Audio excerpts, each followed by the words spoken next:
Demonology and Devil Lore by Moncure Daniel Conway. Narrated by Matthew Schmitz. Part 4. The Devil. Chapter 1. Diabolism.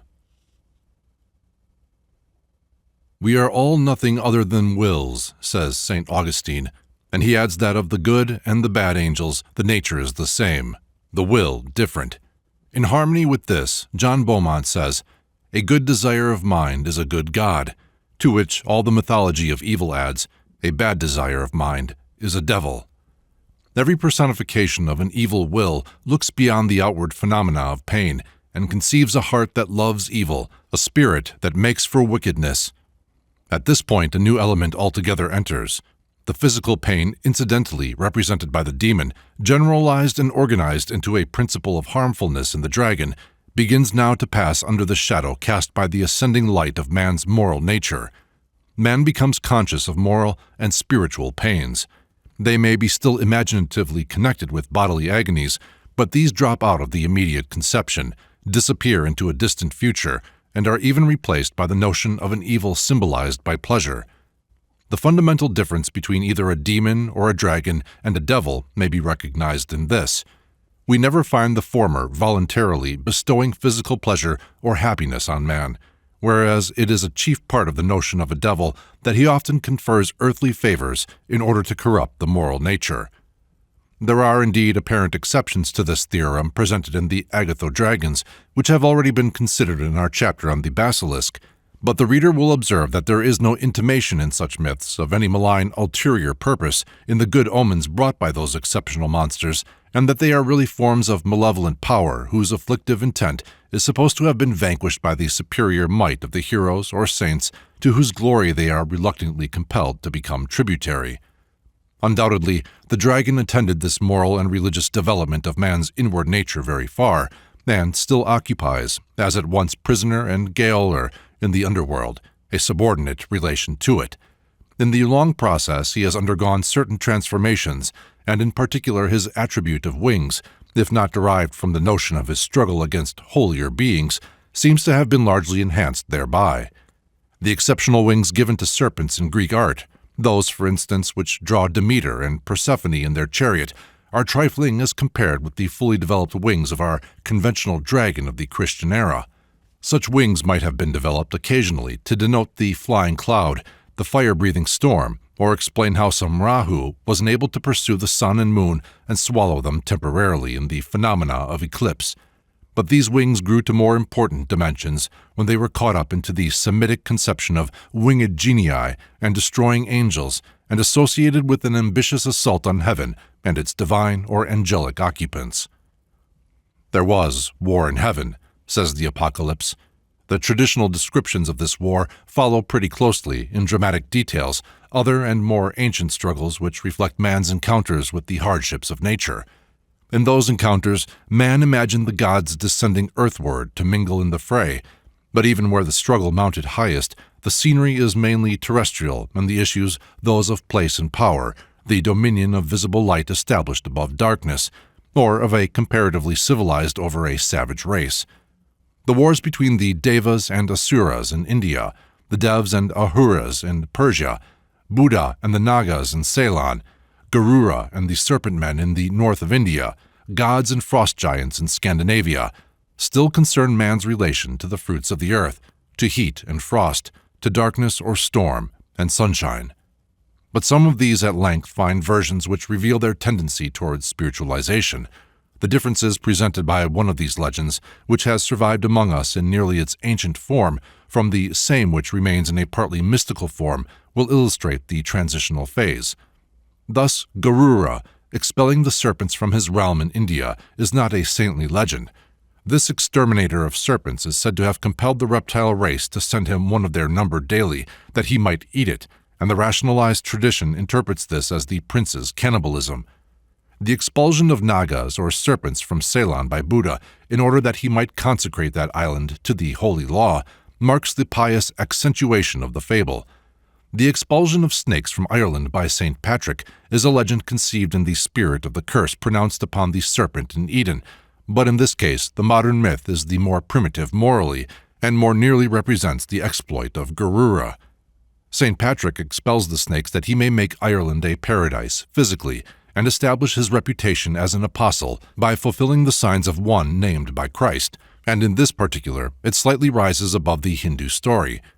In the case of the serpent, cursed in Eden, a further moralization of the conflict is shown.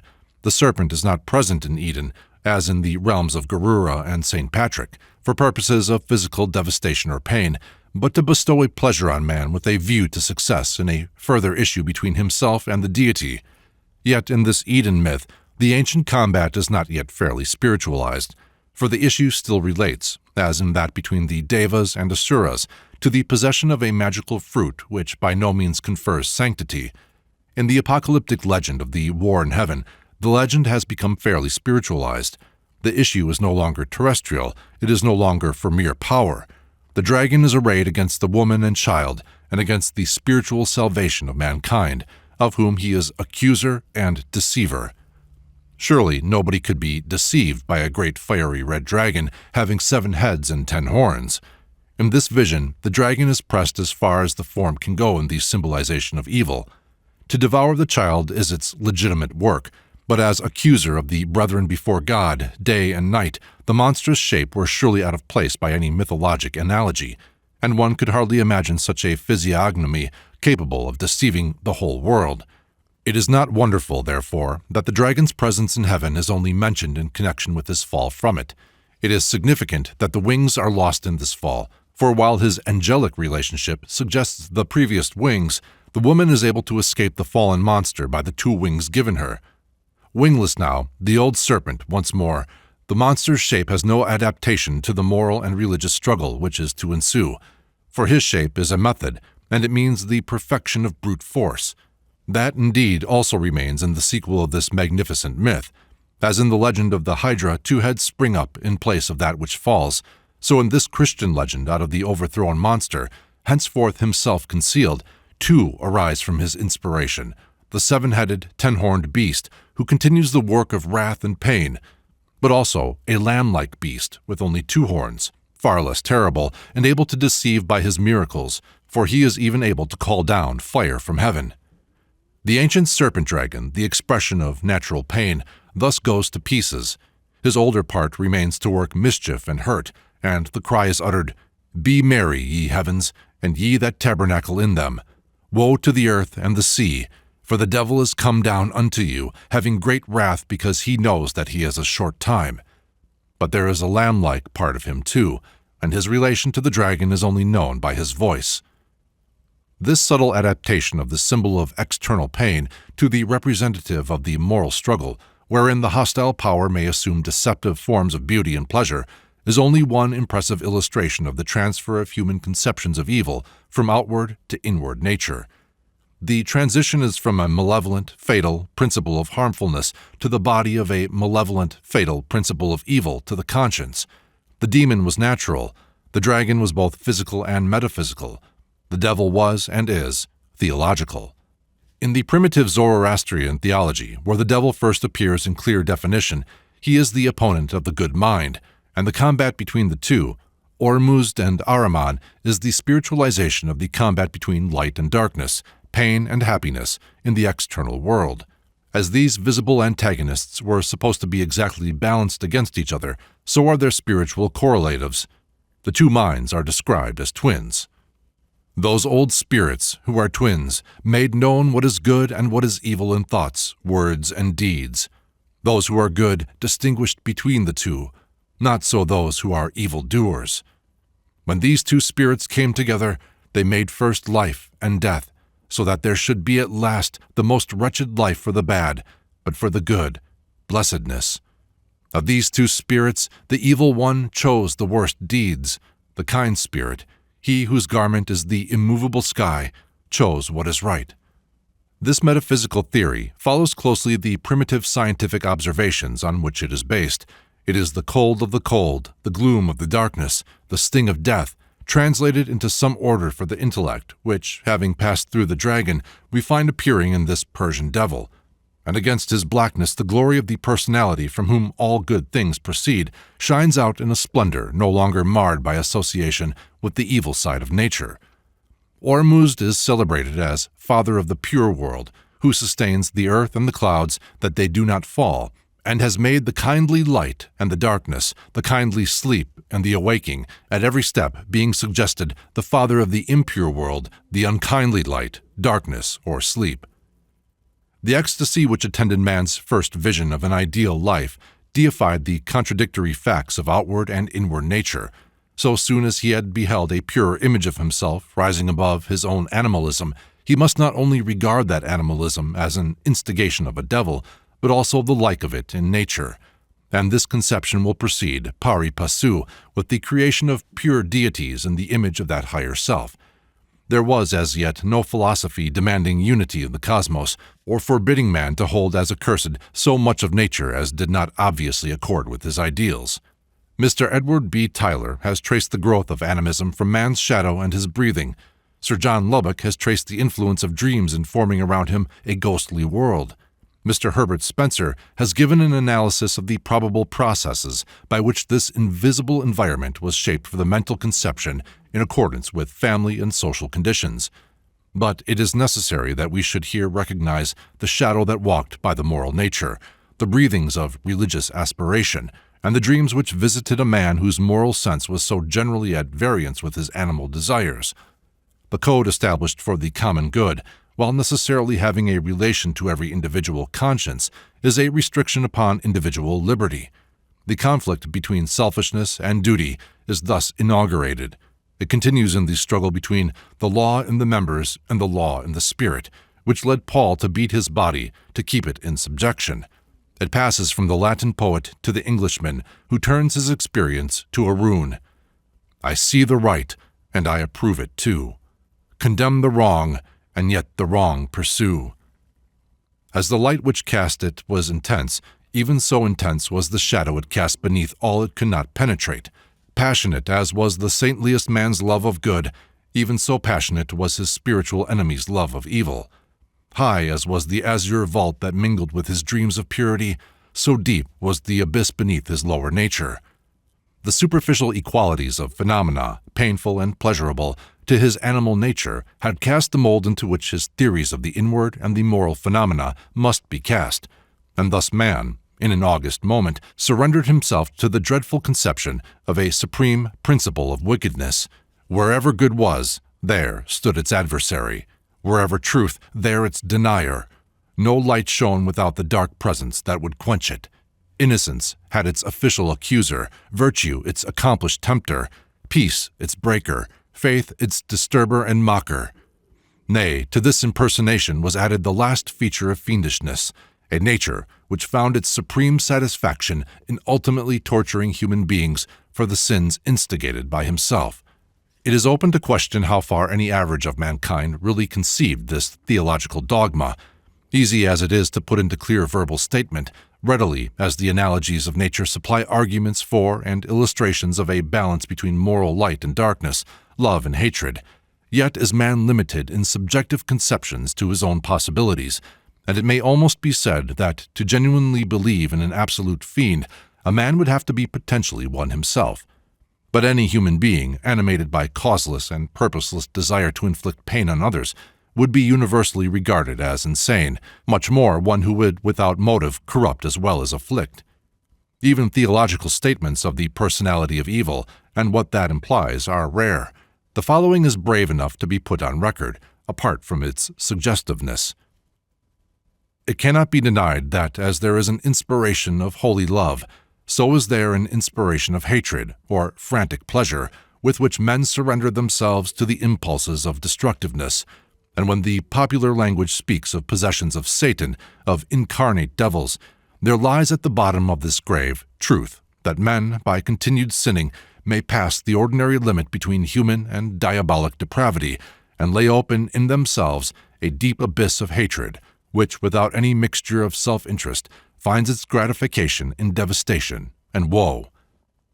On this it may be said that the popular commentary on cases of the kind is contained in the very phrase alluded to, possession, the implication of being that such disinterested depravity is nowise possible within the range of simple human experience, and in modern times, possessions are treated in asylums.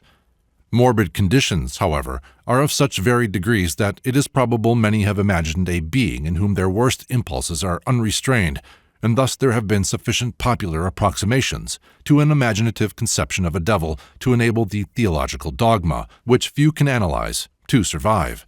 It must not be supposed, however, that the moral and spiritual ideals, to which allusion has just been made, are normally represented in the various devils which we have to consider. It is the characteristic of personifications, whether celestial or infernal, to supersede gradually the ideas out of which they spring. As in the fable of Agni, who is said to have devoured his parents when he was born, a metaphor of fire consuming the two sticks which produce it, religious history shows both deities and devils by the flame of personal devotion or hatred they engender, burning up the ideas that originate them. When instead of unconscious forces and inanimate laws working to results called good and evil, men see great personal wills engaged in personal conflict, the universe becomes a government of combat. The stars of heaven, the angels and the imps, men and women, the very plants and animals, are caught up in the battle, to be marshaled on one side or the other. And in the military spirit and fury of the struggle, the spiritual ideals become as insignificant beneath the phantom hosts they evoked as the violets and daisies which an army tramples in its march. There is little difference at last between the moral characteristics of the respective armies of Ormuzd and Ahriman, Michael and Satan. Their strategy and ferocity are the same. Wherever the conception is that of a universe divided into hostile camps, the appropriate passions are kindled, and in the thick of the field where cruelty and gentleness meet is seen at last a horned beast confronted by a horned lamb. On both sides is exaltation of the horn. We need only look at the outcome of the gentle and lowly Jesus through the exigencies of the church militant to see how potent are such forces. Although lay Christians of ordinary education are accustomed to rationalize their dogmas as well as they can and dwell on the loving and patient characteristics of Jesus, the horns which are attached to the brow of him who said, "Love your enemies," by ages of Christian warfare remain still in the Christ of theology, and they are still depended on to overawe the sinner. In an Orthodox family with which I have had some acquaintance, a little boy, who had used naughty expressions of resentment towards a playmate, was admonished that he should be more like Christ, who never did any harm to his enemies. "No," answered the wrathful child, "but he's a-going to." As in Demonology we trace the struggles of man with external obstructions, and the phantasms in which these were reflected until they were understood or surmounted, we have now to consider the forms which report human progression on a higher plane, that of social, moral, and religious evolution. Creations of a crude theology, in its attempt to interpret the moral sentiment, the devils to which we now turn our attention have multiplied as the various interests of mankind have come into relations with their conscience. Every degree of ascent of the moral nature has been marked by innumerable new shadows cast athwart the mind and the life of man. Every new heaven of ideas is followed by a new earth, but ere this conformity of things to thoughts can take place, struggles must come and the old demons will be recalled for new service. As time goes on, things new grow old, the fresh issues pass away, their battlefields grow cold. Then the brood of superstition must flit away to the next field where carrion is found. Foul and repulsive as are these vultures of the mind, organisms of moral sewage, every one of them is a witness to the victories of mankind over the evils they shadow, and to the steady advance of a new earth which supplies them no habitat but the archaeologist's page. Chapter 2. The Second Best. A lady residing in Hampshire, England, recently said to a friend of the present writer, both being mothers, "Do you make your children bow their heads whenever they mention the devil's name?" "I do," she added solemnly. "I think it's safer."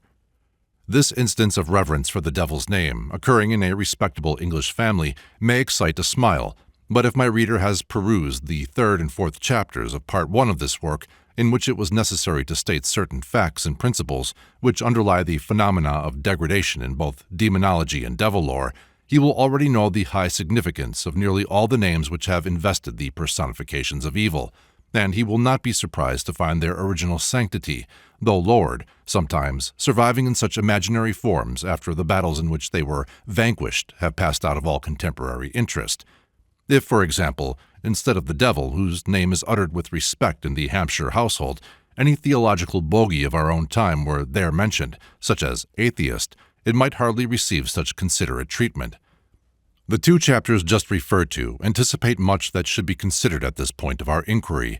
It is only necessary here to supplement them with a brief statement, and to some extent a recapitulation of the processes by which degraded deities are preserved to continue through a structural development and fulfill a necessary part in every theological scheme, which includes the conception of an eternal difference between good and evil. Every personification, when it first appears, expresses a higher and larger view. When deities representing the physical needs of mankind had failed, as they necessarily must, to meet those needs, atheism follows, though it cannot for a long time find philosophical expression.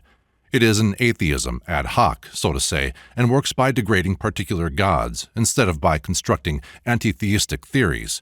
Successive dynasties of deities arise and flourish in this way, each representing a less arbitrary relation to nature, peril lying in that direction, and a higher moral and spiritual ideal, this being the stronghold of deities. It is obvious that it is far easier to maintain the theory that prayers are heard and answered by a deity if those prayers are limited to spiritual requests, than when they are petitions for outward benefits. By giving over the cruel and remorseless forces of nature to the devil, or in other words, to this or that personification of them who, as gods, had been appealed to in vain to soften such forces, the more spiritual god that follows gains in security as well as beauty what he surrenders of empire and omnipotence. This law, illustrated in our chapter on fate, operates with tremendous effect upon the conditions under which the old combat is spiritualized. An eloquent preacher has said, "Hawthorne's fine fancy of the youth who ascribed heroic qualities to the stone face on the brow of a cliff, thus converting the rocky profile into a man, and by dint of meditating on it with admiring awe, actually transferred to himself the moral elements he worshipped, has been made fact 1,000 times, is made fact every day, by earnest spirits who by faithful longing turn their visions into verities, and obtain live answers to their petitions to shadows." However imaginary may be the benedictions so derived by the worshipper from his image, they are most real as they redound to the glory and power of the image. The crudest personification, gathering up the sanctities of generations associated with the holiest hopes, the best emotions, the profoundest aspirations of human nature, may be at length so identified with these sentiments that they all seem absolutely dependent upon the image they invest. Every criticism of such a personification then seems like a blow aimed at the moral laws. If educated men are still found in Christendom discussing whether morality can survive the overthrow of such personifications, and whether life were worth living without them, we may readily understand how in times when the social, ethical, and psychological sciences did not exist at all that human beings valued seemed destined to stand or fall with the person supposed to be their only keystone. But no personage, however highly throned, can arrest the sun and moon or the mind and life of humanity. With every advance in physical or social conditions, moral elements must be influenced. Every new combination involves a recast of experiences and presently of convictions. Henceforth, the deified image can only remain as a tyrant over the heart and brain which have created it. Creatura è un tempo, e tirano de l'uom da que soltanto, ebe nomi ed aspete e regno e altari. This personification, thus at once man's creature and his tyrant, is objectively a name, but as it has been invested with all that has been most sacred, it is inevitable that any name raised against it shall be equally associated with all that has been considered basest. This also must be personified, for the same reason that the good is personified, and as names are chiefly hereditary, it pretty generally happens that the title of some fallen and discredited deity is advanced to receive the new anathema. But what else does he receive? The new ideas, the growing ideals and the fresh enthusiasms are associated with some fantastic shape with anathematized name evoked from the past, and thus a portentous situation is reached. The worshippers of the new image will not accept the bad name and its base associations. They even grow strong enough to claim the name and altars of the existing order, and give battle for the same. Then occurs the demoralization, literally speaking, of the older theology. The personification, reduced to struggle for its existence, can no longer lay emphasis upon the moral principles it had embodied, these being equally possessed by their opponents. Nay, its partisans managed to associate with their holy name so much bigotry and cruelty that the innovators are at length willing to resign it. The personal loyalty, which is found to continue after loyalty to principles has ceased, proceeds to degrade the virtues once reverenced when they are found connected with a rival name. "He casteth out devils through Beelzebub" is a very ancient cry. It was heard again when Tertullian said, "Satan is God's ape." St. Augustine recognizes the similarity between the observances of Christians and pagans as proving the subtle imitativeness of the devil. The phenomena referred to are considered elsewhere, but in the present connection, it may be remarked that this readiness to regard the same sacrament as supremely holy or supremely diabolical, as it is celebrated in honor of one name or another, accords closely with the reverence or detestation of things more important than sacraments, as they are, or are not, consecrated by what each theology deems official sanction. When sects talk of mere morality, we may recognize in the phrase the last faint war cry of a god from whom the spiritual ideal has passed away, and whose name even can survive only through alliance with the new claimant of his altars. While the new gods were being called devils, the old ones were becoming such. The victory of the new ideal turns the old one into an idol, but we are considering a phase of the world when superstition must invest the new as well as the old, though in a weaker degree.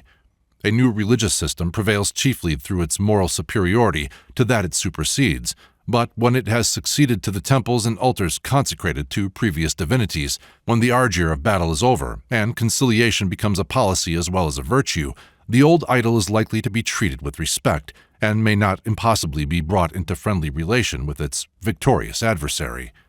He may take his place as the second best, to borrow Goethe's phrase, and be assigned some function in the new theologic regime.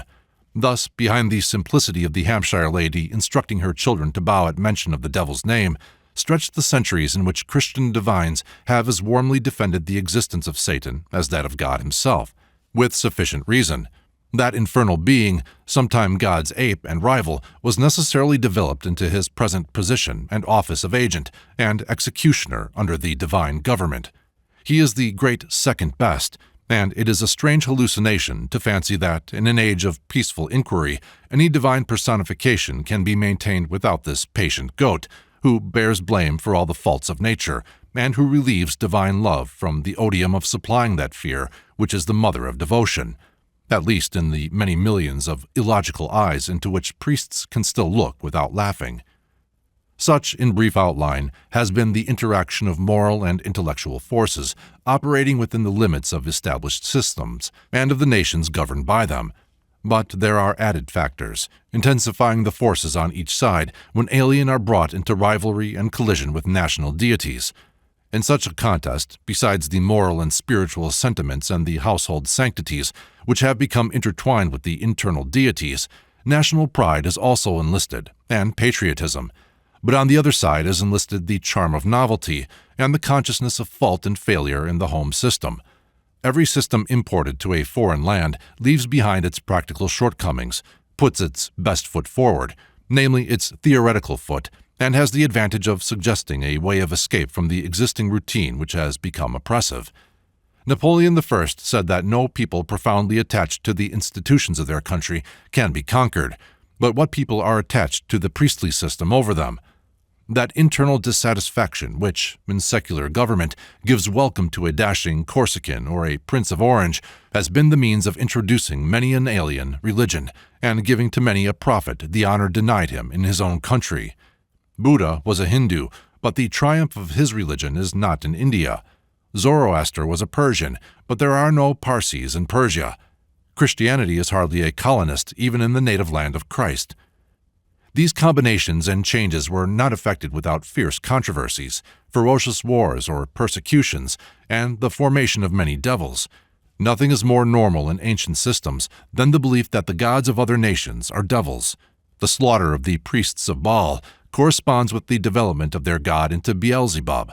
In proportion to the success of Olaf in crushing the worshippers of Odin, their deity is steadily transformed to a diabolical wild huntsman. But here also the forces of partial recovery, which we have seen operating in the outcome of internal reform, manifest themselves. The vanquished, and for a time outlawed deity is in many cases subsequently conciliated and given an inferior, and, though hateful, a useful office in the new order. Sometimes, indeed, as in the case of the Hindu destroyer Shiva, it is found necessary to assign a god, anathematized beyond all power of whitewash, to an equal rank with the most virtuous deity. Political forces and the exigencies of propagandism work many marvels of this kind, which will meet us in the further stages of our investigation. Every superseded god who survives in subordination to another is pretty sure to be developed into a devil. Euphemism may tell pleasant fables about him. Priestcraft may find it useful to perpetuate belief in his existence, but all the evils of the universe, which it is inconvenient to explain, are gradually laid upon him and sink him down, until nothing is left of his former glory but a shining name. Chapter 3. Ahriman, the Divine Devil. Anyone who has witnessed Mr. Henry Irving's scholarly and masterly impersonation of the character of Louis XI has had an opportunity of recognizing a phase of superstition, which happily it were now difficult to find off the stage. Nothing could exceed the fine realism with which that artist brought before the spectator the perfected type of a pretended religion from which all moral features have been eliminated by such slow processes that the final success is unconsciously reached, and the horrible result appears unchecked by even any affectation of actual virtue. We see the king at sound of a bell, pausing in his instructions for a treacherous assassination to mumble his prayers, and then instantly reverting to the villainy over whose prospective success he gloats. In the secrecy of his chamber no mask falls, for there is no mask. The face of superstition and vice on which we look is the real face which the ages of fanaticism have transmitted to him. Such a face has oftener been that of a nation than that of an individual, for the healthy forces of life work amid the homes and hearts of mankind long before their theories are reached and influenced. Such a face it was against which the moral insurrection which bears the name of Zoroaster arose, seeing it as physiognomy of the evil mind, naming it Ahriman, and in the name of the conscience, aiming it at the blow which is still felt across the centuries. Ingenious theorists have accounted for the Iranian philosophy of a universal war between Ormuzd, or Ahura Mazda, the good, and Ahriman, or Angrumainu, the evil, by vast and terrible climatic changes, involving extremes of heat and cold, of which geologists find traces about old Iran, from which a colony of Aryans migrated to New Iran or Persia. But although physical conditions of this character may have supplied many of the metaphors in which the conflict between good and evil is described in the Avesta, there are other characteristics of that ancient scripture which render it more probable that the early colonization of Persia was, like that of New England, the result of a religious struggle. Some of the gods most adored in India reappear as execrated demons in the religion of Zoroaster. The Hindu word for God is the Parsi word for devil. These antagonisms are not merely verbal. They are accompanied in the Avesta with the most furious denunciations of theological opponents, whom it is not difficult to identify with the priests and adherents of the Brahmin religion. The spirit of the early scriptures of India leaves no room for doubt as to the point at which this revolution began. It was against pious privilege. The saintly hierarchy of India were a caste quite irresponsible to moral laws. The ancient gods, vague names for the powers of nature, were strictly limited in their dispensations to those of their priests, and as to these priests, the chief necessities were ample offerings, sacrifices, and fulfillment of the ceremonial ordinances in which their authority was organized. These were the performances, rewarded by a reciprocal recognition of authority. To the image of this political regime, theology, always facile, accommodated the regulations of the gods. The moral law can only live by being supreme, and as it was not supreme in the Hindu pantheon, it died out of it. The doctrine of merits, invented by priests purely for their own power, including nothing meritorious, humanly considered. The doctrine of merits, invented by priests purely for their own power, included nothing meritorious, humanly considered. The merits consisted of costly sacrifices, rich offerings to temples, tremendous penances for fictitious sins, ingeniously devised to aggrandize the penances which disguised power, and prolonged austerities that might be comfortably commuted by the wealthy. When this doctrine had obtained general adherence, it was represented by a terrestrial government corresponding to it. The gods were necessarily subject to it. That were only to say that the powers of nature were obedient to the merits of privileged saints, and from this it is an obvious inference that they are relieved from moral laws binding on the vulgar. The legends which represent this phase of priestly dominion are curiously mixed. It would appear that under the doctrine of merits, the old gods declined. Such appears to be the intimation of the stories which report the distress of the gods through the power of human saints. The Raja Ravana acquired such power that he was said to have arrested the sun and moon, and so oppressed the gods that they temporarily transformed themselves to monkeys in order to destroy him. Though Viswamitra murders a saint, his merits are such that the gods are in great alarm lest they become his menials. And the completeness with which moral considerations are left out of the struggle on both sides is disclosed in the item that the gods commissioned a nymph to seduce the saintly murderer and so reduce a little the force of his austerities. It will be remembered that the ancient struggle of the Devas and Asuras was not owing to any moral differences, but to an alleged unfair distribution of the ambrosia produced by their joint labors in churning the ocean. The fact that the gods cheated the demons on that occasion was never supposed to affect the supremacy they acquired by the treachery, and it could, therefore, cause no scandal when later legends reported that the demons were occasionally able to take gods captive by the practice of these wonderful merits, which were so independent of morals. One Asura is said to have gained such power in this way that he subjugated the gods, and so punished them that Shiva, who had originally endowed that demon, called into being Skanda, a war god, to defend the tortured deities. The most ludicrous part of all this is that the gods themselves were gradually reduced to the necessity of competing like others for these tremendous powers. Thus, the Bhagavat Purana states that Brahma was enabled to create the universe by previously undergoing penance for 16,000 years. The legends just referred to are Puranic and consequently of much later date than the revolution traceable in the Iranian religion. But these later legends are normal growths from Vedic roots. These were the principles of ancient theology and the foundation of priestly government. In view of them, we need not wonder that Hindu theology devised no special devil. Almost any of its gods might answer the purposes of one. Nor need we be surprised that it had no particular hell. Any society organized by the sanctions of religion, but irresponsible to its moral laws, would render it unnecessary to look far for a hell.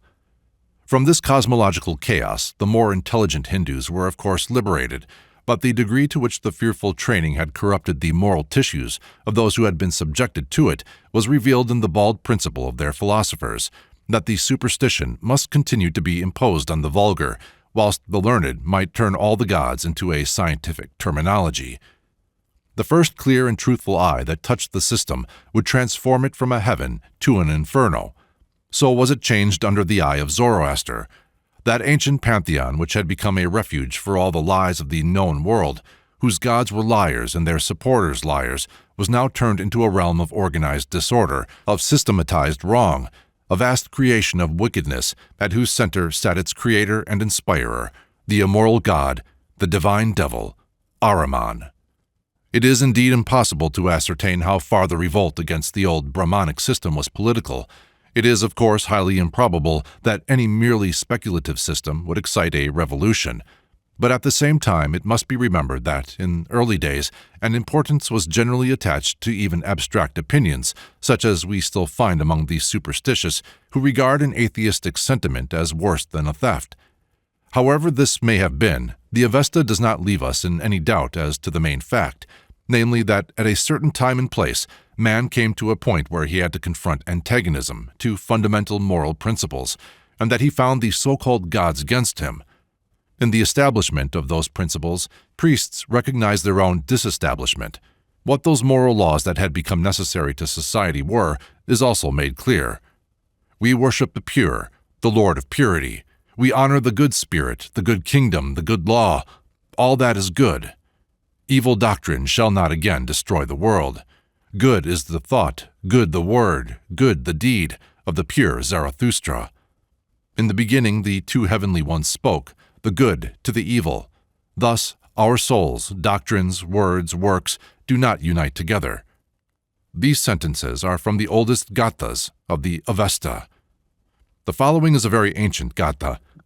All your devas, or Hindu gods, are only manifold children of the evil mind, and the great one who worships the Seoma of lies and deceits, besides the treacherous acts for which you are notorious in the 7 regions of the earth. You have invented all the evil that men speak and do, which is indeed pleasant to the devas, and is devoid of all goodness, and therefore perishes before the insight of the truth of the wise. Thus you defraud men of their good minds and of their immortality by your evil minds, as well as by those of the devas as through that of the evil spirit, through evil deeds and evil words, whereby the power of liars grows. Come near and listen to the wise sayings of the Omniscient, the songs in praise of the Living One, and the prayers of the Good Spirit, the glorious truths whose origin is seen in the flames. Listen, therefore, to the Earth Spirit. Look at the flames with reverent mind. Every one, man and woman, is to be distinguished according to his belief. Ye ancient powers, watch and be with us. From the beginning there were 2 spirits, each active in itself. They are the good and the bad in thought, word, and deed. Choose ye between them. Do good, not evil. And these 2 spirits meet and create the first existence, the earthy, that which is and that which is not, and the last, the spiritual. The worst existence is for the liars, the best for the truthful. Of these 2 spirits choose ye one, either the lying, the worker of evil, or the true holiest spirit. Whoso chooses the first chooses the hardest fate.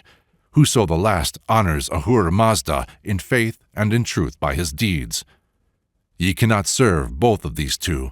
An evil spirit whom we will destroy surprises those who deliberate, saying, Choose the evil mind. Then do those spirits gather in troops to attack the 2 lives of which the prophets prophesy. And to this earthly life came Amaiti, with earthly power to help the truth and the good disposition. She, the Eternal, created the material world, but the Spirit is with thee, O Wise One, the first of creations in time. When any evil falls upon the Spirit, thou, O Wise One, givest temporal possessions and a good disposition, but him whose promises are lies and not truth, thou punishest. Around the hymns of the Avesta gradually grew a theology and a mythology which were destined to exert a powerful influence on the world. These are contained in the Bundahesh. Anterior to all things and beings was Zeruain Akrin, or boundless time, so exalted that he can only be worshipped in silence. From him emanated 2 pharaohs, spiritual types, which took form in 2 beings, Ormuzd and Ahriman. These were equally pure, but Ahriman became jealous of his firstborn brother, Ormuzd. To punish Ahriman for his evil feeling, the Supreme Being condemned him to 12,000 years' imprisonment in an empire of rayless darkness. During that period must rage the conflict between light and darkness, good and evil.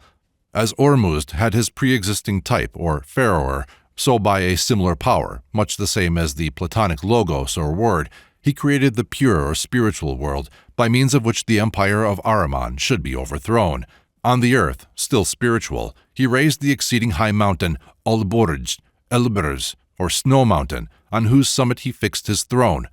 Once he stretched the bridge, Chenevet, which, passing directly over Duzek, the abyss of Ahriman, or hell, reaches to the portal of Gorodman, or heaven.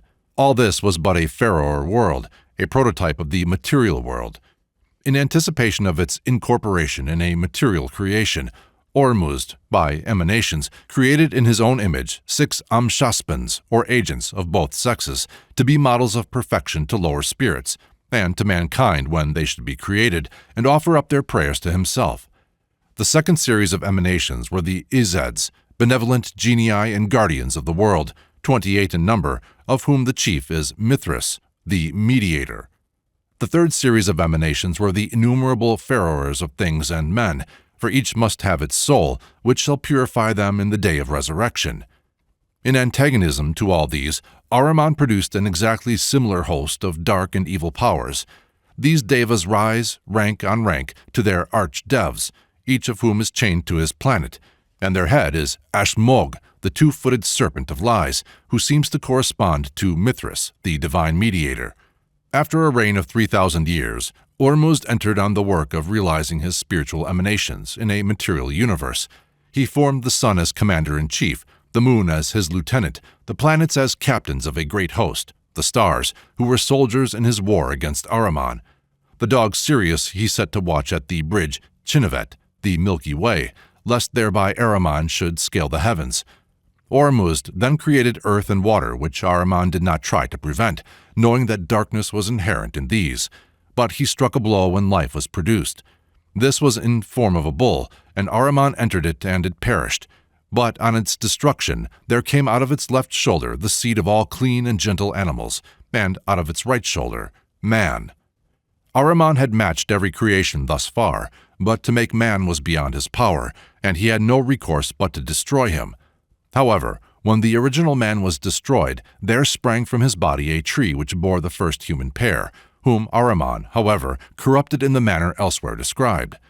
It is a very notable characteristic of this Iranian theology that although the forces of good and evil are coextensive and formally balanced, in potency they are not quite equal. The balance of force is just a little on the side of the good spirit, and this advantage appears in man. Zoroaster said, "No earthly man with 100-fold strength does so much evil as Mithra with heavenly strength does good." And this thought reappears in the Parsi belief that the one part of paradisiac purity, which man retained after his fall, balances the 99 parts won by Ahriman, and in the end will redeem him. For this one divine ray preserved enables him to receive and obey the Avesta, and to climb to heaven by the stairway of 3 vast steps: pure thought, pure word, pure deed.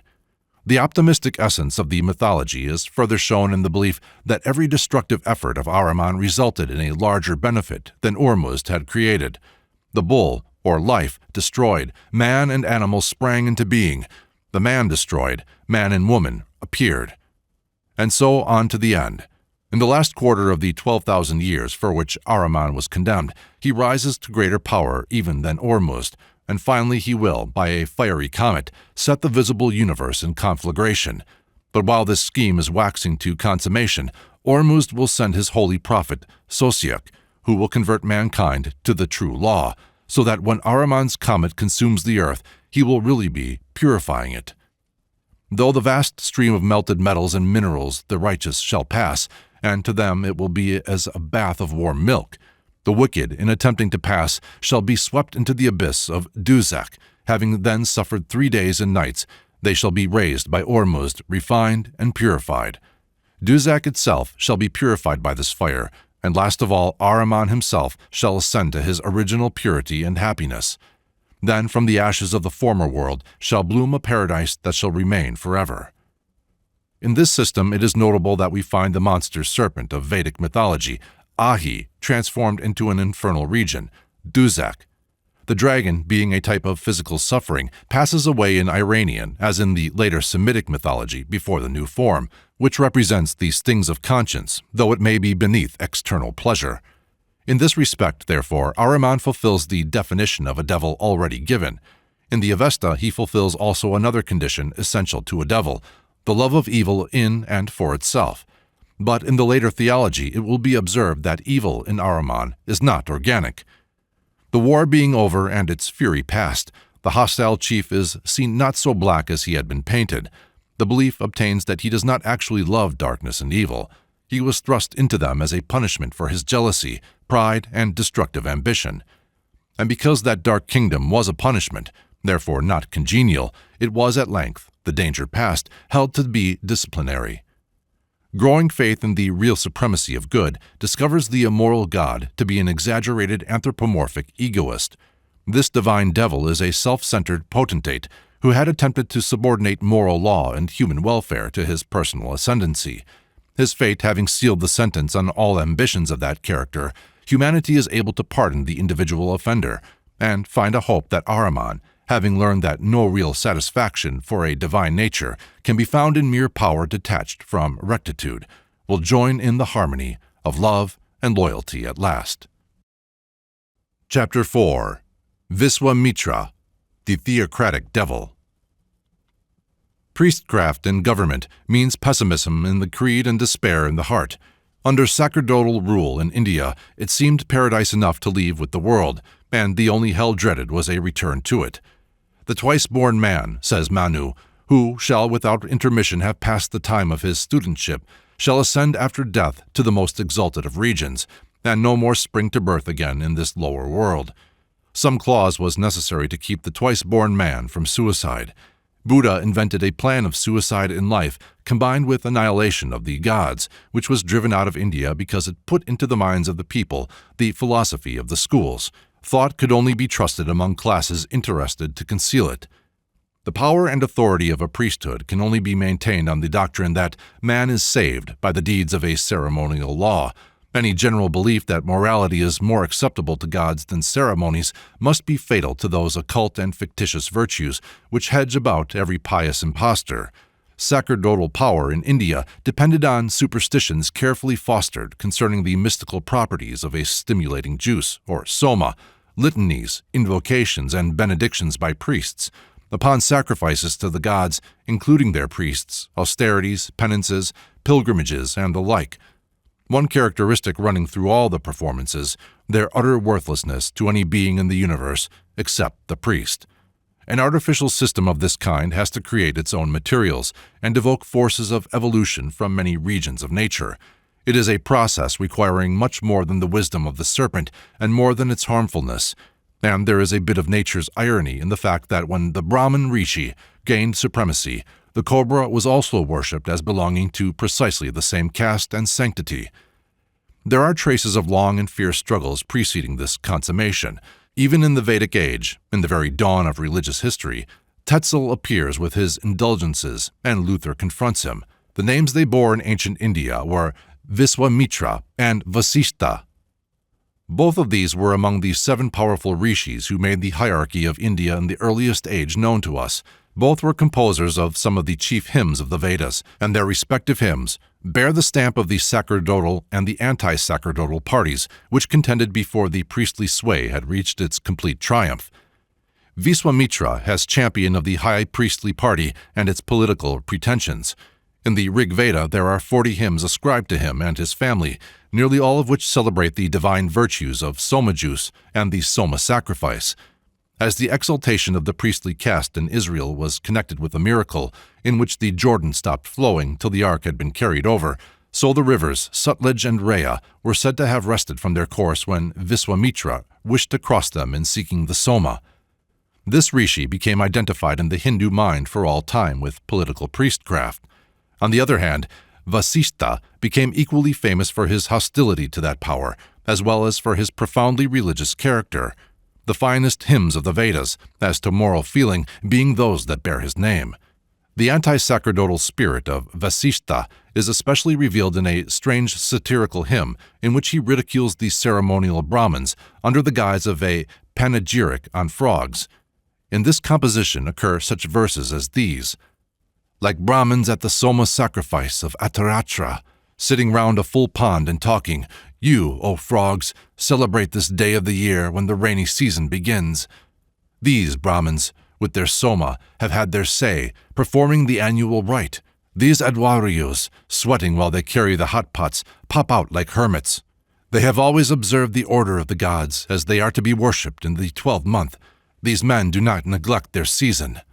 Cow noise gave, goat noise gave, the brown gave, and the green gave us treasures. The frogs who give us hundreds of cows lengthened our life in the rich autumn.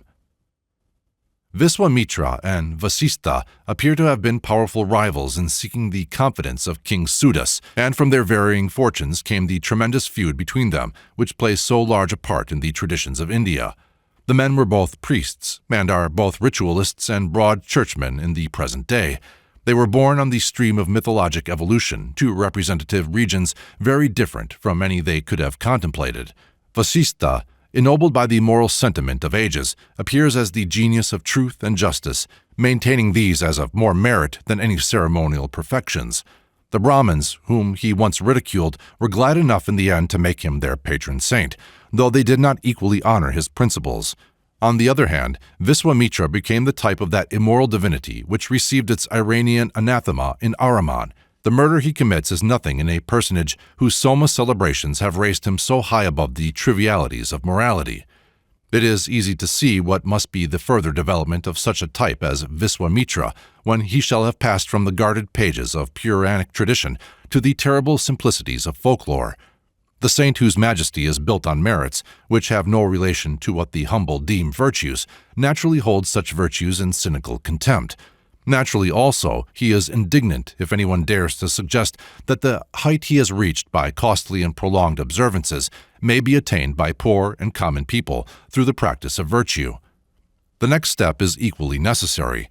Since it is hard to argue down the facts of human nature, Vasishtha is pretty sure to have a strong, if sometimes silent, support for his heretical theory of a priesthood representing virtue. Consequently, Viswamitra will be reduced at length to deny the existence of virtue, and will become the accuser of those to whom virtues are attributed. Finally, from the accuser to the tempter, the transition is inevitable. The public accuser must try and make good his case, and if the facts do not support it, he must create other facts which will, or else bear the last brand of his tribe, slanderer. Leaving out of sight all historical or probable facts concerning Viswamitra and Vasishtha, but remembering the spirit of them, let us read the great passion play of the East, in which their respective parts are performed again as intervening ages have interpreted them. The hero of this drama is an ancient king named Harishchandra, who, being childless and consequently unable to gain immortality, promised the god Varuna to sacrifice to him a son if one were granted to him. The son having been born, the father beseeches Varuna for respite, which is granted again and again, but stands firmly by his promise, although it is finally commuted. The repulsive features of the ancient legend are eliminated in the drama, the promise now being for a vast sum of money which the king cannot pay, but which Viswamitra would tempt him to escape by a technical fiction.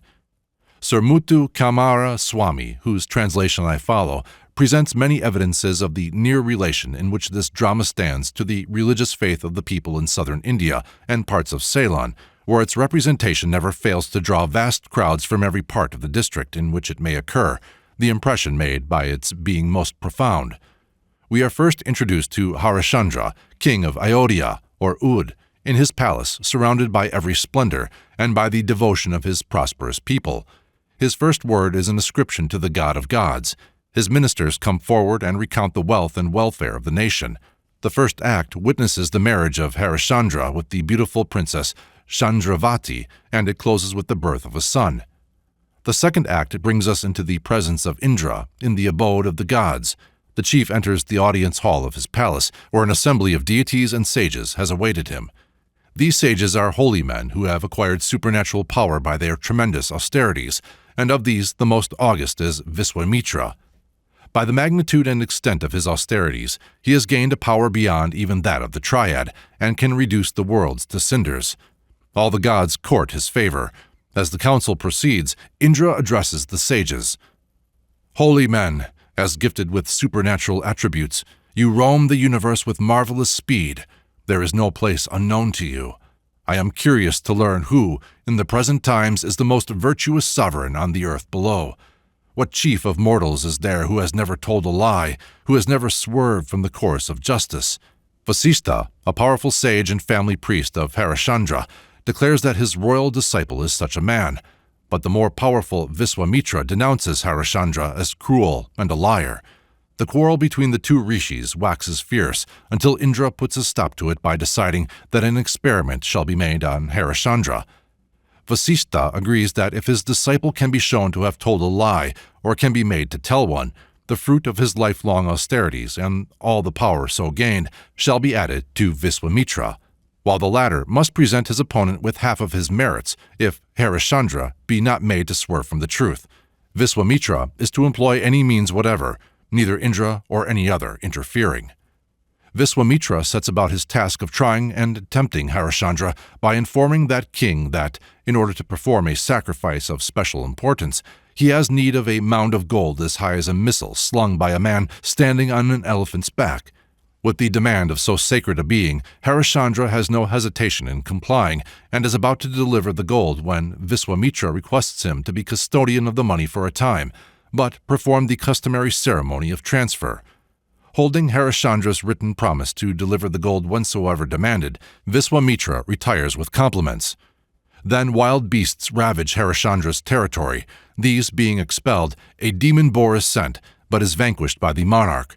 Viswamitra then sends unchaste dancing girls to tempt Harishandra, and when he has ordered their removal, Viswamitra returns with them, and, feigning rage, accuses him of slaying innocent beasts and of cruelty to the girls.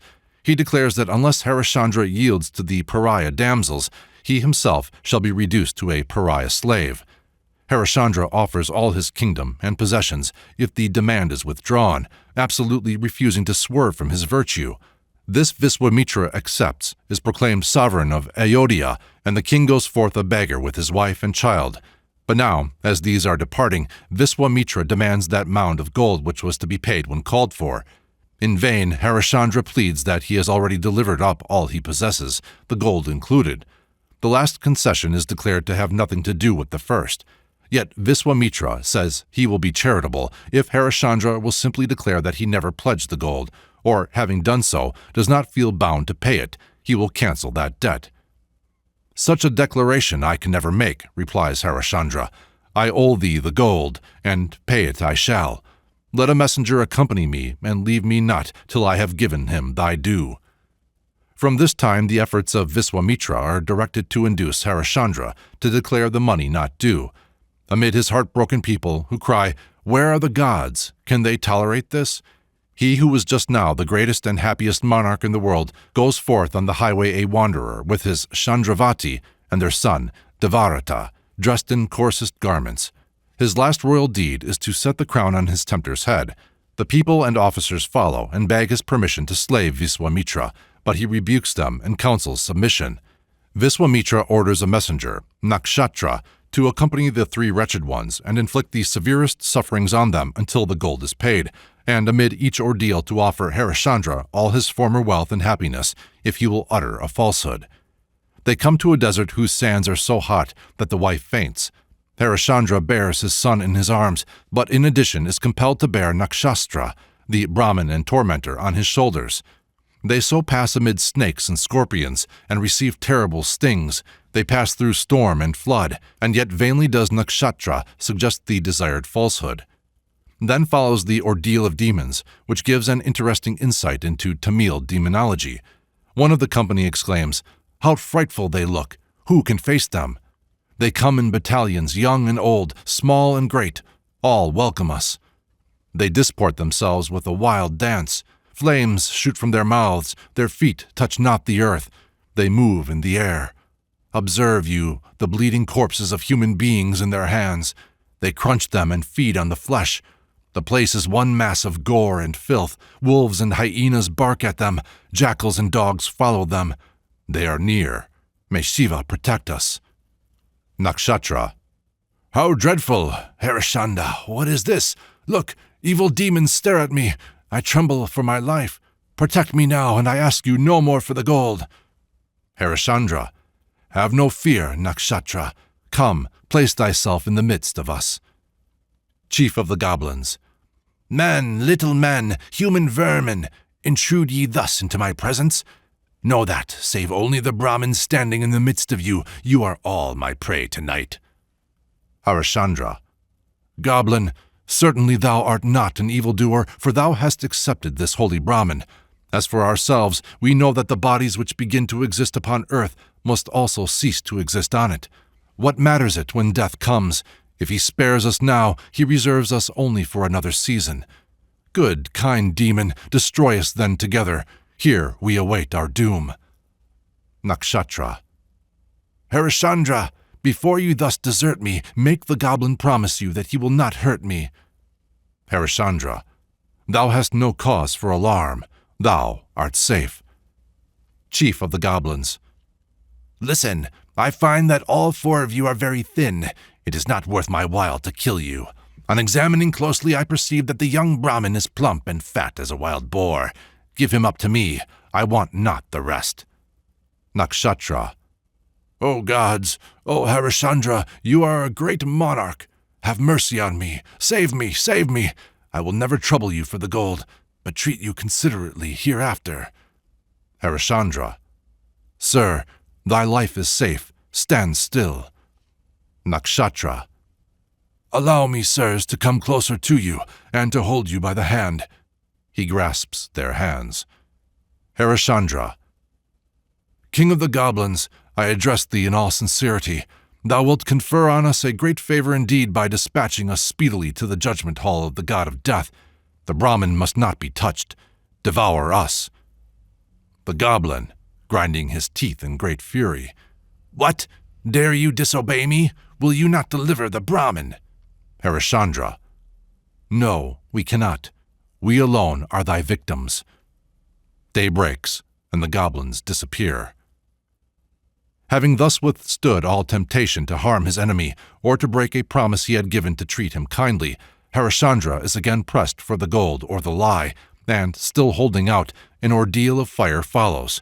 Trusting the god of fire will cease to afflict if one is sacrificed, Harishandra prepares to enter the conflagration first, and a pathetic contention occurs between him and his wife and son as to which shall be sacrificed.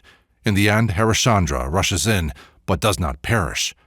Harishandra is hoping to reach the temple of his Viswanath at Kasai and invoke his aid to pay the gold.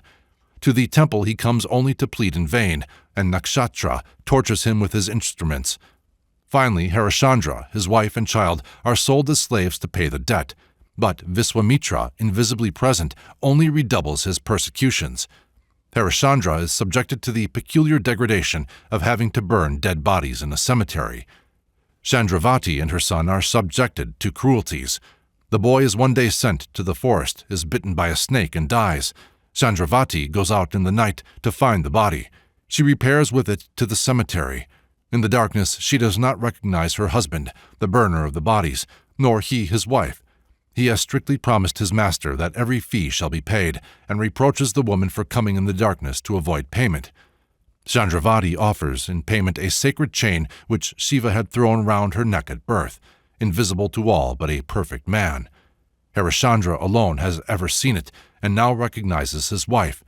But even now he will not perform the last rites over his dead child unless the fee can be obtained as promised. Chandravati goes out into the city to beg the money, leaving Harishandra seated beside the dead body of Devarata. In the street, she stumbles over the corpse of another child and takes it up. It proves to be the infant prince who has been murdered.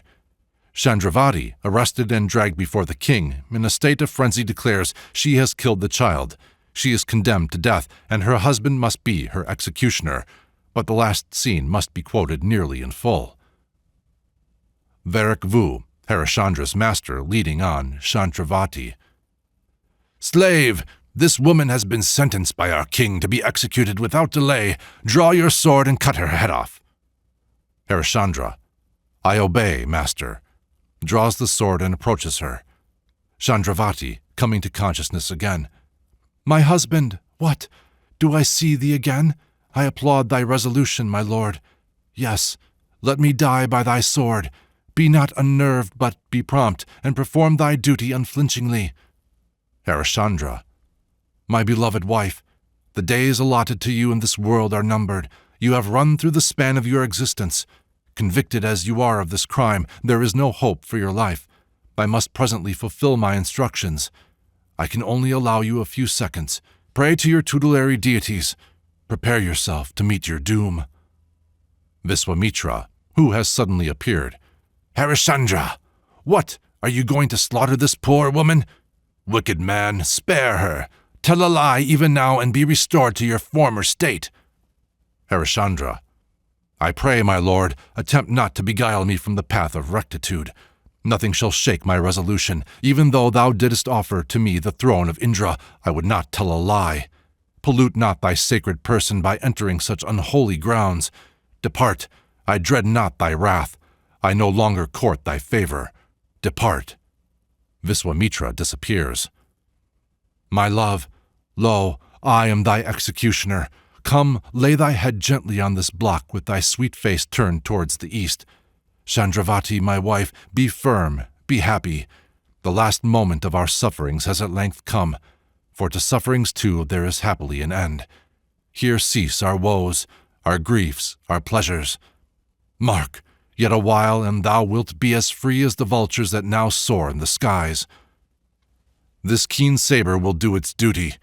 Thou dead, thy husband dies too. This self-same sword shall pierce my breast. First the child, then the wife, last the husband, all victims of a sage's wrath. I, the martyr of truth, thou and thy son martyrs for me, the martyr of truth. Yes, let us die cheerfully and bear our ills meekly. Yes, let all men perish, let all gods cease to exist, let the stars that shine above grow dim, let all seas be dried up, let all mountains be leveled to the ground, let wars rage, blood flow in streams, let millions of Harishchandras be thus persecuted. Yet let truth be maintained, let truth ride victorious over all.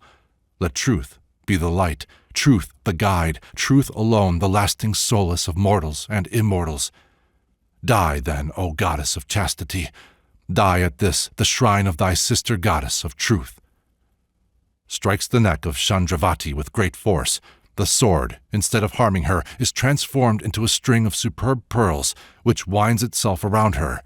The god of heaven, all sages, and all kings appear suddenly to the view of Harishchandra.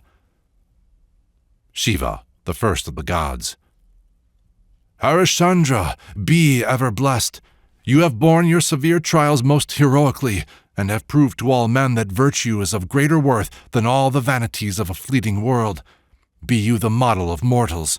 Return to your land, resume your authority, and rule your state. Devarata, victim of Viswamitra's wrath, rise. He is restored to life. Rise you also, son of the king of Kasi, with whose murder you, Chandravati, were charged through the machinations of Viswamitra. He comes to life also. Harishchandra, all my misfortunes are of little consequence, since thou, O god of gods, hast deigned to favor me with thy divine presence. No longer care I for kingdom or power or glory. I value not children or wives or relations. To thy service, to thy worship, to the redemption of my erring soul, I devote myself uninterruptedly hereafter. Let me not become the sport of men. The slave of a pariah cannot become a king. The slave girl of a Brahmin cannot become a queen. When once the milk has been drawn from the udder of a cow, nothing can restore the self-same milk to it. Our degradation, O God, is now beyond redemption. Viswamitra, I pray, O Siva, that thou wouldest pardon my folly. Anxious to gain the wager laid by me before the gods, I have most mercilessly tormented this virtuous king, yet he has proved himself the most truthful of all earthly sovereigns, triumphing victoriously over me and my efforts to divert him from his constancy. Harishchandra, king of kings, I crave your forgiveness. Varak Vu, throwing off his disguise. King Harishchandra, think not that I am a pariah, for you behold in me even Yama, the god of death. Kalakanda, Chandravati's cruel master, throwing off his disguise. Queen, rest not in the belief that you are the slave of a Brahmin. He to whom you have devoted yourself am even I, the god of fire, Agni. Vasista, Harishchandra, no disgrace attaches to thee nor to the solar race, of which thou art the incomparable gem. Even this cemetery is in reality no cemetery. See, the illusion lasts not, and thou beholdest here a holy grove, the abode of hermits and ascetics. Like the gold which has passed through successive crucibles, devoid of all impurities, thou, O king of Ayodhya, shinest in greater splendor than even yon god of light now rising to our view on the orient hills. It is morning. Shiva. Harishchandra, let not the world learn that virtue is vanquished, and that its enemy, vice, has become the victor. Go mount yon throne again, proclaim to all that we, the gods, are the guardians of the good and the true Indra. Chief of the gods, accompany this sovereign with all your retinue, and recrown him emperor of Ayodhya. May his reign be long, may all bliss await him in the other world. The plot of this drama has probably done as much and as various duty as any in the world. It has spread like a spiritual banyan, whose branches, taking root, have swelled to such size that it is difficult now to say which is the original trunk. It may even be that the only root they all had in common is an invisible one in the human heart, developed in its necessary struggles amid nature after the pure and perfect life. But neither in the book of Job, which we are yet to consider, nor in any other variation of the theme, does it rise so high as in this drama of Harishandra. In Job it represents man loyal to his deity amid the terrible afflictions which that deity permits. But in Harishandra, it shows man loyal to a moral principle, even against divine orders to the contrary.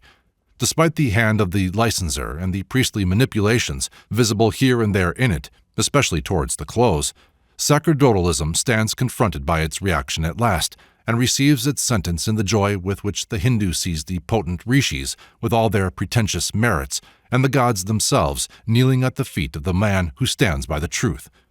It is amusing to find the wincings of the priests through many centuries embodied in a legend about Harishandra after he went to heaven. It is related that he was induced by Narada to relate his actions with such unbecoming pride that he was lowered from Svarga, or heaven, one stage after each sentence. But having stopped in time and paid homage to the gods, he was placed with his capital in mid-air, where eyes sacerdotally actinized may still see the aerial city at certain times. The doctrine of merits will no doubt be able for some time yet to charge good deeds with their own sin, pride. But after all, the priest must follow the people far enough to confess that one must look upward to find the martyr of truth. In what direction one must look to find his accuser requires no further intimation than the popular legend of Viswamitra. Chapter 5. Elohim and Jehovah.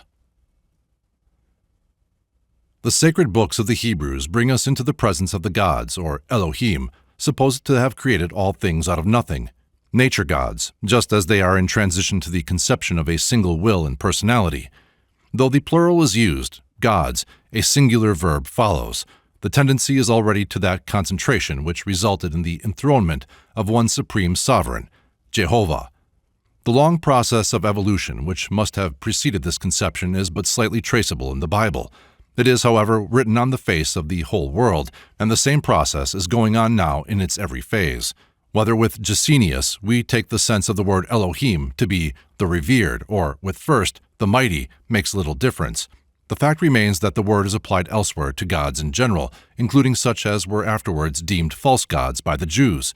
And it is more important still that the actions ascribed to the Elohim, who created the heavens and the earth, generally reflect the powerful and unmoral forces of nature.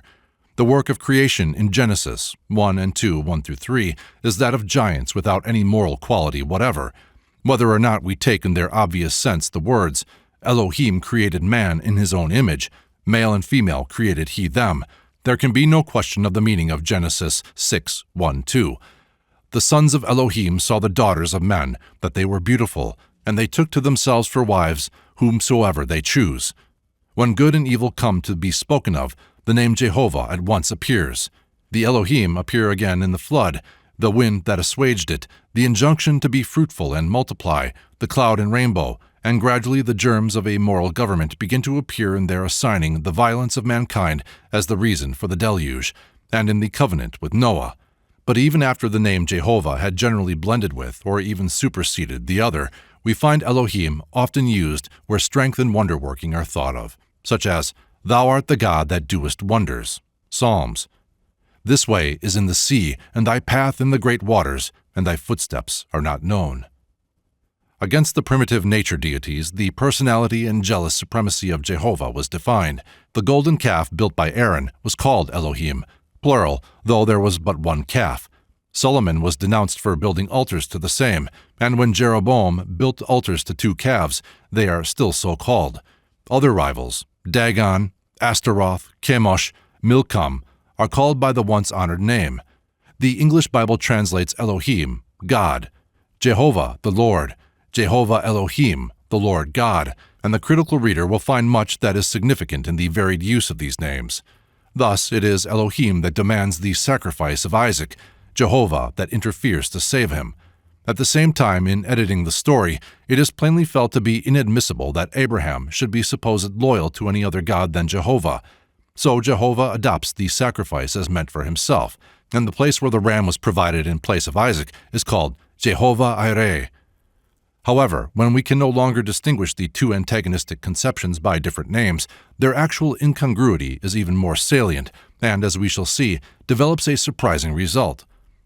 Jehovah inaugurates his reign by a manifesto against these giants, the Elohim, for whom the special claim, clamorously asserted when Aaron built the golden calf and continued as the plea for the same deity, was that they, Elohim, had brought Israel out of Egypt. "I," cries Jehovah, "am the Lord thy God, which have brought thee out of the land of Egypt, out of the house of bondage. Thou shalt have no other gods but me." And the first 4 commandments of the law are devoted entirely to a declaration of his majesty, his power, claiming credit for the creation, his jealous determination to punish his opponents and reward his friends, to vindicate the slightest disrespect to his name. The narrative of the golden calf was plainly connected with Sinai in order to illustrate the first commandment. The punishment of the believers in another divine emancipator, even though they had not yet received the proclamation, must be signal. Jehovah is so enraged that by his order human victims are offered up to the number of 3,000, and even after that, it is said, Jehovah plagued Israel on account of their Elohim worship. In the same direction is the command to keep holy the Sabbath day, because on it he rested from the work of creation, or because on that day he delivered Israel from Egypt. The editors do not seem to remember exactly which, but it is well enough to say both, for it is taking the 2 picked laurels from the brow of Elohim and laying them on that of Jehovah. In all of which it is observable that there is no moral quality whatever. Nero might equally command the Romans to have no other gods before himself, to speak his name with awe, to rest when he stopped working. In the 5th commandment, arbitrarily ascribed to the first table, we have a transition to the moral code, though even there the honor of parents is jealously associated with Jehovah's greatness. That thy days may be long in the land which Jehovah Elohim giveth thee.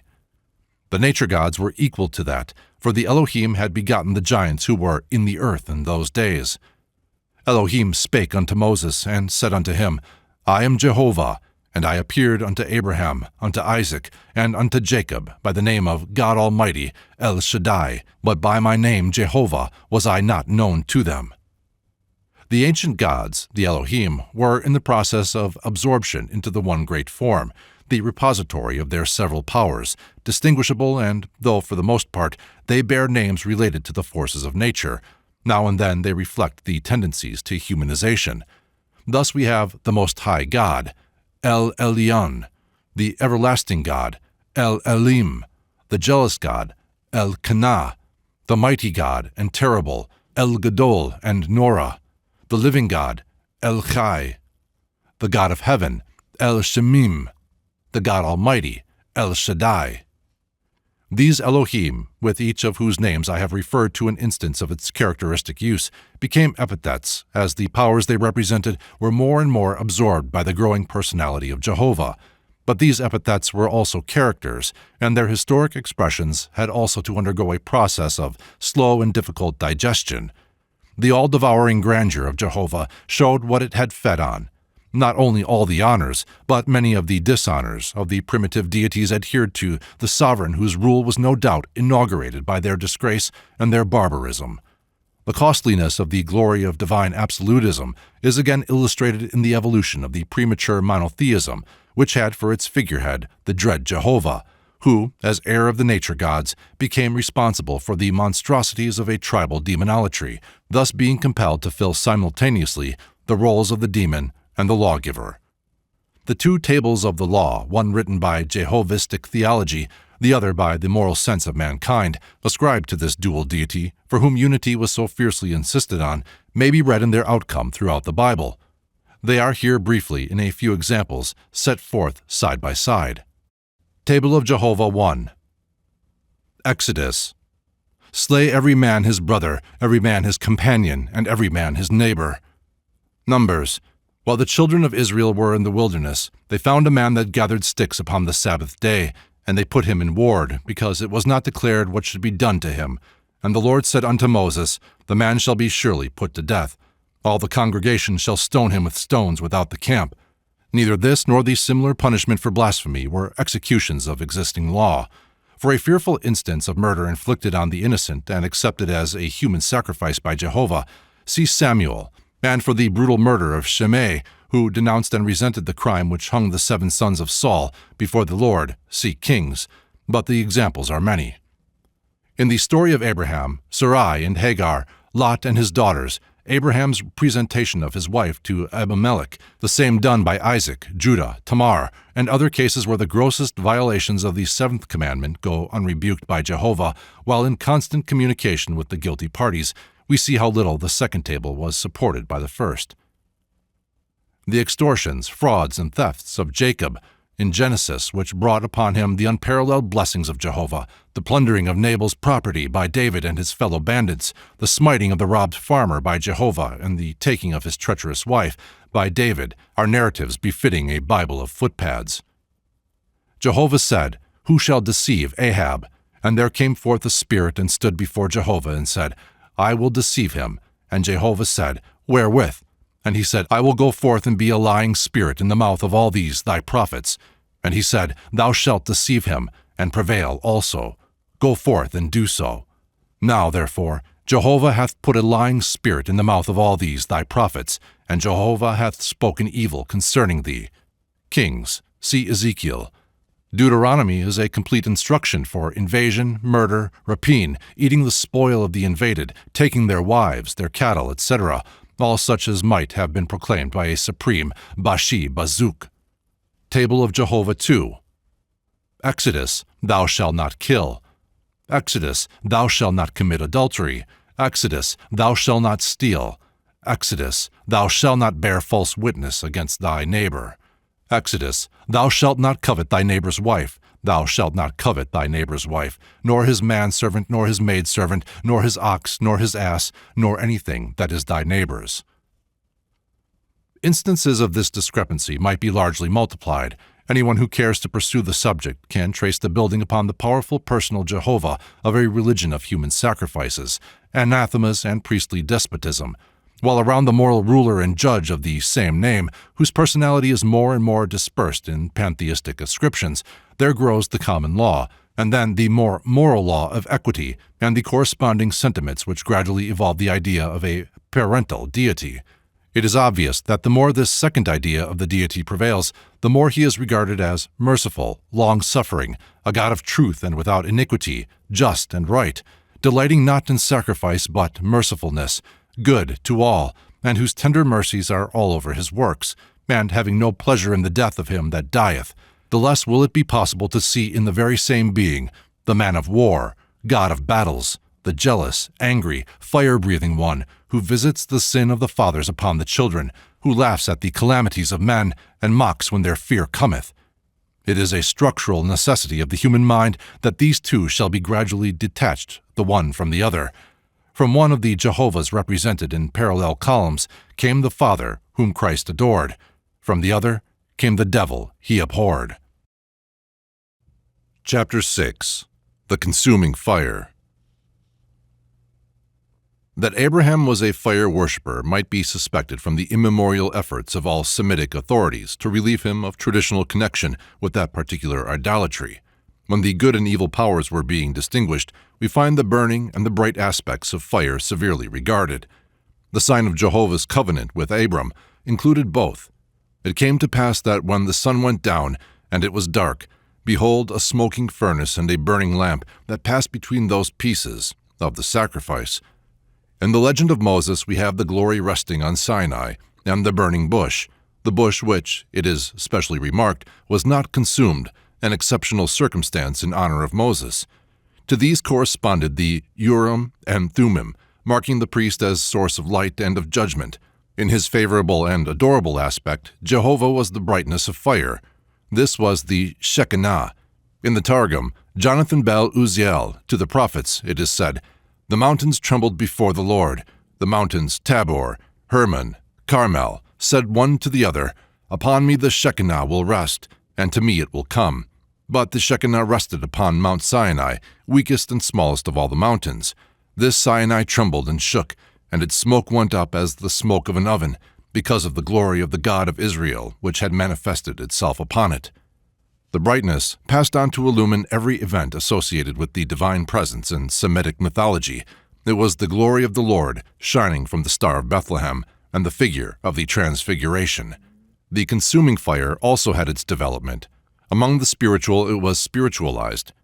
"Who among us shall dwell with the devouring fire?" cries Isaiah. "Who among us shall dwell with the everlasting burnings? He that walketh righteously and speaketh uprightly.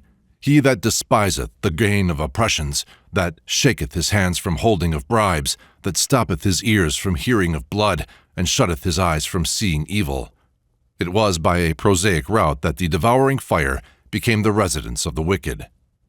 After Jeroboam, 1 Kings 13, had built altars to the Elohim under form of calves, a prophet came out of Judah to denounce the idolatry. And he cried against the altar in the word of Jehovah, and said, "O altar, altar, thus saith Jehovah, Behold, a child shall be born unto the house of David, Josiah by name, and upon thee shall he offer the priests of the high places that burn incense upon thee, and men's bones shall be burnt upon thee." It was deemed so important that this prophecy should be fulfilled in the letter when it could no longer be fulfilled in reality, that some centuries later Josiah dug up the bones of the Elohistic priests and burned them upon their long-ruined altars. The incident is significant, both on account of the prophet's personification of the altar and the institution of a sort of Gehenna in connection with it. The personification and the Gehenna became much more complete as time went on. The Jews originally had no devil, as indeed had no races at first, and this for the obvious reason that their so-called gods were quite equal to any moral evils that were to be accounted for. As we have already seen, they were adequate to explain all physical evils. But the antagonists of the moral Jehovah were recognized and personified with increasing clearness, and were quite prepared for connection with any general who might be theoretically proposed for their leadership. When the Jews came under the influence of Persian theology, the archfiend was elected, and all the Elohim, Moloch, Dagon, Astarte, Chemosh, and the rest took their place under his rebellious ensign. The descriptions of the devil in the Bible are mainly borrowed from the early descriptions of the Elohim and of Jehovah in his Elohistic character. In the subjoined parallels, I follow the received English version. Genesis 22:1, God tempted Abraham. Compared with Matthew 4:1, then was Jesus led up into the wilderness to be tempted of the devil. Exodus 5:3, I, Jehovah, will harden Pharaoh's heart. 5:13, he hardened Pharaoh's heart. Compared with John 13:2, the devil having now put into the heart Judas Iscariot, Simon's son, to betray him. 1 Kings 22:23, Behold, the Lord hath put a lying spirit in the mouth of all these thy prophets, and the Lord hath spoken evil concerning them. Ezekiel 14:9, If the prophet be deceived when he hath spoken a thing, I the Lord have deceived that prophet, and I will stretch out my hand upon him, and will destroy him from the midst of my people. Compared to John 8:44, He, the devil, is a liar, and so is his father, continues the sentence by right of translation. 1 Timothy 3:2, slanderers, or diabolos. 2 Timothy 3:3, false accusers, diablo. Also Titus 2:3, von Tischendorf translates calumniators. Isaiah 45:7, I make peace and create evil. I, the Lord, do all these things. Amos 3:6, shall there be evil in a city, and the Lord hath not done it? 1 Samuel 16:14, an evil spirit from the Lord troubled him. Saul. Compared with Matthew 13:38, the tares are the children of the wicked one. 1 John 3:8, he that committeth sin is of the devil, for the devil sinneth from the beginning. Exodus 12:29, at midnight the Lord smote all the firstborn of Egypt. Verse 30, there was a great cry in Egypt, for there was not a house where there was not one dead.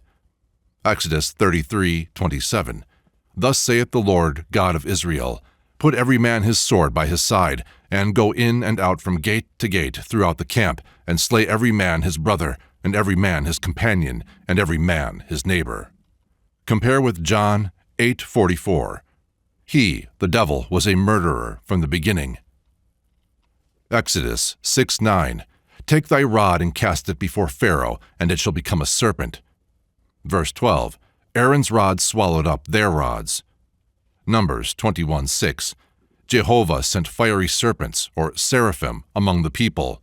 Verse 8, And the Lord said unto Moses, Make thee a fiery serpent, and set it upon a pole, and it shall come to pass that every one that is bitten, when he looketh upon it, shall live. This serpent was worshipped until destroyed by Hezekiah, 2 Kings 18. Compare Jeremiah 8:17. Praise ye the Lord from the earth, ye dragons. Compare this to Revelations 12:7, etc. There was war in heaven. Michael and his angels fought against the dragon, and the great dragon was cast out, that old serpent called the devil and Satan, which deceiveth the whole world.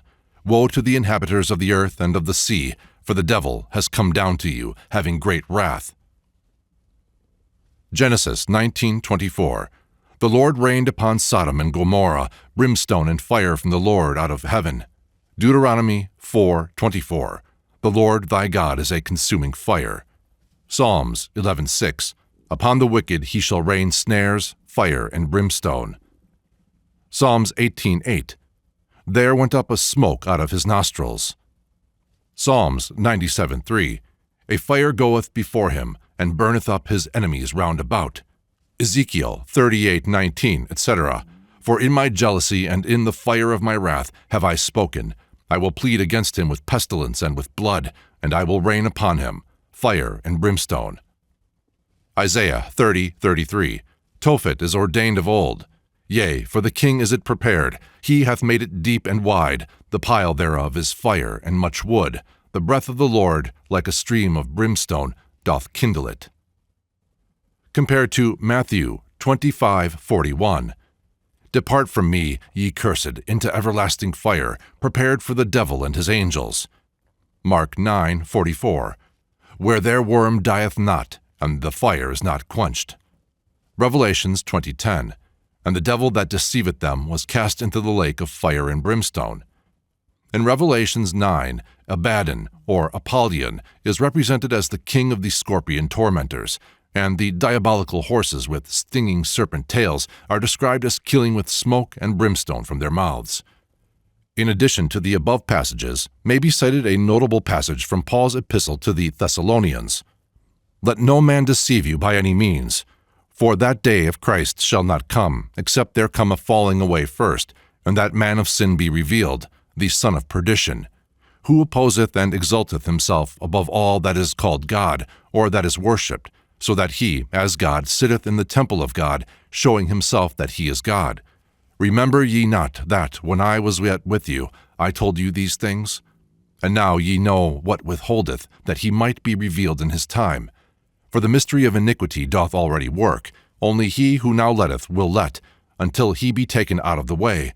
And then shall that wicked be revealed, whom the Lord shall consume with the spirit of his mouth, and shall destroy with the brightness of his coming, even him whose coming is after the working of Satan, with all power and signs and lying wonders, and with all the deceivableness of unrighteousness in them that perish, because they received not the love of the truth, that they might be saved.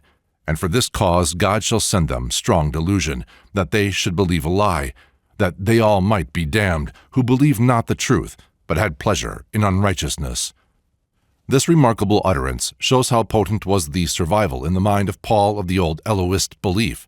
Although the ancient deity who deceived prophets to their destruction and sent forth lying spirits with their strong delusions was dethroned and outlawed, he was still a powerful claimant of the empire, haunting the temple and setting himself up therein as God.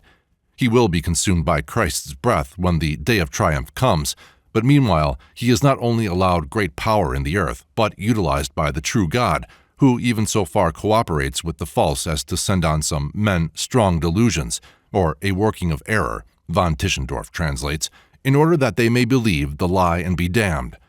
Paul speaks of the mystery of iniquity, but it is not so very mysterious when we consider the antecedents of his idea.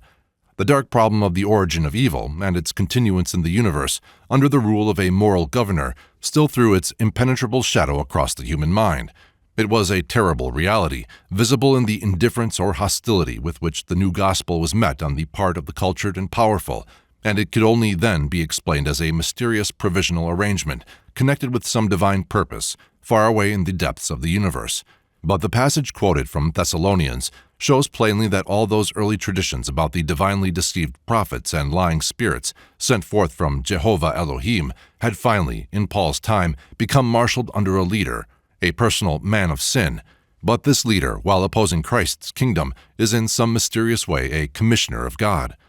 We may remark here the beautiful continuity by which, through all these shadows of terror and vapors of speculation, clouding the glow of heaven, the unquenchable ideal from first to last is steadily ascending. 1 or 3 things, says the Talmud, were before this world: water, fire, and wind. Water begat the darkness, fire begat light, and wind begat the spirit of wisdom. This had become the rationalistic translation by a crude science of the primitive demons, once believed to have created the heavens and the earth. In the process, we find the forces outlawed in their wild action, but becoming the choir of God in their quiet action. 1 Kings 19, 11 through 13. And he said, Go forth and stand upon the mount before the Lord. And behold, the Lord passed by, and a great and strong wind rent the mountains, and brake in pieces the rocks before the Lord. But the Lord was not in the wind. And after the wind an earthquake. But the Lord was not in the earthquake. And after the earthquake a fire. But the Lord was not in the fire. And after the fire a still small voice. And it was so, when Elijah heard it, that he wrapped his face in his mantle. But man must have a philosophical as well as a moral development. The human mind could not long endure this elemental anarchy. It asked, if the Lord be not in the hurricane, the earthquake, the volcanic flame, who is therein? This is the answer of the Targum. And he said, Arise and stand on the mountain before the Lord. And God revealed himself, and before him a host of angels of the wind, cleaving the mountain and breaking the rocks before the Lord. But not in the host of angels was the Shekinah. And after the host of the angels of the wind came a host of angels of commotion. But not in the host of the angels of commotion was the Shekinah of the Lord. And after the angels of commotion came a host of angels of fire. But not in the host of angels of fire was the Shekinah of the Lord. But after the host of the angels of the fire came voices singing in silence. And it was when Elijah heard this, he hid his face in his mantle. The moral sentiment takes another step in advance with the unknown but artistic writer of the Epistle to the Hebrews. Moses had described God as a consuming fire, and the sight of the glory of the Lord was like devouring fire on the top of the mount in the eyes of the children of Israel. When next we meet this phrase, it is with this writer, who seeks to supersede what Moses traditionally built up. Whose voice, he says, then shook the earth, but now he hath promised, saying, Yet once more I shake not the earth only, but also heaven. And this word, yet once more, signifieth the removing of those things that are shaken, as of things that are made, that those which cannot be shaken may remain. For our God is a consuming fire. Our God also cries each great revolution that advances. His consuming wrath is not now directed against man, but the errors which are man's only enemies, the lightnings of the new Sinai, while they enlighten the earth, smite the old heaven of human faith and imagination, shriveling it like a burnt scroll. In this 19th century, when the old heaven, amid which this fiery pillar glowed, is shaken again, the ancient phrase has still its meaning. The Russian Turgenev represents 2 friends who had studied together in early life, then parted, accidentally meeting once more for a single night. They compare notes as to what the long intervening years had taught them, and one sums his experience in the words, I have burned what I used to worship, and worship what I used to burn. The novelist artfully reproduces for this age a sentence associated with a crisis in the religious history of Europe.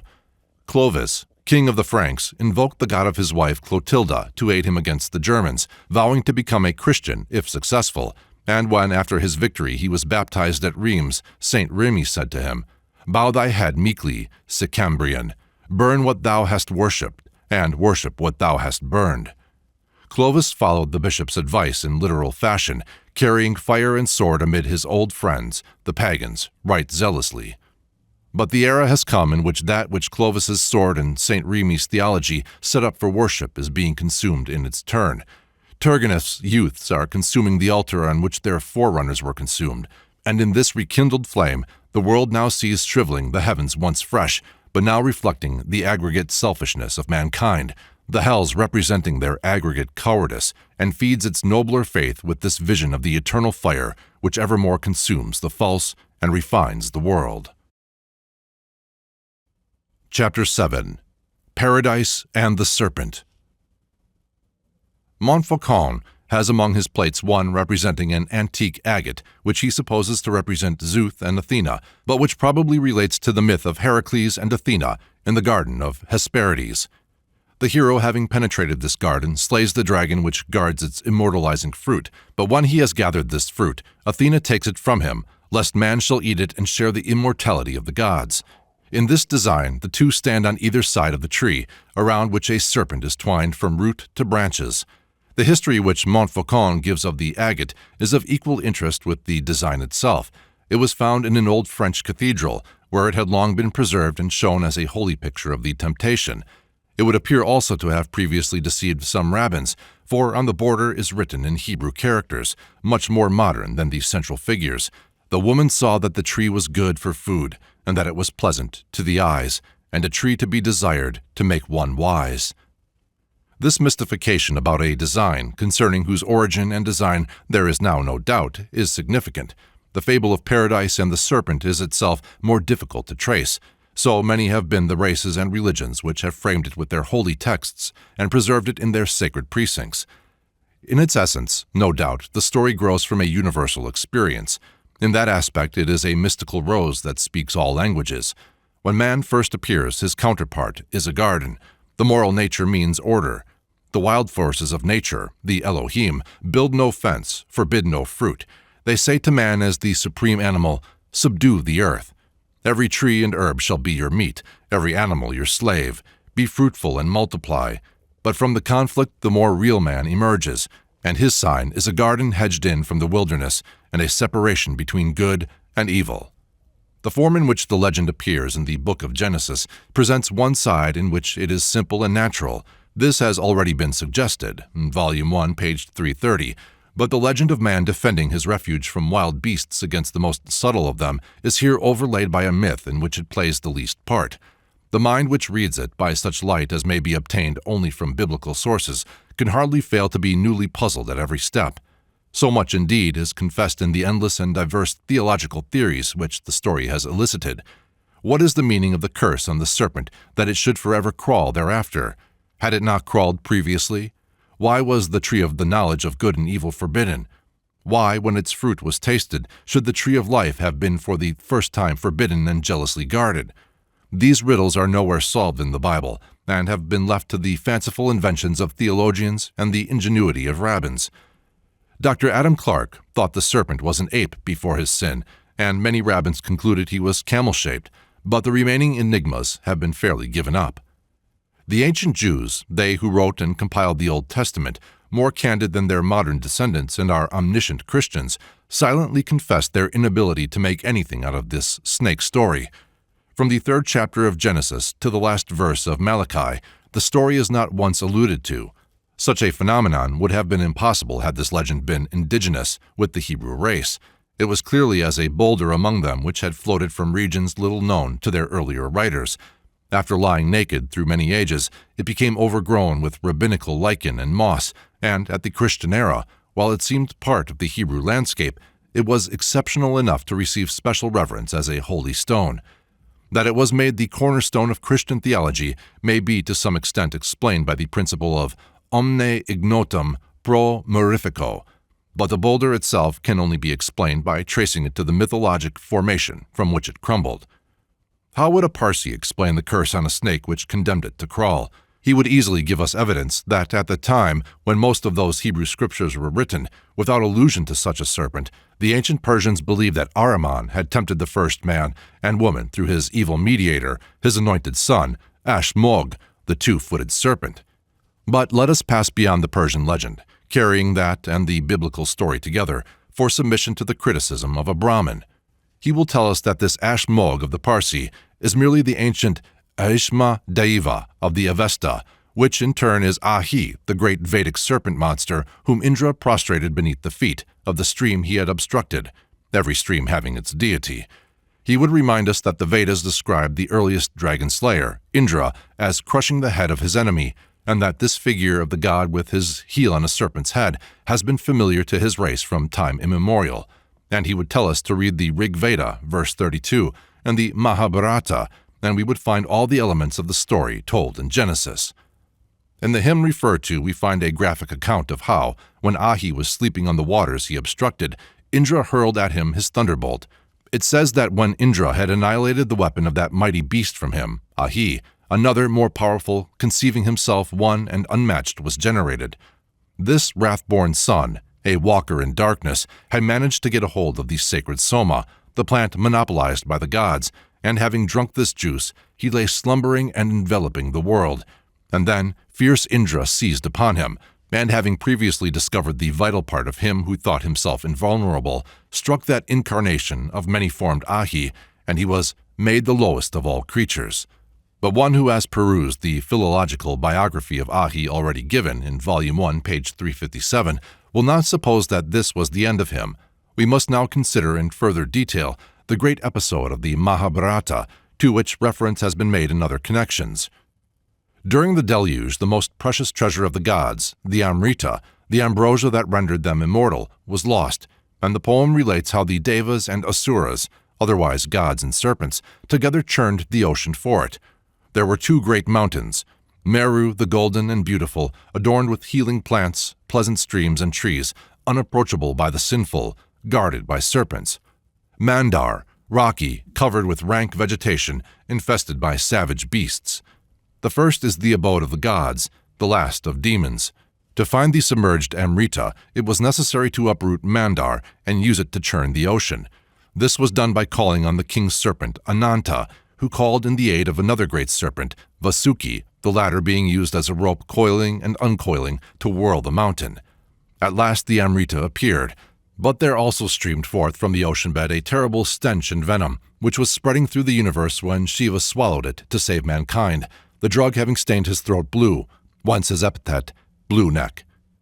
When the Asuras saw the Amrita, they claimed it, but one of the Devas, Narya, assumed the form of a beautiful woman, and so fascinated them that they forgot the Amrita for the moment, which the gods drank. One of the Asuras, however, Rahu, assumed the form of a god or Deva and began to drink. The immortalizing nectar had not gone farther than his throat when the sun and moon saw the deceit and discovered it to Naraya, who cut off Rahu's head. The head of Rahu, being immortal, bounded to the sky, where its efforts to devour the sun and moon, which betrayed him, causes their eclipses. The tail, Ketu, also enjoys immortality in a lower plane and is the fatal planet which sends diseases on mankind.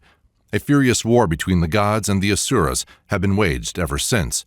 And since the Devas are the strongest, it is not wonderful that it should have passed into the folklore of the whole Aryan world that the evil host are forever seeking to recover by cunning the Amrita.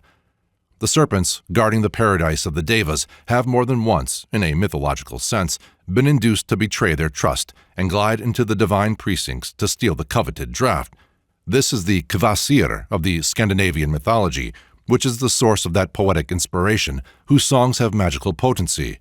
The sacramental symbol of the Amrita in Hindu theology is the soma juice, and this plant Indra is declared in the Rig Veda to have discovered hidden like the nestings of a bird amidst a pile of rocks enclosed by bushes, where the dragon Drought had concealed it. Indra, in the shape of a hawk, flew away with it.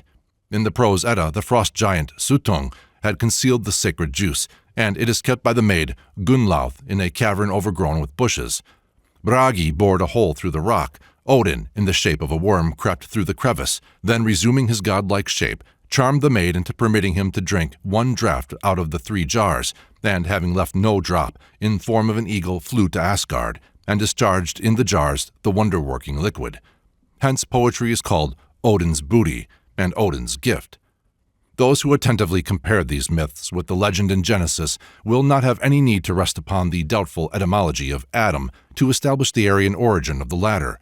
The tree of the knowledge of good and evil which made man as one of us, the Elohim, is the Soma of India, the Heoma of Persia, the Kvasir of Scandinavia, to which are ascribed the intelligence and powers of the gods, and the ardent thoughts of their worshippers. The tree of immortality is the Amrita, the only monopoly of the gods. The Lord God said, "Behold, the man is become as one of us, to know good and evil.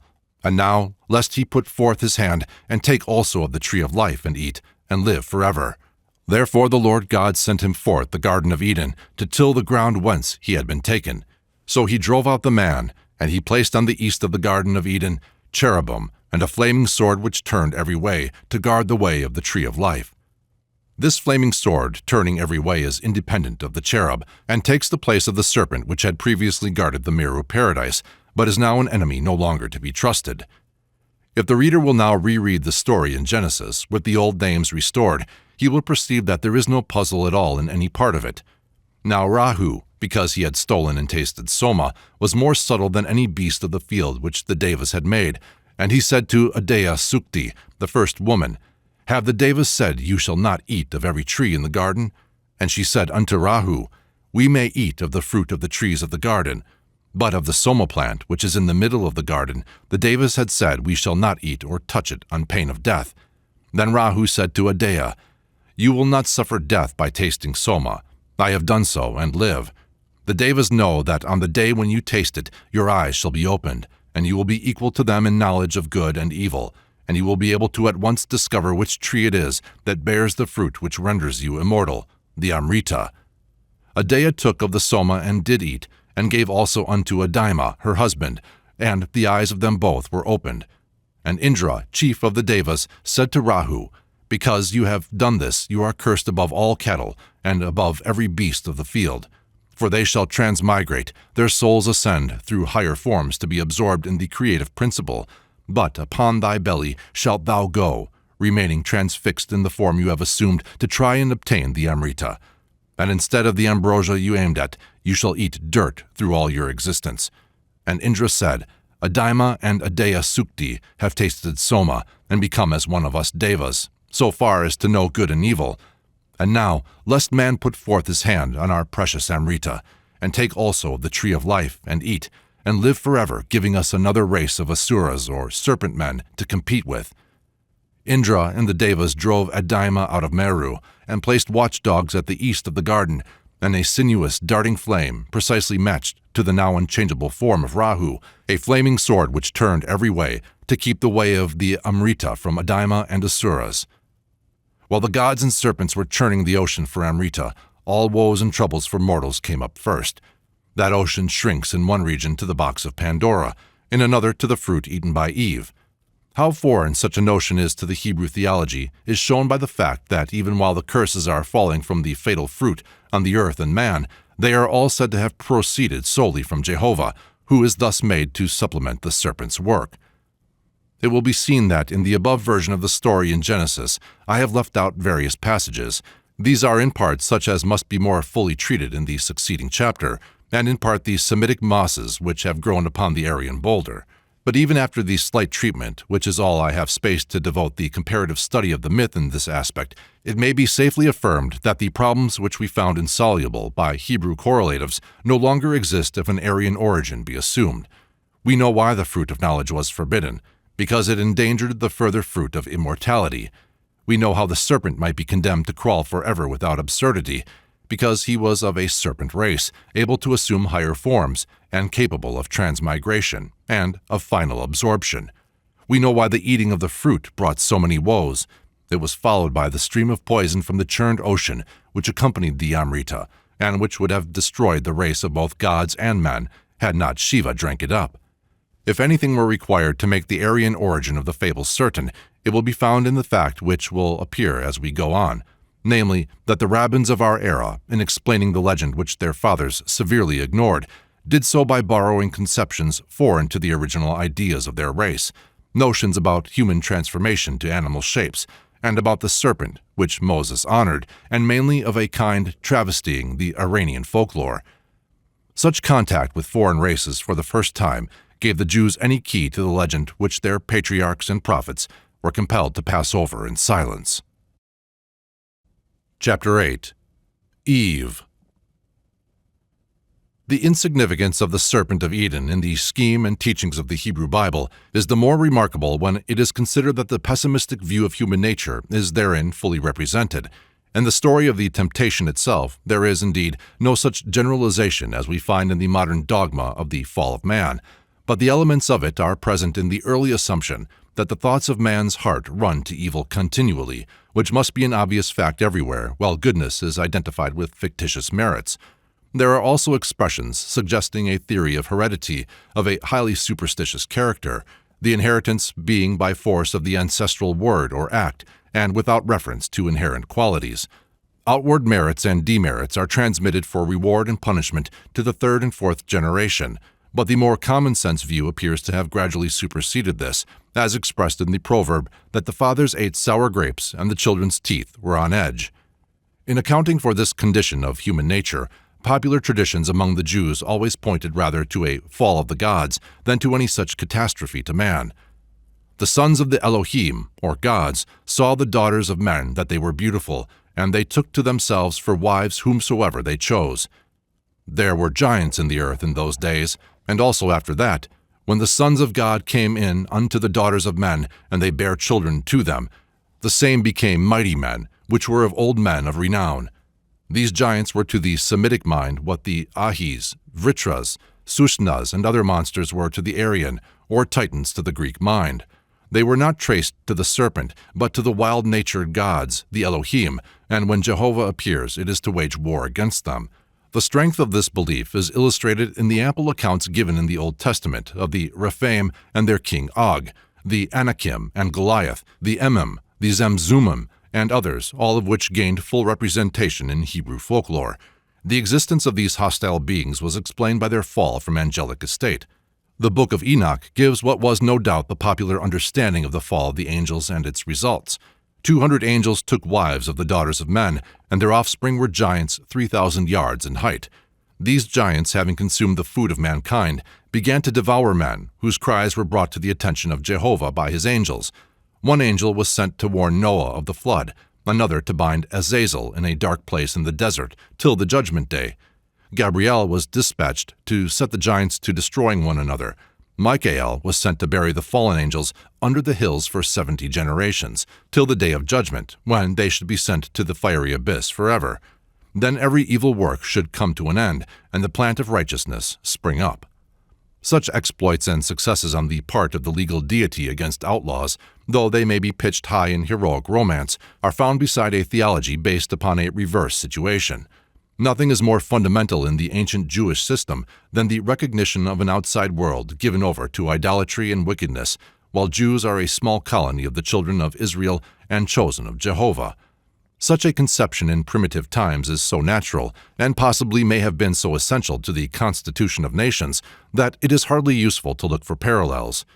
Though nearly all races see in their traditional dawn an age of gold, a happy garden, or some corresponding felicity, these are normally defined against anterior chaos or surrounding ferocity. Every Eden has had its guards. When we come to legends which relate particularly to the way in which the early felicity was lost, many facts offer themselves for a comparative study, and with regard to the myths of Eden and Eve, we may remark what appears to have been a curious interchange of legends between the Hebrews and Persians. The ancient doctrines of India and Persia concerning origins are largely, if not altogether, astronomical. In the Genesis of India, we see a golden egg floating on a shoreless ocean. It divides to make the heaven above and the earth beneath. From it emerges Prajapati, who also falls in twain to make the mortal and immortal substances. The parts of him again divide to make men and women on earth, sun and moon in the sky. This is but one version out of many, but all the legends about Prajapati converge in making him a figure of Indian astronomy. In the Rig Veda, he is Orion, and forever lies with the 3 arrows in his belt, which Sirius shot at him because of his love for Aldebaran, towards which constellation he stretches.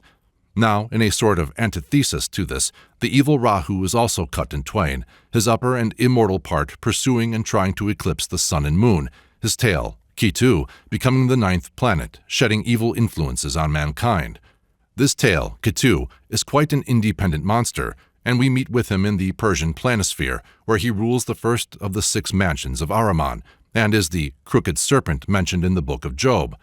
By referring to Volume 1, page 253, the reader will see that this star serpent must stand as close to the woman with her child and sheaf as September stands to October, but unquestionably the woman was put there for honor and not disgrace.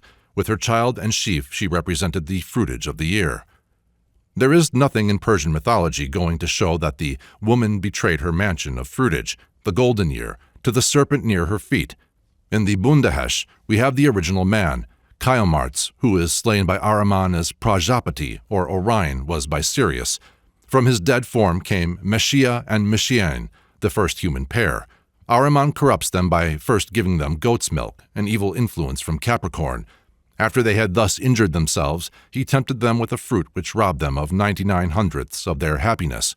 In all this, there is no indication that the woman and man bore different relations to the calamity, but after a time, we find a Parsi postscript to this effect. The woman was the first to sacrifice to the Devas.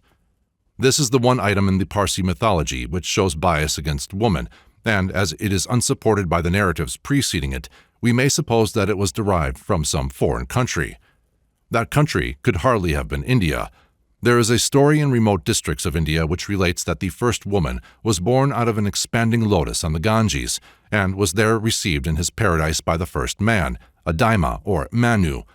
Having partaken of the soma, they were expelled, after first being granted their prayer to be allowed a last draught from the Ganges. The effect of the holy water being to prevent entire corruption and secure immortality to their souls. But nowhere in Indian legend or folklore do we find any special dishonor put upon women such as is described in the Hebrew story. Rather, we find the reverse. Early in the last century, a traveler, John Marshall, related stories of the creation which he says were told to him by the Brahmins and others by the Brahmins of Persia. Once on a time, the Brahmins said, as God was set in eternity, it came into his mind to make something, and immediately no sooner had he thought the same, but that the same minute was a perfect beautiful woman present immediately before him, which he called Adaya Sukti, that is, the first woman. Then this figure put into his mind the figure of a man, which he had no sooner conceived in his mind, but that he also started up and represented himself before him. This he called Manapuis, that is, the first man. Then, upon a reflection of these things, he resolved further to create several places for them to abide in, and accordingly, assuming a subtle body, he breathed in a minute the whole universe, and everything therein, from the least to the greatest. The Brahmins of Persia tell certain long stories of a great giant that was led into a most delicate garden, which, upon certain conditions, should be his own forever. But one evening in a cool shade, one of the wicked devatas, or spirits, came to him, and tempted him with vast sums of gold, and all the most precious jewels that can be imagined. But he courageously withstood that temptation, as not knowing what value or use they were of. But at length this wicked devata brought to him a fair woman, who so charmed him that for her sake he most willingly broke all his conditions, and thereupon was turned out. In the first of these two stories, the names given to the man and women are popular words derived from Sanskrit. In the second, the Persian characters are present, as in the use of devatas, to denote wicked powers. But for the rest, the latter legend appears to me certainly borrowed from the Jews so far as the woman is concerned. It was they who first perceived any connection between Virgo in the sixth mansion of Ormuzd and Python in the seventh, and returned the Persians their planisphere with a new gloss. Having adopted the dragon's tail, or Ketu, for a little preliminary performance, the Hebrew system dismisses that star snake utterly, for it has already evolved a terrestrial devil from its own inner consciousness. The name of that devil is woman. The diabolization of woman in their theology and tradition is not to be regarded as any indication that the Hebrews anciently held women in dishonor. Rather, it was a tribute to her powers of fascination, such as the young man wrote to be placed under the pillow of Darius. Woman is strongest. As Darius and his council agreed that, next to truth, woman is strongest, stronger than wine or than kings, so do the Hebrew fables testify by interweaving her beauty and genius with every evil of the world. Between the Elohist and Javist accounts of the creation of man, there are two differences of great importance. The Elohim are said to have created man in their own image, male and female, the word for created being bara, literally meaning to carve out. Jehovah Elohim is said to have formed man, nothing being said about his own image or about male and female, the word formed being yatsar. The sense of this word yatsar in this place must be interpreted by what follows. Jehovah is said to have formed man out of the afar, which the English version translates dust, but the Septuagint more correctly sperma. The literal meaning is a finely volatilized substance, and in Numbers 23:10 it is used to represent the seed of Jacob. In the Jehovistic creation, it means that man was formed out of the seminal principle of the earth, combined with the breath of Jehovah, and the legend closely resembles the account of the ancient Satapatha Brahmana, which shows the creative power in sexual union with the fluid world to produce the egg from which Prajapati was born, to be divided into man and woman. These two accounts, therefore, to wit, that in the first and that in the second chapter of Genesis, must be regarded as being of different events, and not merely varying myths of the same event. The offspring of Jehovah were living souls, an expression not used in connection with the created images of the giants or Elohim. The Elohist pair roam about the world freely, eating all fruits and herbs, possessing nature generally, and, as male and female, encouraged to increase and multiply. But Jehovah carefully separates his two children from general nature, places them in a garden, forbids certain food, and does not say a word about sex, even much less encourage its functions. Adam was formed simply to be the gardener of Eden. No other motive is assigned. In proposing the creation of a being to be his helper and companion, nothing is said about a new sex. The word translated helpmeet, itzir, is masculine. Adam names the being made woman, the vulgar being virago, only because she has been made out of man, but sex is not even yet suggested. This is so marked that the compiler has filled up what he considered an omission with verse 24, a little lecture on duty to wives. It is plain that the jealousy-guarded ambrosia of Aryan gods has here been adapted to signify the sexual relation. This is the fruit in the midst of the garden which is reserved. The eating of it is immediately associated with consciousness of nudity and shame. The curse upon Eve is appropriate.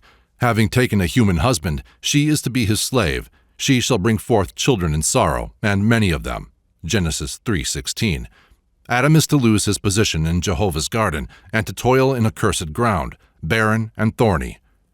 Cast out thus into the wilderness, the human progeny as it increased came in contact with the giants' progeny, those created by the Elohim, in Genesis 1.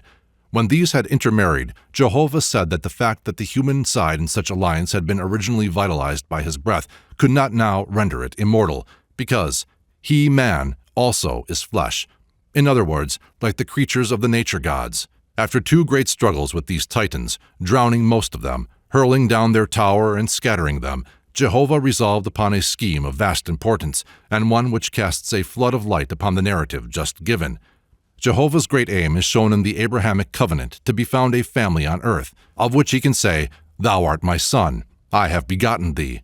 Eve was meant to be the mother of that family, but by yielding to her passion for the man meant only to be her companion, she had thwarted the purpose of Jehovah. But she reappears again under the name of Sarah, and from first to last, the sense of these records, however overlaid by later beliefs, is the expansion, varying fortunes, and gradual spiritualization of this aspiration of a deity for a family of his own in the earth. Celsus said that the story of the Virgin Mary and the Holy Ghost is one in which Christians would find little mystery if the names were Danae and Jupiter. The same may be said of the story of Sarah and Jehovah, of which that concerning Mary is a theological travesty.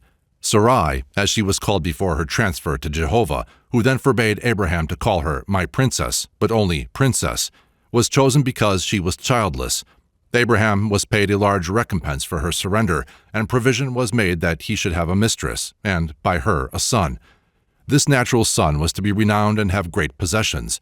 Nominally, Abraham was to be represented by Sarah's miraculously conceived son, and to control his fortunes, but the blood of the new race was to be purely divine in its origin, so that every descendant of Isaac might be of Jehovah's family in Abraham's household. Abraham twice gave over his wife to different kings who were jealously punished by Jehovah for sins they only came near committing unconsciously, while Abraham himself was not even rebuked for the sin he did commit. The forbidden fruit was not eaten this time, and the certificate and proof of the supernatural conception of Isaac were made clear in Sarah's words. God hath made me to laugh. All that hear will laugh with me. Who would have said unto Abraham that Sarah should have given children suck? For I have borne a son in his old age. It was the passionate nature and beauty of woman which had thus far made the difficulty.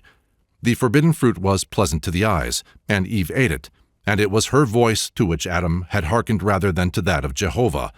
And again it was the easy virtue and extreme beauty of Sarah which endangered the new scheme.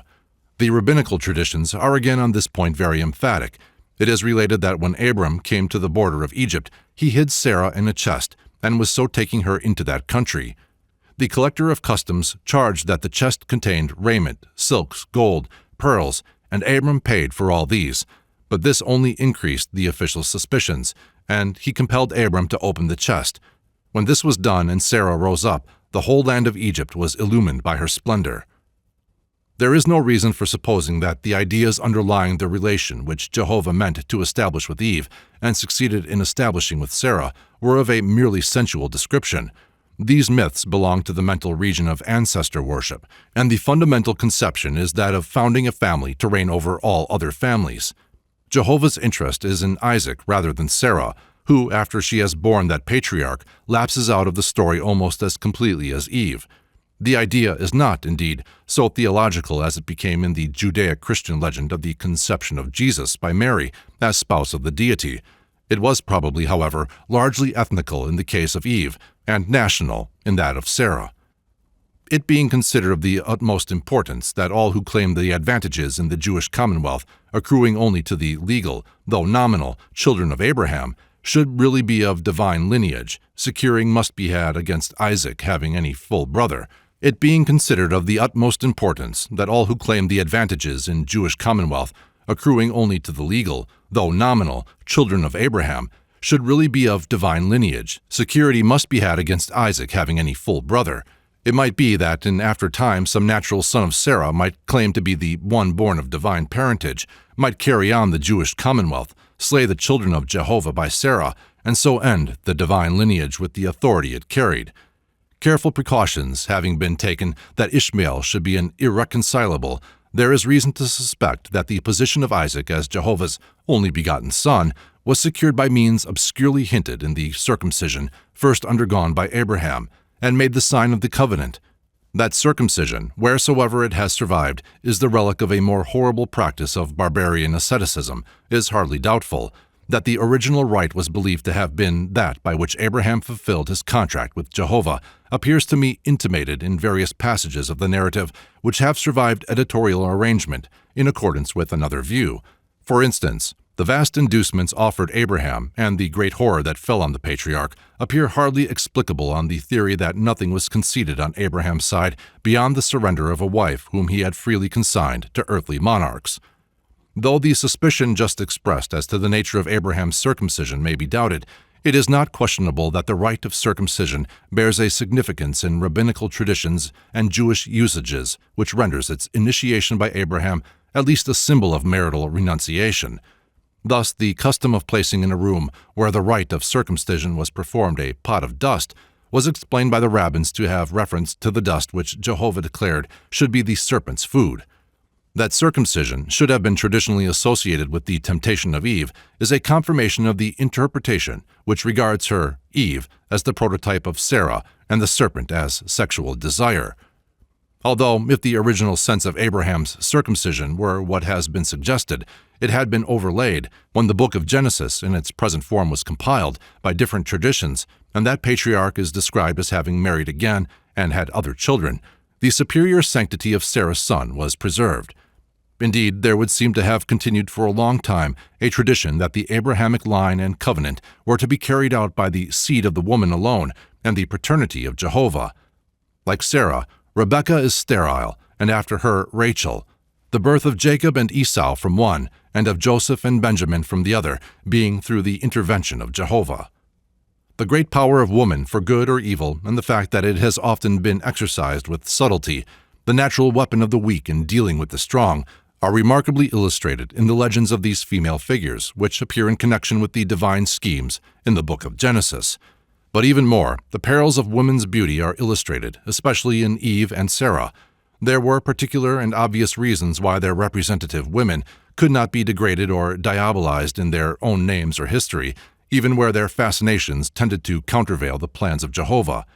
The readiness with which Sarah promoted her husband's prostitution and consented to her own, the treachery of Rebekah to her son Esau, could yet not induce Jewish orthodoxy to give evil names to the Madonnas of their race. But the inference made was expressed under other forms and names. It became a settled superstition that wherever evil was going on, woman was at the bottom of it. Potiphar's wife, Jezebel, Vashti and Delilah were among the many she-scapegoats on whom were laid the offenses of their august official predecessors, who could do no wrong.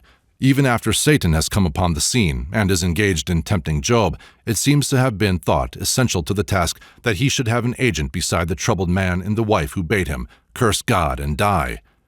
It is impossible to say at just what period the rabbins made their ingenious discovery that the devil and woman entered the world at the same time, he coming out of the hole left by removal of the rib from Adam before it was closed. This they found disclosed in the fact that it is in Genesis 3:21, describing the creation of woman, that there appears for the first time Samek, the serpent letter S, in Vagiskor. But there were among them many legends of a similar kind that leave no wonder concerning the existence of a thanksgiving, taught boys that they have not been created women, however much one may be scandalized at its continuance in the present day.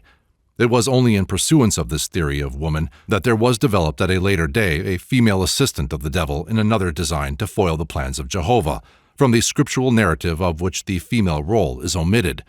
In the scriptural legend of Noah, his wife is barely mentioned, and her name is not given, but from an early period vague rumors to her discredit floated about, and these gathered consistency in the Gnostic legend that it was through her that Satan managed to get on board the ark, as is elsewhere related, and was so enabled to resuscitate antediluvial violence in the drunken curses of Noah. Satan did this by working upon both the curiosity and jealousy of Norea, the name assigned Noah's wife. It has been necessary to give at length the comparative view of the myth of Eden in order that the reader may estimate the grounds upon which rests a theory which has been submitted after much hesitation concerning its sense. The phallic theory by which it has become the fashion to interpret so many of these old fables appears to me to have been done to death. Yet I cannot come to any other conclusion concerning the legend of Eve than that she represents that passional nature of woman, which, before it was brought under such rigid restraint, might easily be regarded as a weakness to any tribe desirous of keeping itself separate from other tribes.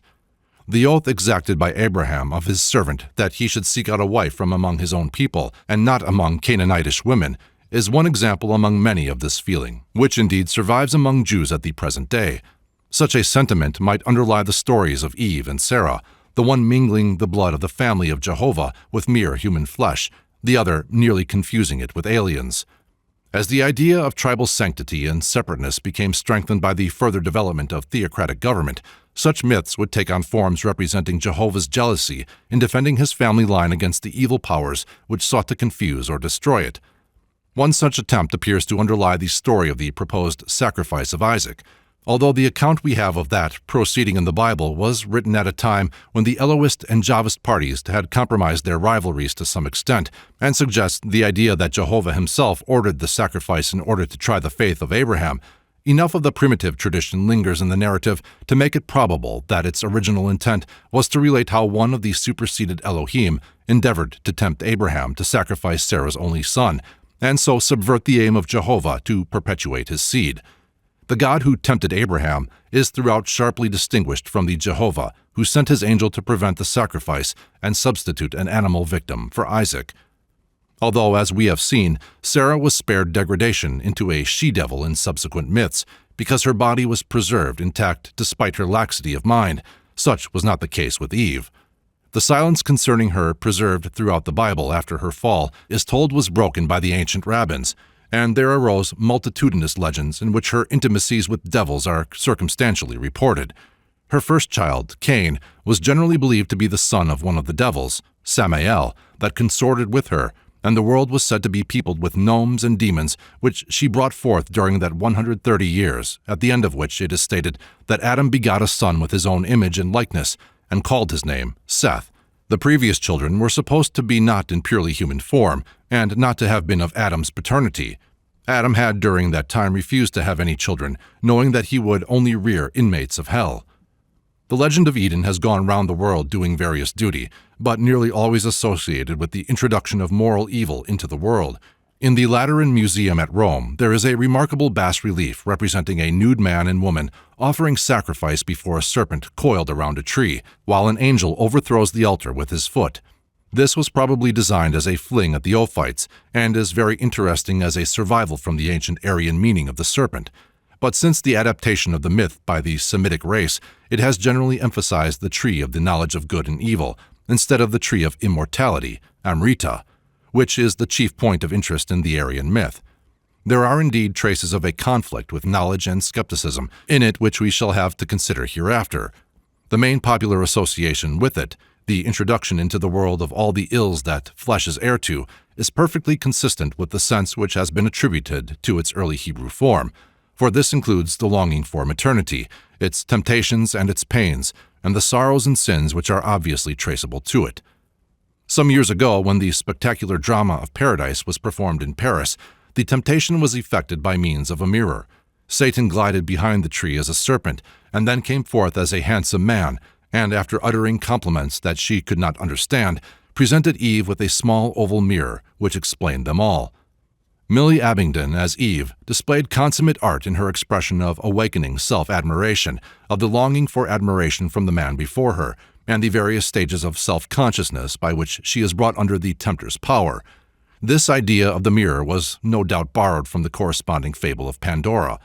On a vase, Etruscan, in the Hamilton collection there is an admirable representation of Pandora opening her box, from which all evils are escaping. She is seated beneath a tree, around which a serpent is coiled. Among the things which have come out of the box is this same small oval mirror. In this variant, Hope, coming out last, corresponds with the prophecy that the seed of the woman shall bruise the serpent's head. The ancient Etruscan and the modern Parisian version are both by the same mirror, finely connected with the sexual sense of the legend. The theological interpretation of the beautiful myth of Eden represents a sort of spiritual vivisection. Yet even as a dogma, the story preserves high testimony. When woman falls, the human race falls with her. When man rises above his inward or outward degradations and recovers his paradise, it is because his nature is refined by the purity of woman, and his home sweetened by her heart. There is a widespread superstition that every serpent will single out a woman from any number of people for its attack. In such dim way is felt her gentle bruising of man's reptilian self. No wonder that woman is excluded from those regions of life where man's policy is still to crawl, eat dust, and bite the heel. It is, I suppose, the old mystery of the creation which left Coventry its legend of a good Eve. Godiva, whose name is written Good Eve in a Coventry verse, 1494, whose nakedness should bring benefit to man, as that of the first Eve brought him evil. The fig leaf of Eve, gathered no doubt from the tree whose forbidden fruit she had eaten, has gradually grown so large as to cloak her mind and spirit as well as her form. Her work must still be chiefly that of a spirit veiled and ashamed, her passions suppressed, her genius disbelieved, her influence forced to seek hidden and often illegitimate channels. Woman now outwardly represents a creation of man to suit his own convenience. But the serpent has also changed a great deal since the days of Eve, and now, as intelligence, has found out man in his fool's paradise, where he stolidly maintains that, with few exceptions, it is good for man to be alone. But good women are remembering Godiva, and realizing that the charms which have sometimes lowered man or cost him dear may be made his salvation. It shall be so when woman can face with clear-eyed purity all the facts of nature, can cast away the mental and moral swathing clothes transmitted from Eden, and put forth all her powers for the welfare of mankind. A good Eva, who Coventry Toms may call naked, but who is not ashamed of the garb of innocence and truth. Chapter 9. Lilith. The attempt of the compilers of the Book of Genesis to amalgamate the Elohist and Jehovahist legends, ignoring the moral abyss that yawns between them, led to some sufficiently curious results. One of these it may be well enough to examine here, since, though later in form than some other legends which remain to be considered, it is closely connected in spirit with the ancient myth of Eden and illustrative of it. The differences between the two creations of man and woman, critically examined in the previous chapter, were fully recognized by the ancient rabbins, and their speculations on the subject laid the basis for the further legend that the woman created, in Genesis 1, at the same time with Adam, and therefore not possibly the woman formed from his rib, was a first wife who turned out badly. To this first wife of Adam, it was but natural to assign the name of one of the many ancient goddesses who had been degraded into demonesses. For the history of Mariolatry in the north of Europe has been many times anticipated. The mother's tenderness and self-devotion, the first smile of love upon social chaos, availed to give every race its Madonna, whose popularity drew around her the fatal favors of priestcraft, weighing her down at last to be a type of corruption. Even these Semitic tribes, with their hard masculine deities, seem to have once worshipped Alalat, whose name survives in Elohim and Allah. Among these degraded Madonnas was Lilith, whose name has been found in a Chaldean inscription, which says, when a country is at peace, Lilith, or Lilatu, is not before them. The name is from Assyrian Leila, and Hebrew Lil, or night, which already in Akkadian meant sorcery. It probably personified at first the darkness that soothed children to slumber, and though the word lullaby has, with more ingenuity than accuracy, been derived from Lilith Abi, the theory may suggest the path by which the soft southern night came to mean a nocturnal specter. The only place where the name of Lilith occurs in the Bible is Isaiah 34:14, where the English version renders it screech owl. In the Vulgate, it is translated Lamia, and in Luther's Bible, kobold. Gesenius explains it as nocturna, night specter, or ghost. The rabbinical myths concerning Lilith, often pass over as puerile fancies, appear to me pregnant with significance and beauty. Thus Abraham Echolensis, giving a poor Arabic version of the legend, says, "This fable has been transmitted to the Arabs from Jewish sources by some converts of Muhammad from Kabbalism and Rabbinism, who have transferred all the Jewish fooleries to the Arabs. But the rabbinical legend grew very slowly and relates to principles and facts of social evolution whose force and meaning are not yet exhausted." Premising that the legend is here pieced together mainly from Eisenmenger, who at each mention of the subject gives ample references to rabbinical authorities, I will relate it without further references of my own. Lilith was said to have been created at the same time and in the same way as Adam, and when the two met, they instantly quarreled about the headship which both claimed. Adam began the first conversation by asserting that he was to be her master. Lilith replied that she had equal right to be chief. Adam insisting, Lilith uttered a certain spell called Shem Ham Farash, afterwards confided by a fallen angel to one of the daughters of men with whom he had an intrigue, and of famous potency in Jewish folklore, the result of which was that she obtained wings. Lilith then flew out of Eden and out of sight. Adam then cried in distress, "Master of the world, the woman who thou didst give me has flown away." The Creator then sent 3 angels to find Lilith and persuade her to return to the garden, but she declared that it could be no paradise to her if she was to be the servant of man. She remained hovering over the Red Sea, where the angels had found her, while these returned with her inflexible resolution. And she would not yield even after the angels had been sent again to convey to her, as the alternative of not returning, the doom that she should bear many children, but these should all die in infancy. This penalty was so awful that Lilith was about to commit suicide by drowning herself in the sea, when the 3 angels, moved by her anguish, agreed that she should have the compensation of possessing full power over all children after birth up to their 8th day, on which she promised that she would never disturb any babes who were under the angels' protection.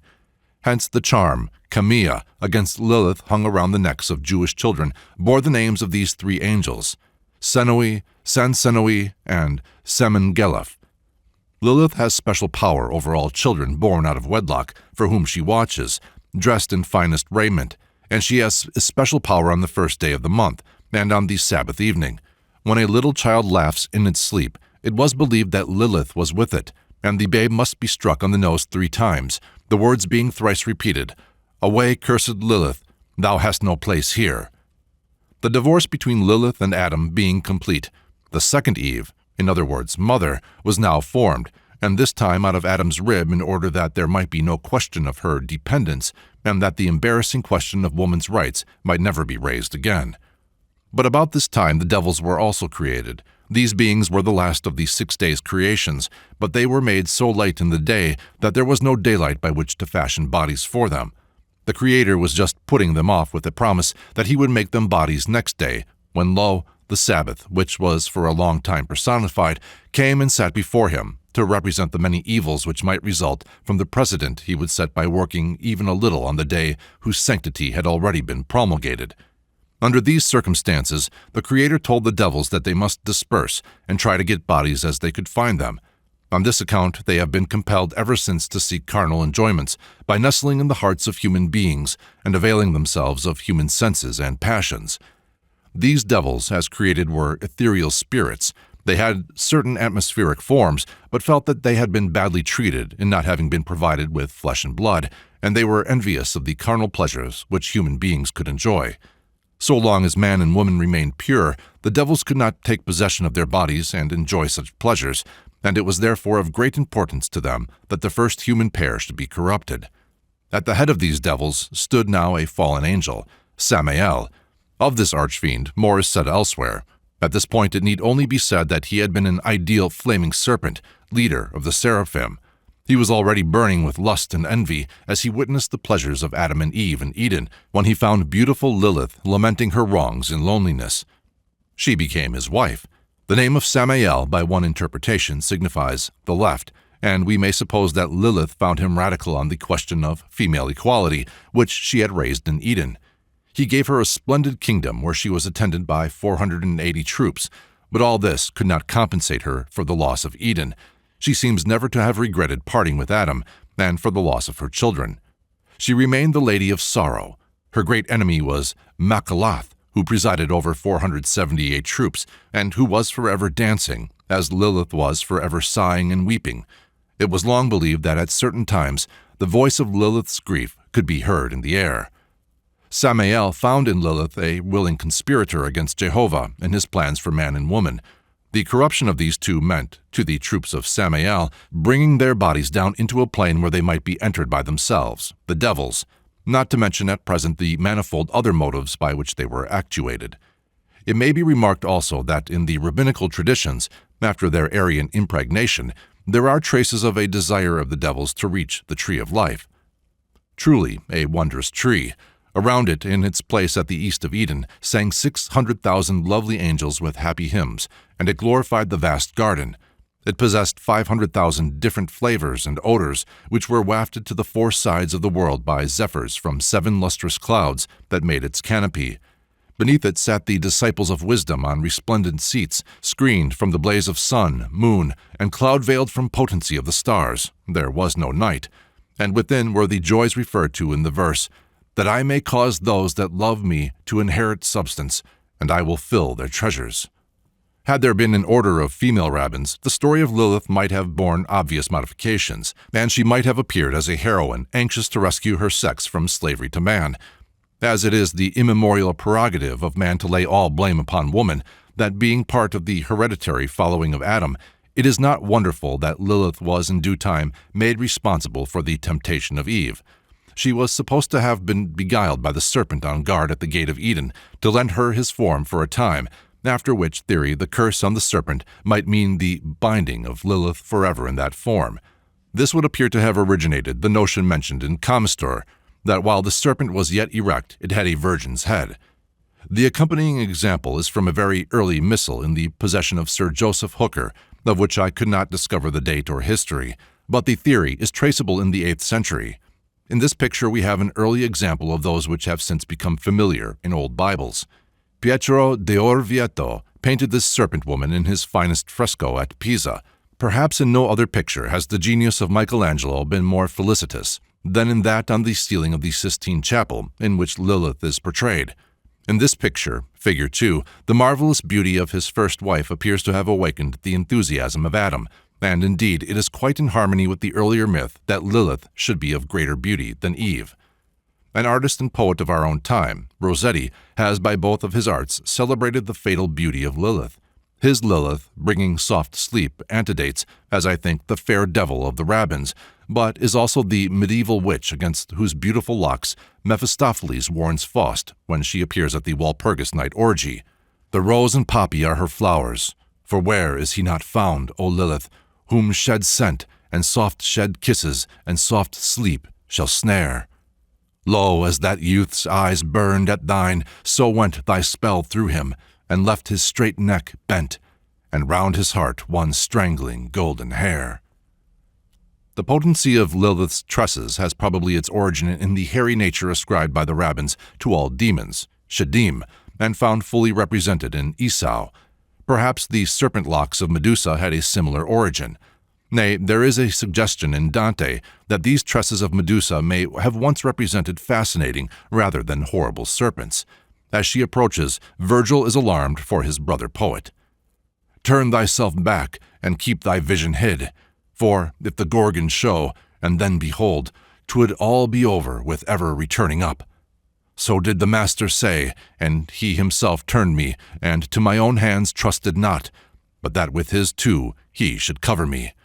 O you that have a sane intelligence, look ye unto the doctrine which herein conceals itself, neath the strange verse's veil. If this means that the security against evil is to veil the eyes from it, Virgil's warning would be against a beautiful seducer, similar to the warning given by Mephistopheles to Faust against the fatal charms of Lilith. Since, however, even in the time of Homer, the Gorgon was a popular symbol of terrors, the possibility of a survival in Dante's mind of any more primitive association with Medusa is questionable. The Pauline doctrine that the glory of a woman is her hair no doubt had important antecedents. Such glory might easily be degraded, and every hair turned to a fatal binder, like the one golden thread of Lilith round the heart of her victim, or it might ensnare its owner. In Treves Cathedral, there is a curious old picture of a woman carried to hell by her beautiful hair. One devil draws her by it, another is seated on her back and drives her by locks of it as a bridle. In the later developments of the myth of Lilith, she was, among the Arabs, transformed to a ghoul, but in rabbinical legend she appears to have been influenced by the story of Lamia, whose name is substituted for Lilith in the Vulgate. Like Lilith, Lamia was robbed of her children and was driven by despair to avenge herself on all children. The name of Lamia was long used to frighten Italian children, as that of Lilith was by Hebrew nurses. It is possible that the part assigned to Lilith in the temptation of Eve may have been suggested by ancient Egyptian sculptures, which represent the tree of life in Amenti, or paradise, guarded by the serpent goddess Nu. One of these in the British Museum represents the Osirian on his journey to heaven, and his soul in the form of a human-headed bird, drinking the water of life as poured out to them from a jar by the goddess who coils around the sacred sycamore, her woman's bust and face appearing amid the branches, much like Lilith in our old pictures. The Singalese also have a kind of Lilith or Lamia, whom they call Bodrima, though she is not so much dreaded for the sake of children as for her vindictive feelings towards men. She is the ghost of a woman who died in childbirth and in great agony. She may be heard wailing in the night, it is said, and if she meets any man, will choke him to death. When her wailing is heard, men are careful to stay within doors, but the women go forth with brooms in their hands and abuse Bodrima with epithets. She fears women, especially when they carry brooms. But the women have also some compassion for this poor ghost and often leave a lamp and some beta leaves where she may get some warmth and comfort from them. If Bodrima be fired at, there may be found perhaps a dead lizard near the spot in the morning. As proto-martyr of female independence, Lilith suffered a fate not unlike that of her sisters and successors in our own time who have appealed from the legendary decision made in Eden. She became the prototype of the strong-minded and cold-hearted woman, and personification of the fatal fascination of the passionless. Her special relation to children was gradually expanded, and she was regarded as the perilous seducer of young men, each of her victims perishing of unrequited passion. She was ever young and always dressed with great beauty. It would seem that the curse upon her for forsaking Adam, that her children should die in infancy, was escaped in the case of the children she had by Samael. She was almost as prolific as Echidna. Through all the latter rabbinical lore it is repeated, Samael is the fiery serpent, Lilith the crooked serpent, and from their union came Leviathan, Asmodeus, and indeed most of the famous devils. There is an ancient Persian legend of the first man and woman, Meshia and Meshiane, that they for a long time lived happily together. They hunted together and discovered fire, and made an axe, and with it built them a hut. But no sooner had they thus set up housekeeping than they fought terribly, and after wounding each other, parted. It is not said which remained ruler of the hut, but we learn that after 50 years of divorce, they were reunited. These legends show the question of equality of the sexes to have been a very serious one in early times. The story of Meshia and Meshiane fairly represents primitive man living by the hunt. That of Eden shows man entering on the work of agriculture. In neither of these occupations would there be any reason why woman should be so unequal as to set in motion the forces which have diminished her physical stature and degraded her position. Women can still hunt and fish, and they are quite man's equal in tilling the soil. In all sex mythology there are intimations that women were taken captive. The proclamation of female subordination is made not only in the legend of Eve's creation out of the man's rib, but in the emphasis with which her name is declared to have been given her, because she was the mother of all living. In the variously significant legends of the Amazons, they are said to have burned away their breasts that they might use the bow. In the history of contemporary Amazons, such as the female Arioi of Polynesia, the legend is interpreted in the systematic slaughter of their children. In the hunt, Messiah might be aided by Messiaen in many ways. In dressing the garden, Adam might find Lilith or Eve a helpmeet for the work. But in the brutal regime of war, the child disables woman, and the affections of maternity render her man's inferior in the work of butchery. Heracles wins great glory by slaying Hippolyte, but the legends of her later reappearances, at Libussa, at Prague, etc., follow the less mythological story of the Amazons given by Herodotus, who represents the Scythians as gradually disarming them by sending out their youths to meet them with dalliance instead of with weapons. The youths went off with their captured captors, and from their union sprang the Suramate, among whom the men and women dressed alike, and fought and hunted together. But of the real outcome of that truce and union, Tennyson can tell us more than Herodotus. In his Princess, we see the woman whom maternity and war have combined to produce, her independence betrayed by the tenderness of her nature.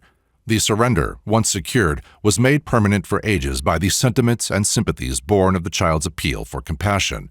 In primitive ages, the child must in many cases have been a burden even to man in the struggle for existence.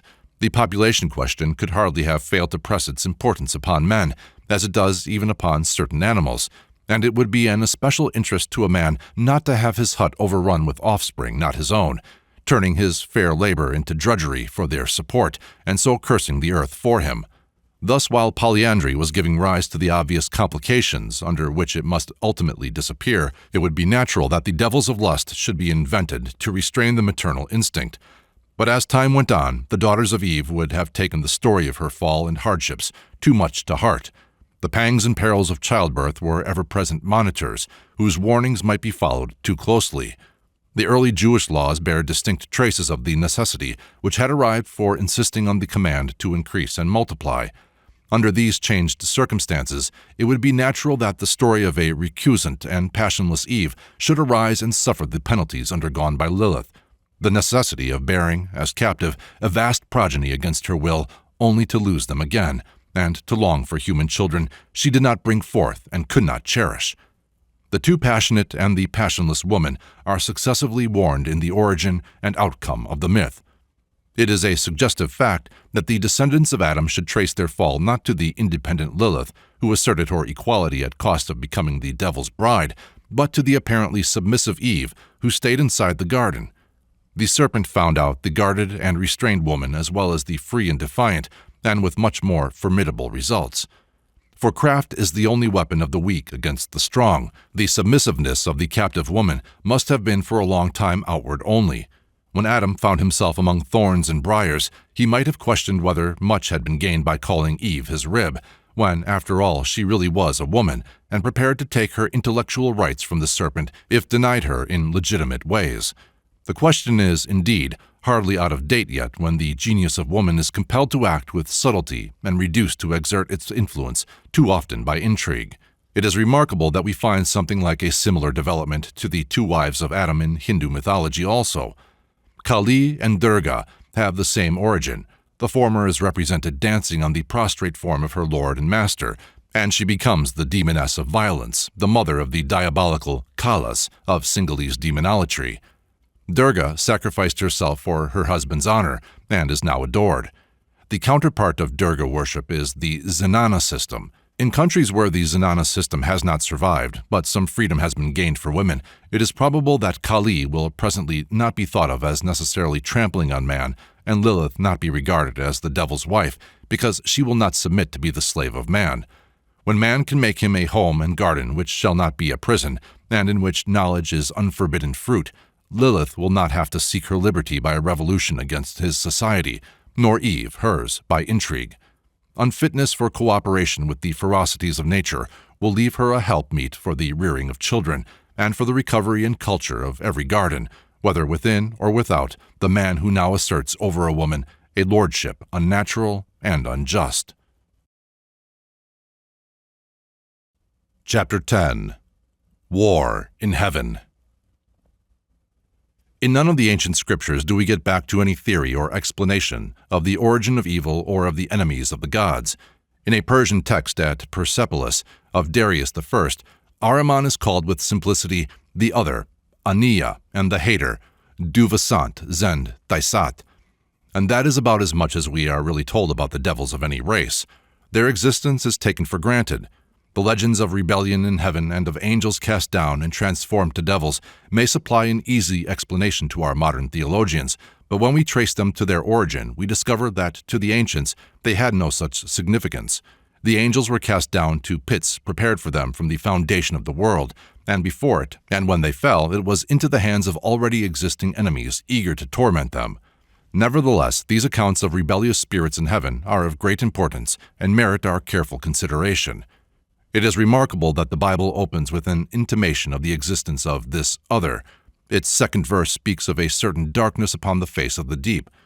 The word used here is bohu, which is identified as the Assyrian Bahu, the queen of Hades. In the inscription of Shalmaneser, the word is used for abyss of chaos. Bahu is otherwise Gula, a form of Ishtar or Alat, lady of the house of death, and an epithet of the same female demon is Nin Sigal, lady of the mighty earth.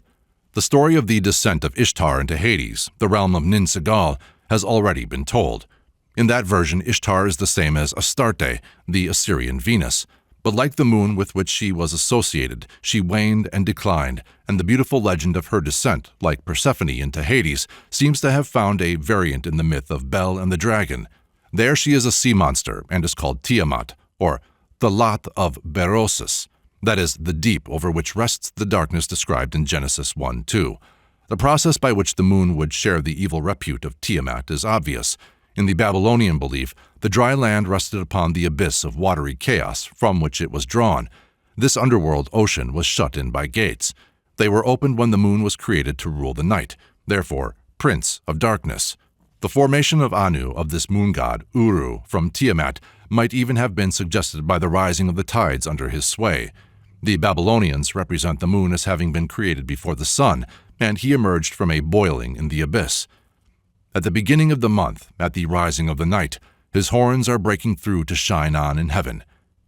In the one Babylonian design, a seal in the British Museum, which seems referable to the legend of the fall of man, the male figure has horns. It may have been that this male moon, Uru, was supposed to have been corrupted by some female emanation of Tiamat and to have fallen from a ruler of the night to an ally of the night. This female corrupter, who would correspond to Eve, might in this way have become mistress of the moon and ultimately identified with it.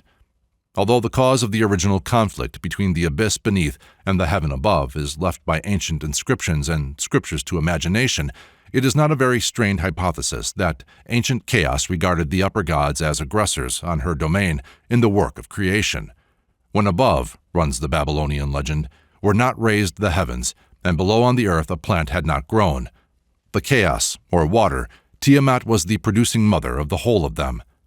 The gods had not sprung up, any one of them.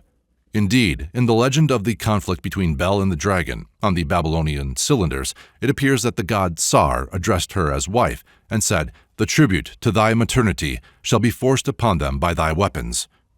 The sun and moon would naturally be drawn into any contest between overworld with light and underworld with darkness. Though Tiamat is called a dragon, she was pictured by the Babylonians only as a monstrous griffin. In the Assyrian account of the fight, it will be seen that she is called a serpent. The link between the two, griffin and serpent, will be found, I suspect, in Typhonic influence on the fable. In a hymn to Amun-Ra, the sun, copied about 14th century BC from an earlier composition, as its translator, Mr. Goodwin supposes we have the following: "The gods rejoice in his goodness who exalts those who are lowly. Lord of the boat and barge, they conduct thee through the firmament in peace. Thy servants rejoice, beholding the overthrow of the wicked. His limbs pierced with the sword, fire consumes him. His soul and body are annihilated. Naka, the serpent, saves his feet. The gods rejoice. The servants of the sun are in peace." The allusion in the second line indicates that this hymn relates to the navigation of Ra through Hades and the destruction of Apophis. We may read next the Akkadian tablet, page 256, which speaks of the 7 Hathors as neither male nor female and as born in the deep. Another Akkadian tablet, translated by Mr. Sayce, speaks of these as the baleful 7 destroyers, as born in the mountain of the sunset, as being incubi. It is significantly said, "Among the stars of heaven their watch they keep not, in watching was their office." Here is a primeval note of treachery. When next we come to a further phase, represented in a cuneiform tablet which must be quoted at length. Days of storm, powers of evil, rebellious spirits who were born in the lower part of heaven, they were workers of calamity. The lines giving the names and descriptions of the spirits here broken. The 3rd was like a leopard, the 4th was like a snake, the 5th was like a dog, the 6th was an enemy to heaven and its king, the 7th was a destructive tempest. These 7 are the messengers of Anu, their king. From place to place by turns they pass. They are the dark storms in heaven, which into fire unite themselves. They are the destructive tempests, which on a fine day sudden darkness cause. With storms and meteors they rush. Their rage ignites the thunderbolts of Im. From the right hand of the thunderer they dart forth. On the horizon of heaven, like lightning they. Against high heaven, the dwelling place of Anu the king, they plotted evil, and had none to withstand them. When Bel heard this news, he communed secretly with his own heart. Then he took counsel with Hea, the great inventor or sage of the gods, and they stationed the moon, the sun, and Ishtar to keep guard over the approach to heaven. Unto Anu, ruler of heaven, they told it, and those 3 gods, his children, to watch the night and day unceasingly he commanded them. When those 7 evil spirits rushed upon the base of heaven and closed in front of the moon, with fiery weapons advanced, then the noble sun and Im the warrior, side by side, stood firm. But Ishtar with Anu the king entered the exalted dwelling and hid themselves in the summit of heaven. Column 2. Those evil spirits, the messengers of Anu their king, they have plotted evil. From mid-heaven like meteors they have rushed upon the earth. Bel, who the noble moon in eclipse saw from heaven, called aloud to Paku his messenger. O my messenger Paku, carry my words to the deep. Tell my son that the moon in heaven is terribly eclipsed. To Hea in the deep repeat this. Paku understood the words of his lord. Unto Hea in the deep swiftly he went, to the Lord, the great inventor, the god Nukumut. Paku repeated the words of his lord. When Hea in the deep heard these words, he bit his lips and tears bedewed his face. Then he sent for his son Marduk to help him. Go to my son Marduk, tell my son that the moon in heaven is terribly eclipsed. That eclipse has been seen in heaven. They are 7, those evil spirits, and death they fear not. They are 7, those evil spirits who rush like a hurricane and fall like firebrands on the earth. In front of the bright moon with fiery weapons they draw nigh. But the noble sun and Im the warrior are withstanding them. The rest of the legend is lost. Nukumut is the name of Hea which occurs frequently. He was the good genius of the earth, and his son Marduk was his incarnation, a Heracles or savior. It will be noted that as yet Ishtar is in heaven. The next tablet, which shows the development of the myth, introduces us to the great female dragon Tiamat herself, and her destroyer, Bel. And with it his right hand he armed. His naming sword he raised in his hand, he brandished his lightnings before him. A curved scimitar he carried on his body. And he made a sword to destroy the dragon, which turned 4 ways, so that none could avoid its rapid blows. It turned to the south, to the north, to the east, and to the west. Near to his saber he placed the bow of his father Anu. He made a whirling thunderbolt, and a bolt with double flames, impossible to extinguish. And a quadruple bolt and a septuple bolt, a bolt of crooked fire. He took the thunderbolts which he had made, and there were 7 of them, to be shot at the dragon, and he put them into his quiver behind him. Then he raised his great sword, whose name was Lord of the Storm. He mounted his chariot, whose name was Destroyer of the Impious. He took his place and lifted the 4 reins in his hand. Bel now offers to the dragon to decide their quarrel by single combat, which the dragon accepts.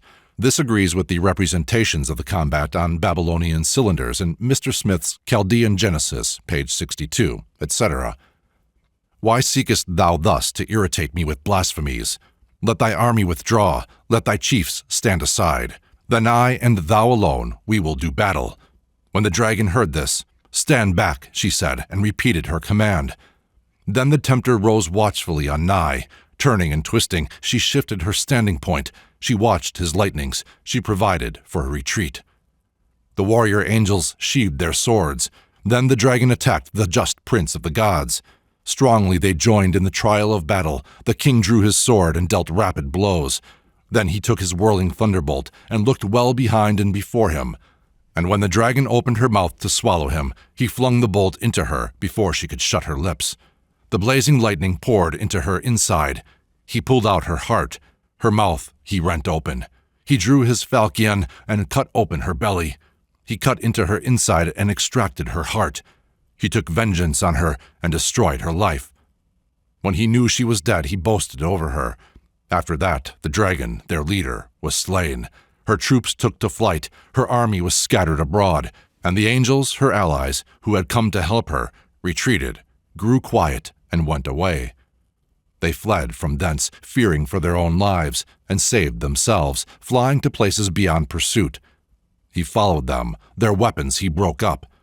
Broken they lay, and in great heaps they were captured. A crowd of followers, full of astonishment, it remains lifted up, and on their shoulders hoisted. And the 11 tribes pouring in after the battle, in great multitudes coming to see, gazed at the monstrous serpent. In the fragment just quoted, we have the flaming sword which turned every way, Genesis 3:24.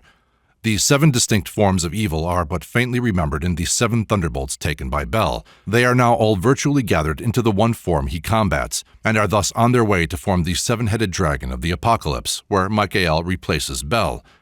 The angels, her allies who had come to help her, are surely that third part of the stars of heaven, which the apocalyptic dragon's tail drew to the earth in its fall, Revelations 12:4. Bel's dragon is also called a tempter. At length we reached the brief but clear account of the revolt in heaven, found in a cuneiform tablet in the British Museum, and translated by Mr. Fox Talbot. The divine being spoke 3 times, the commencement of a psalm. The God of holy songs, Lord of religion and worship, seated 1,000 singers and musicians, and established a choral band, who to his hymn were to respond in multitudes. With a loud cry of contempt they broke up his holy song, spoiling, confusing, confounding his hymn of praise. The God of the bright crown, with a wish to summon his adherents, sounded a trumpet blast which would wake the dead, which to those rebel angels prohibited return. He stopped their service, and sent them to the gods who were his enemies. In their room he created mankind. The first who received life dwelt along with him. May he give them strength never to neglect his word, following the serpent's voice, whom his hands had made. And may the God of divine speech expel from his 5,000 that wicked 1,000, who in the midst of his heavenly song had shouted evil blasphemies. It will be observed that there were already hostile gods to whom these riotous angels were sent. It is clear that in both the Egyptian and Assyrian cosmogonies, the upper gods had in their employ many ferocious monsters. Thus, in the Book of Hades, Horus addresses a terrible serpent, Makheti, great fire, of which this flame in my eye is the emission, and of which my children guard the folds. Open thy mouth, draw wide thy jaws, launch thy flame against the enemies of my father, burn their bodies, consume their souls. Many such instances could be quoted. In this same book we find a great serpent, Sa'aset, guardian of the earth. Each of the 12 pylons of Hades is surmounted by its serpent guards, except one. What has become of that one? In the last inscription but one, quoted in full, it will be observed, 3rd line from the last, that 11 angel tribes came in after Bel's battle to inspect the slain dragon. The 12th had revolted. These, we may suppose, had listened to the serpent's voice, mentioned in the last fragment quoted. We have thus distributed through these fragments all the elements which, from Egyptian and Assyrian sources, gathered around the legend of the serpent in Eden. The tree of knowledge and that of life are not included, and I have given elsewhere my reasons for believing these to be importations from the ancient Aryan legend of the war between the Devas and Asuras for the immortalizing Amrita. In the last fragment quoted, we have also a notable statement that mankind were created to fill the places that had been occupied by the fallen angels. It is probable that this notion supplied the basis of a class of legends of which Lilith is the type. She whose place Eve was created to fill was a serpent woman, and the earliest mention of her is in the exorcism already quoted, found at Nineveh. In all probability, she is but another form of Gula, the fallen Ishtar and queen of Hades, in which case her conspiracy with the serpent Samael would be the darkness which was upon the face of Bahu, the deep, in the second verse of the Bible.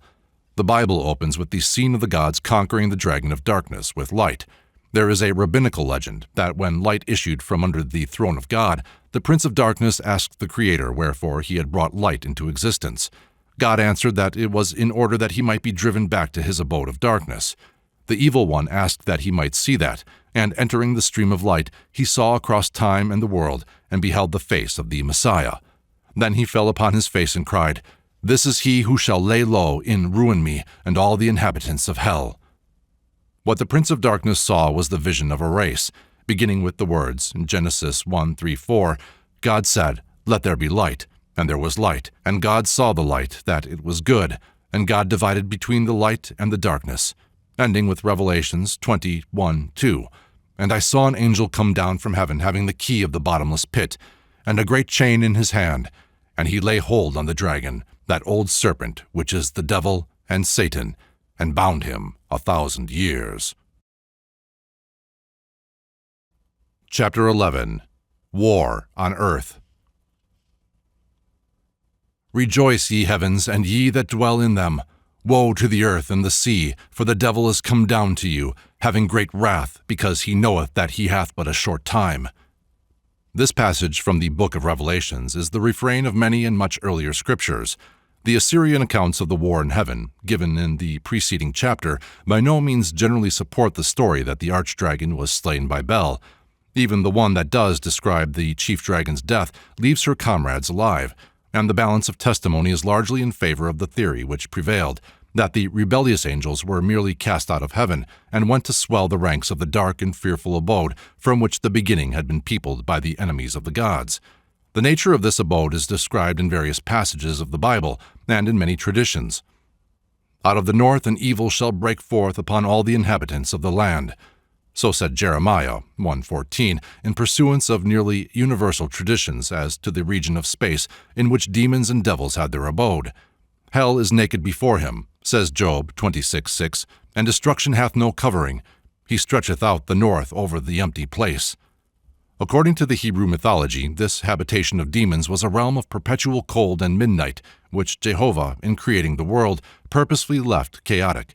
So it was prepared for the devil and his angels at the foundation of the world. Although this northern hell was a region of disorder, so far as the people of Jehovah and the divine domain were concerned, they had among themselves a strong military and aristocratic government. It was disorder perfectly systematized. The anarchical atmosphere of the region is reflected in the abnormal structures ascribed to the many devils, with whose traits Jewish and Arabic folklore is similar, and which are too numerous to be described here. Such a devil, for instance, is Bidargan, hand high, with 50 heads and 56 hearts, who cannot strike any one or be struck, instant death ensuing to either party in such an attack. A more dangerous devil is Ketef, identified as the terror from the chambers, alluded to by Jeremiah 32:25, bitter pestilence. His name is said to be from kataf, cut and split, because he divides the course of the day, and those who are interested to compare Hebrew and Hindu myths may find it interesting to note the coincidences between Ketef and Ketu, the cut-off tail of Rahu and source of pestilence. Ketef reigns neither in the dark or day, but between the two. His power over the year is limited to the time between June 17th and July 9th, during which it was considered dangerous to flog children or let them go out after 4 p.m. Ketef is the calf-headed and consists of hide, hair, and eyes. He rolls like a cask. He has a terrible horn, but his chief terror lies in an evil eye fixed in his heart, which none can see without instant death. The archfiend who reigns over the infernal host has many court fools, probably meteors and comets, who lead men astray. All these devils have their regulations in their own domain, but, as we have said, their laws mean disorder in that part of the universe which belongs to the family of Jehovah. In flying about the world, they are limited to places which are still chaotic or waste. They haunt such congenial spots as rocks and ruins, and frequent desert, wilderness, dark mountains, and the ruins of human habitations. They can take possession of a wandering star. There is a pretty Talmudic legend of a devil having once gone to sleep, when someone, not seeing him of course, set down a cask of wine on his ears. In leaping up, the devil broke the cask, and being tried for it, was condemned to repay the damage at a certain period. The period having elapsed before the money was brought, the devil was asked the cause of the delay. He replied that it was very difficult for devils to obtain money, because men were careful to keep it locked up or tied up, and we have no power, he said, to take from anything bound or sealed up, nor can we take anything that is measured or counted. We are permitted to take only what is free or common. According to one legend, the devils were especially angered because Jehovah, when he created man, gave him dominion over things in the sea, Genesis 1:28, that being a realm of unrest and tempest, which they claimed as belonging to themselves. They were denied control of the life that is in the sea, though permitted a large degree of power over its waters. Over the winds their rule was supreme, and it was only by reducing certain demons to slavery that Solomon was able to ride in a wind chariot. Out of these several realms of order and disorder in nature were evolved the angels and the devils which were supposed to beset man. The first man is said to have been like an angel. From the instant of his creation there attended him two spirits, whom the rabbins found shadowed out in the sentence, Jehovah Elohim formed man of the dust of the ground, and breathed into his nostrils the breath of life, and man became a living soul. Genesis 2:7. This breath of life was a Holy Spirit, and stood on Adam's right. The living soul was a restless spirit on his left, which continually moved up and down. When Adam had sinned, this restless spirit became a diabolical spirit, and it has ever acted as mediator between man and the realm of anarchy. It has been mentioned that in the Assyrian legends of the revolt in heaven, we find no adequate intimation of the motive by which the rebels were actuated. It is said they interrupted the heavenly song, that they brought on an eclipse, that they afflicted human beings with disease, but why they did all this is not stated. The motive of the serpent in tempting Eve is not stated in Genesis. The theory which Cadman and Milton have made so familiar, that the dragons aspired to rival Jehovah and usurp the throne of heaven, must, however, have been already popular in the time of Isaiah. In his rhapsody concerning the fall of Babylon, he takes his rhetoric from the story of Bel and the dragon, and turns a legend, as familiar to every Babylonian as that of St. George and the dragon now is to Englishmen, into an illustration of their own doom. The invective is directed against the king of Babylon, consequently the sex of the devil is changed, but the most remarkable change is in the ascription to Lucifer of a clear purpose to rival the Most High and seize the throne of heaven. Hell from beneath is moved for thee to meet thee, at thy coming. It stirreth up the spirits of the dead, even all the chief ones, great ones of the earth. It hath raised up from their thrones all the kings of the nations, demon-begotten aliens. All these shall say unto thee, Art thou also become weak as we?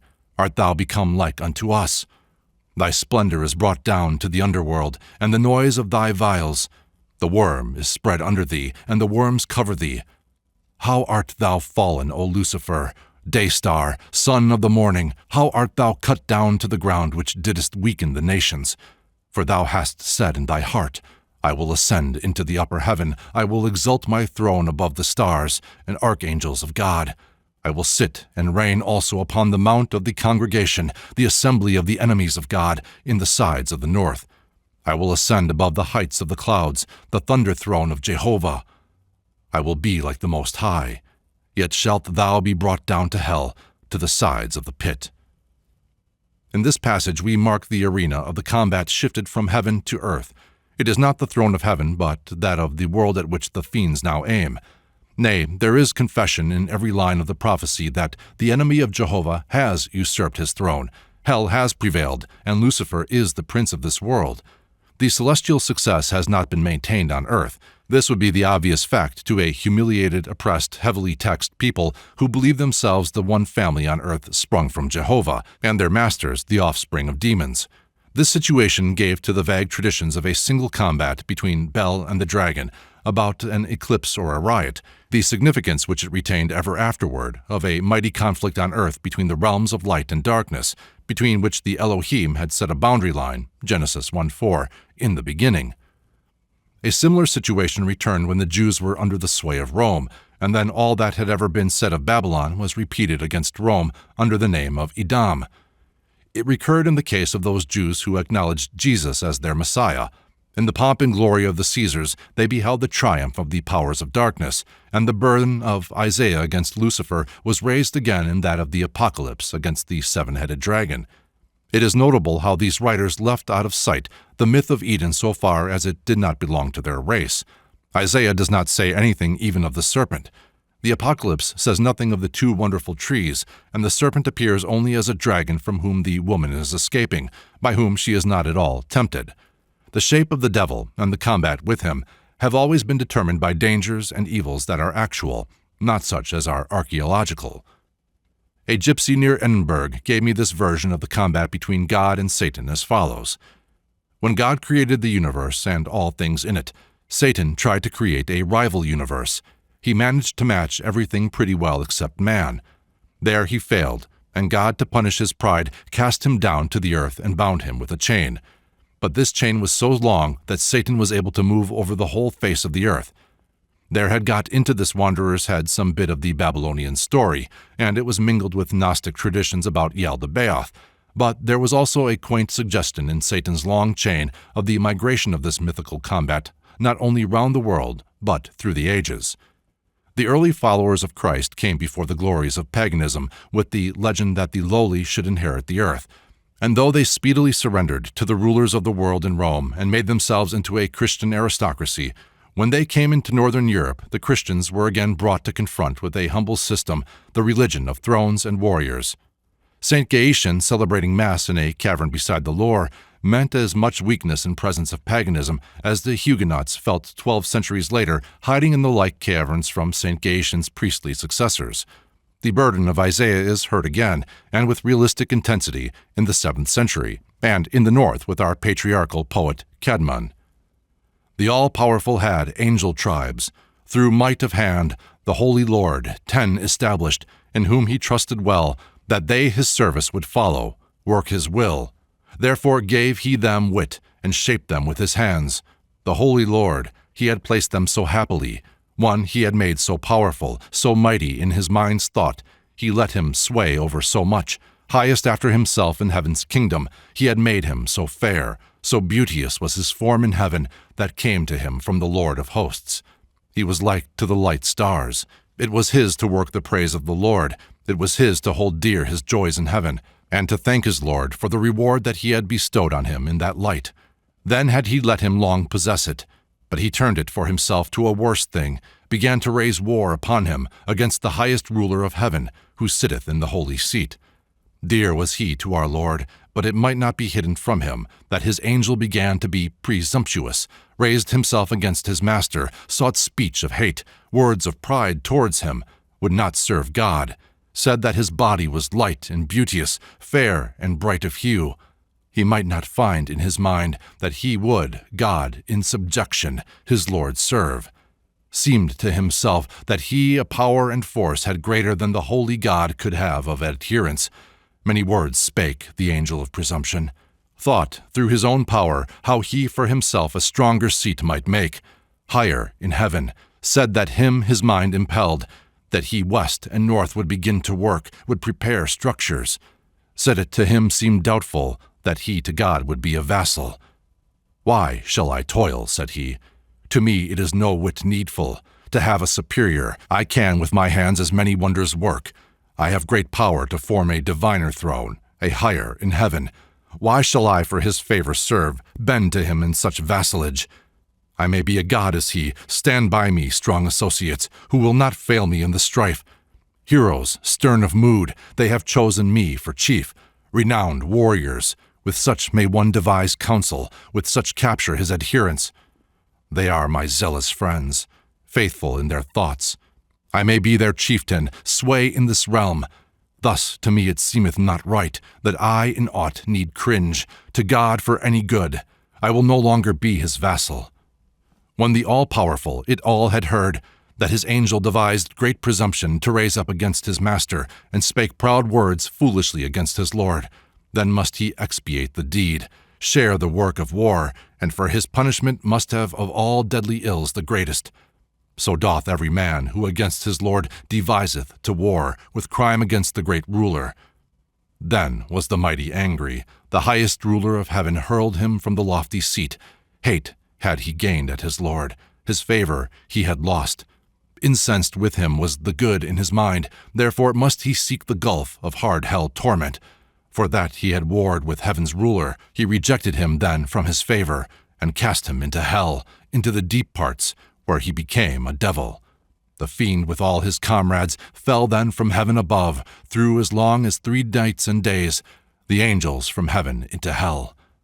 And them all the Lord transformed to devils, because they his deed and word would not revere. Therefore, them in a worse light, under the earth beneath, Almighty God had placed triumphless in the swart hell. There they have at even, immeasurably long, each of all the fiends, a renewal of fire. Then cometh ere dawn, the eastern wind, frost bitter cold, ever fire or dart. Some hard torment they must have. It was wrought for them in punishment. Their world was changed. For their sinful course he filled hell with the apostates. Whether this spirited description was written by Cadman, and whether it is of his century, are questions unimportant to the present inquiry. The poem represents a medieval notion which long prevailed, and which characterized the mysteries, that Satan and his comrades were humiliated from the highest angelic rank to a hell already prepared and peopled with devils, and were there, and by those devils severely punished. One of the illuminations of the Cadman manuscript, preserved in the Bodleian Library, shows Satan undergoing his torment, figure 3. He is bound over something like a gridiron, and 4 devils are torturing him, the largest using a scourge with 6 prongs. His face manifests great suffering, his form is mainly human, but his bushy tail and animal feet indicate that he has been transformed to a devil similar to those who chastise him. On Cadman's foundation, Milton built his gorgeous edifice. His Satan is an ambitious and very English lord, in whom are reflected the whole aristocracy of England in their hatred and contempt of the holy Puritan Commonwealth, the Church of Christ as he deemed it. The ages had brought round a similar situation to that which confronted the Jews at Babylon, the early Christians of Rome, and their missionaries among the proud pagan princes of the north. The Church had long allied itself with the earlier Lucifers of the north, and now represented the proud empire of a satanic aristocracy, and the persecuted nonconformists represented the authority of the King of Kings. In the English palace, and in the throne of Canterbury, Milton saw his Beelzebub and his Satan. The infernal serpent, he it was whose guile, stirred up with envy and revenge, deceived the mother of mankind, what time his pride had cast him out from heaven with all his host of rebel angels, by whose aid aspiring, to set himself in glory above his peers, he trusted to have equaled the Most High. If he opposed, and with ambitious aim, against the throne and monarchy of God, raised impious war in heaven, and battle proud, with vain attempt, him the almighty power hurled headlong, flaming from the ethereal sky, with hideous ruin and combustion, down to bottomless perdition, there to dwell in adamantine chains and penal fire, who durst defy the omnipotent to arms. This adaptation of the imagery of Isaiah concerning Lucifer has in it all the thunder hurled by Cromwell against Charles. Even a Puritan poet might not altogether repress admiration for the dash and daring of a Prince Rupert, to which indeed even his prosaic co-religionists paid the compliment of ascribing to it a diabolical source. Not amid conflicts that raged in ancient Syria broke forth such lines as, "Better to reign in hell than serve in heaven, with rallied arms to try what may be yet regained in heaven, or what more lost in hell." The bell whom Milton saw was Cromwell, and the dragon that serpent of English oppression which the dictator is trampling on in a well-known engraving of his time. In the history of the Reformation, the old legend did manifold duty again, as in the picture, figure 13, by Luther's friend Lucas Cranach. It would seem that in the course of time, Bel and the dragon became sufficiently close allies for their worshippers to feed and defend them both with equal devotion, and for Daniel to explode them both in carrying on the fight of his deity against the gods of Babylon. This story of Bel is apocryphal as to the canon, but highly significant as to the history we are now considering. Although the Jews maintained their struggle against principalities and powers long after it had been a forlorn hope, and never surrendered, nor made alliance with the dragon, the same cannot be said of those who appropriated their title of the chosen of God, counterfeited their covenant, and travestied their traditions. The alliance of Christianity and the dragon has not been nominal, but fearfully real. In fulfilling their mission of inheriting the earth, the meek called around them and pressed into their service agents and weapons more diabolical than any with which the Oriental imagination had peopled the abode of devils in the north. At a fair in Tours, August 1878, I saw two exhibitions which were impressive enough in the light they cast through history. One was a shrunken and sufficiently grotesque production by puppets of the medieval mystery of hell. Nearly every old scheme and vision of the underworld was represented in the scene. The three judges sat to hear each case. A devil rang a bell whenever any culprit appeared at the gate. The accused was ushered in by a winged devil, Satan the accuser, who by the show woman's lips stated the charges against each with a eager desire to make him or her out as wicked as possible. A devil with pitchfork received the sentenced and shoved them down into a furnace. There was an array of brilliant dragons around, but they appeared to have nothing to do beyond enjoying the spectacle. But this exhibition, which was styled 20 Minutes in Hell, was poor and faint beside the neighboring exhibition of the real hell, in which Europe had been tortured for 15 centuries. Some industrious Germans had got together in one large room several hundreds of the instruments of torture by which the nations of the West were persuaded to embrace Christianity. Every limb, sinew, feature, bone, and nerve of the human frame had suggested to Christian inventiveness some ingenious device by which it might be tortured. Wheels on which to break bones, chairs of anguish, thumbscrews, the iron virgin whose embrace pierced through every vital part, the hunger mask which renewed for Christ's sake the exact torment of Tantalus, even the machine which bore the very name of the enemy that was cast down, the dragon's head. By such instrumentalities came those quasi-miraculous triumphs of the cross, of which so much has been said and sung. The most salient phenomenon of Christian history is the steady triumph of the dragon.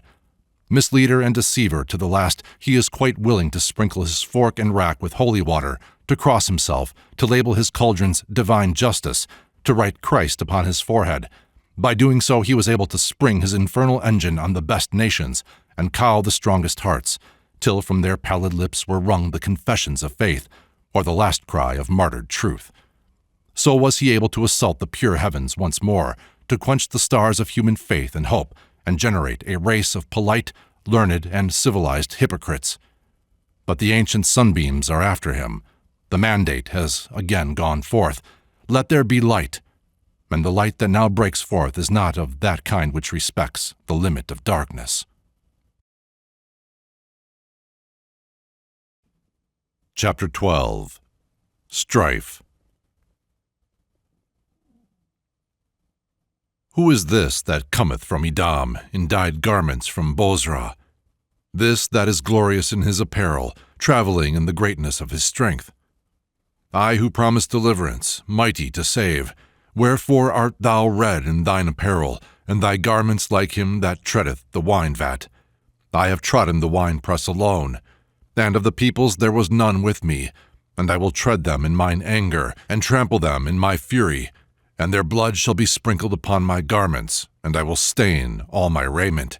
For the day of vengeance is in my heart, and the year of mine avenged is come. And I looked, and there was none to help, and I wondered that there was none to uphold. Therefore mine own arm gained me the victory, and mine own fury, it upheld me. And I will tread down the peoples in mine anger, and make them drunk in my wrath, and will bring down their strength to the earth. This is the picture of the god of war. Upon it the comment in Emek Hamelech is, the color of the godless Samael, and of all his princes and lords, has the aspect of red fire, and all their emanations are red. Samael is red, also his horse, his sword, his raiment, and the ground beneath him are red. In the future, the holy god shall wear his raiment. Samael is leader of the opposition. He is the soul of the fiery planet Mars. He is the creator and inspirer of all serpents. Azazel, demon of the desert, is his first lord. He was the terrestrial chief around whom the fallen angels gathered, and his great power was acknowledged. All these characters, the ancient rabbins found blended in his name. Simei, dazzling; Some, blinding; Semol, the left side; and Samhamaveth, deadly poison, were combined in the terrible name of Samael. He ruled over the sinister left. When Moses, in war with the Amalekites, raised his 10 fingers, it was a special invocation to the 10 Sephiroth, divine emanations, because he knew the power which the Amalekites got from Samael might turn his own left hand against Israel. The scapegoat was a sacrifice to him through Azazel. Samael is the mythologic expression and embodiment of the history of Esau, afterward Edom. Jacob and Esau represented the sheep and the goat, divided in the past and to be sundered forever. As Jacob, by covering his flesh with goatskins, obtained his father's blessing due to Esau, the Israelites wandering through the wilderness, near Edom's forbidden domain, seemed to have faith that the offering of a goat would convince his viceroy, Azazel, that they were Orthodox Edomites. The redness of Samael begins with the red pottage from which Esau was called Edom. The English version does not give the emphasis with which Esau is said to have called for the pottage.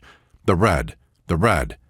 The characteristics ascribed to Esau in the legend are merely a saga built upon the local names with which he was associated. Edom means red, and Seir means hairy. It probably meant the shaggy mountains. It is interesting to observe the parting of the human and the theological myths in this story. Jacob is the third person of a patriarchal trinity: Abraham, the heavenly father; Isaac, the laugher, or the son; and Jacob, the impostor, or supplanter. As the moon supplants the sun, takes hold of his heel, shines with his light, so does Jacob supplant his elder brother. And all the deadliness ascribed to the moon and other third persons of trinities was inherited by Jacob until his name was changed by euphemism. As the impartial sun shines for good and evil, the smile of Isaac, the laugher, promised great blessings to both of his sons. The human myth therefore represents both of them gaining great power and wealth, and after a long feud they are reconciled. This feature of the legend we shall consider hereafter. Jehovah has another interest to be secured. He had declared that one should serve the other, that they should be cursed who cursed Jacob. And he said, "Jacob have I loved, Esau have I hated." Jehovistic theology had here something more important than two brothers to harmonize, namely a patriarch's blessing and a God's curse. It was contrary to all orthodoxy that a man whom Jehovah hated should possess the blessings of life. It was equally unorthodox that a father's blessing should not carry with it every advantage promised. It had to be recorded that Esau became powerful, lived by his sword, and had great possessions. It had also to be recorded that Edom revolted from under the hand of Judah, and made a king unto themselves, and that such independence continued unto this day. 2 Kings 8:20-22. There was thus no room for the exhibition of Jacob's superiority, that is, of Israel's priority over Edom, in this world, nor yet any room to carry out Isaac's curse on all who cursed Jacob, and the saying, "Jacob have I loved, Esau have I hated, and laid his mountains and his heritage waste for the dragons of the wilderness." Answers to such problems as these evolve themselves slowly but inevitably. The agonized cry of the poor girl in Browning's poem, "There may be heaven, there must be hell," marks the direction in which necessity led human speculation many ages before her. A future had to be invented for the working out of the curse on Esau, who on earth had to fulfill his father's blessing by enjoying power, wealth, and independence of his brother. In that future, his greatness while living was repaid by his relegation to the desert and the rock with the he-goat for his support.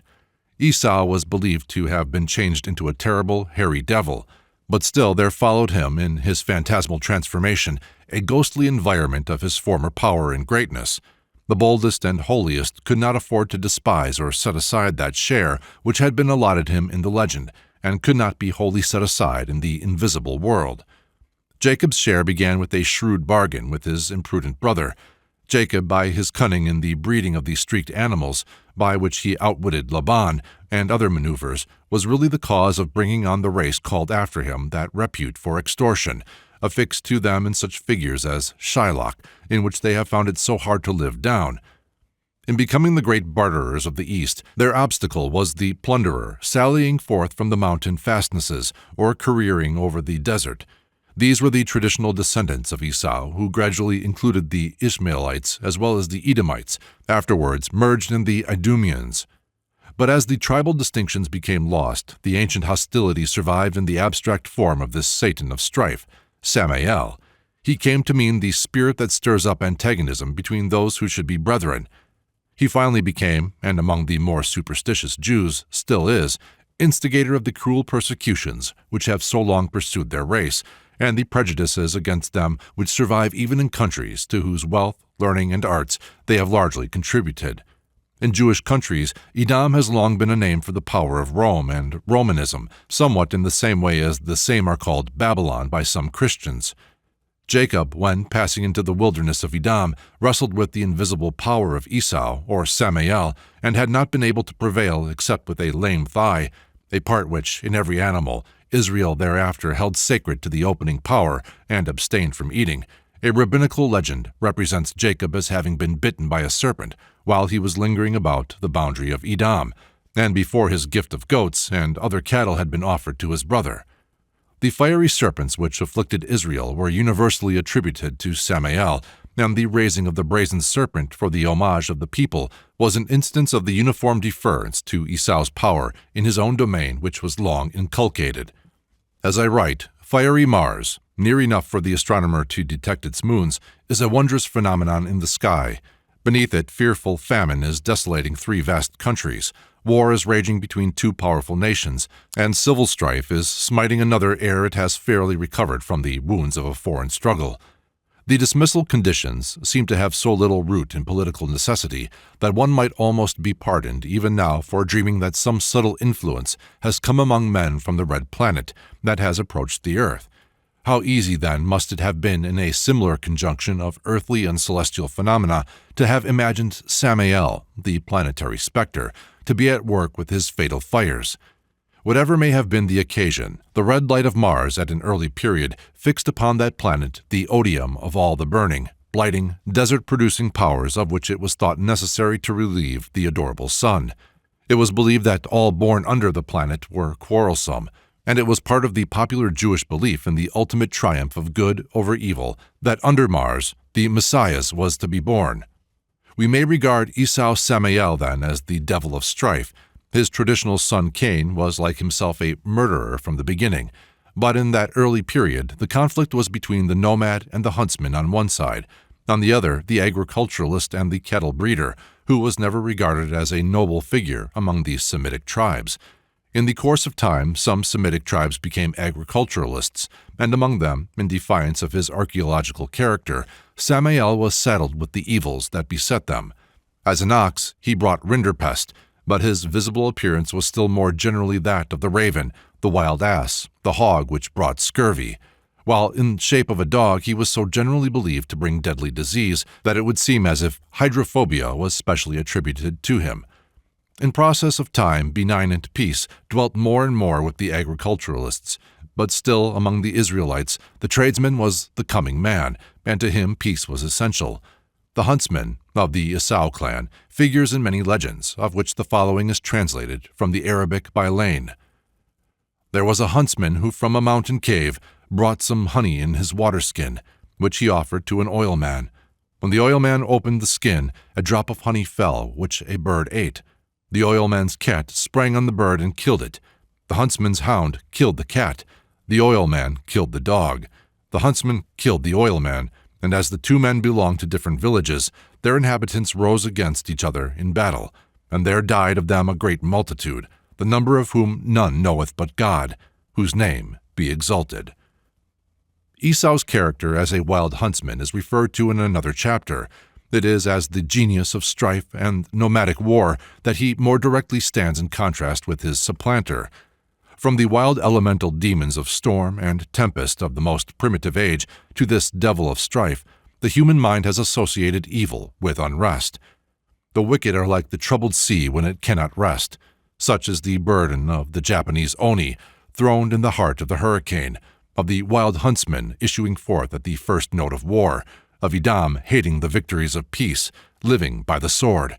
The prophecy that the Prince of Peace should be born under the planet Mars is a strange and mystical suggestion.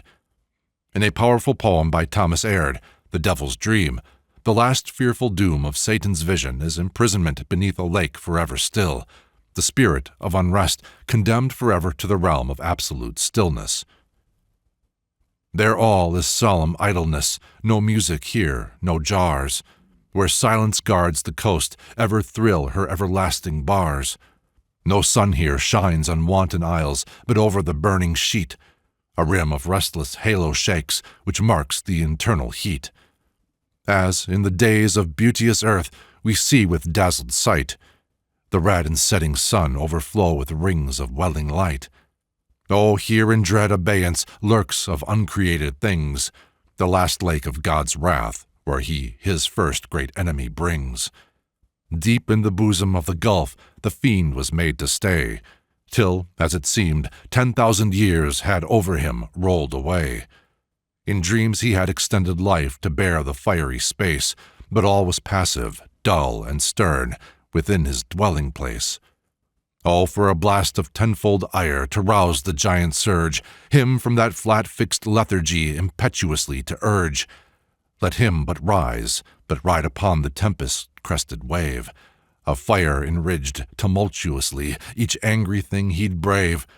The strokes of wrath, thick let them fall, a speed so glorious dread, would bear him through, the clinging pains would strip from off his head.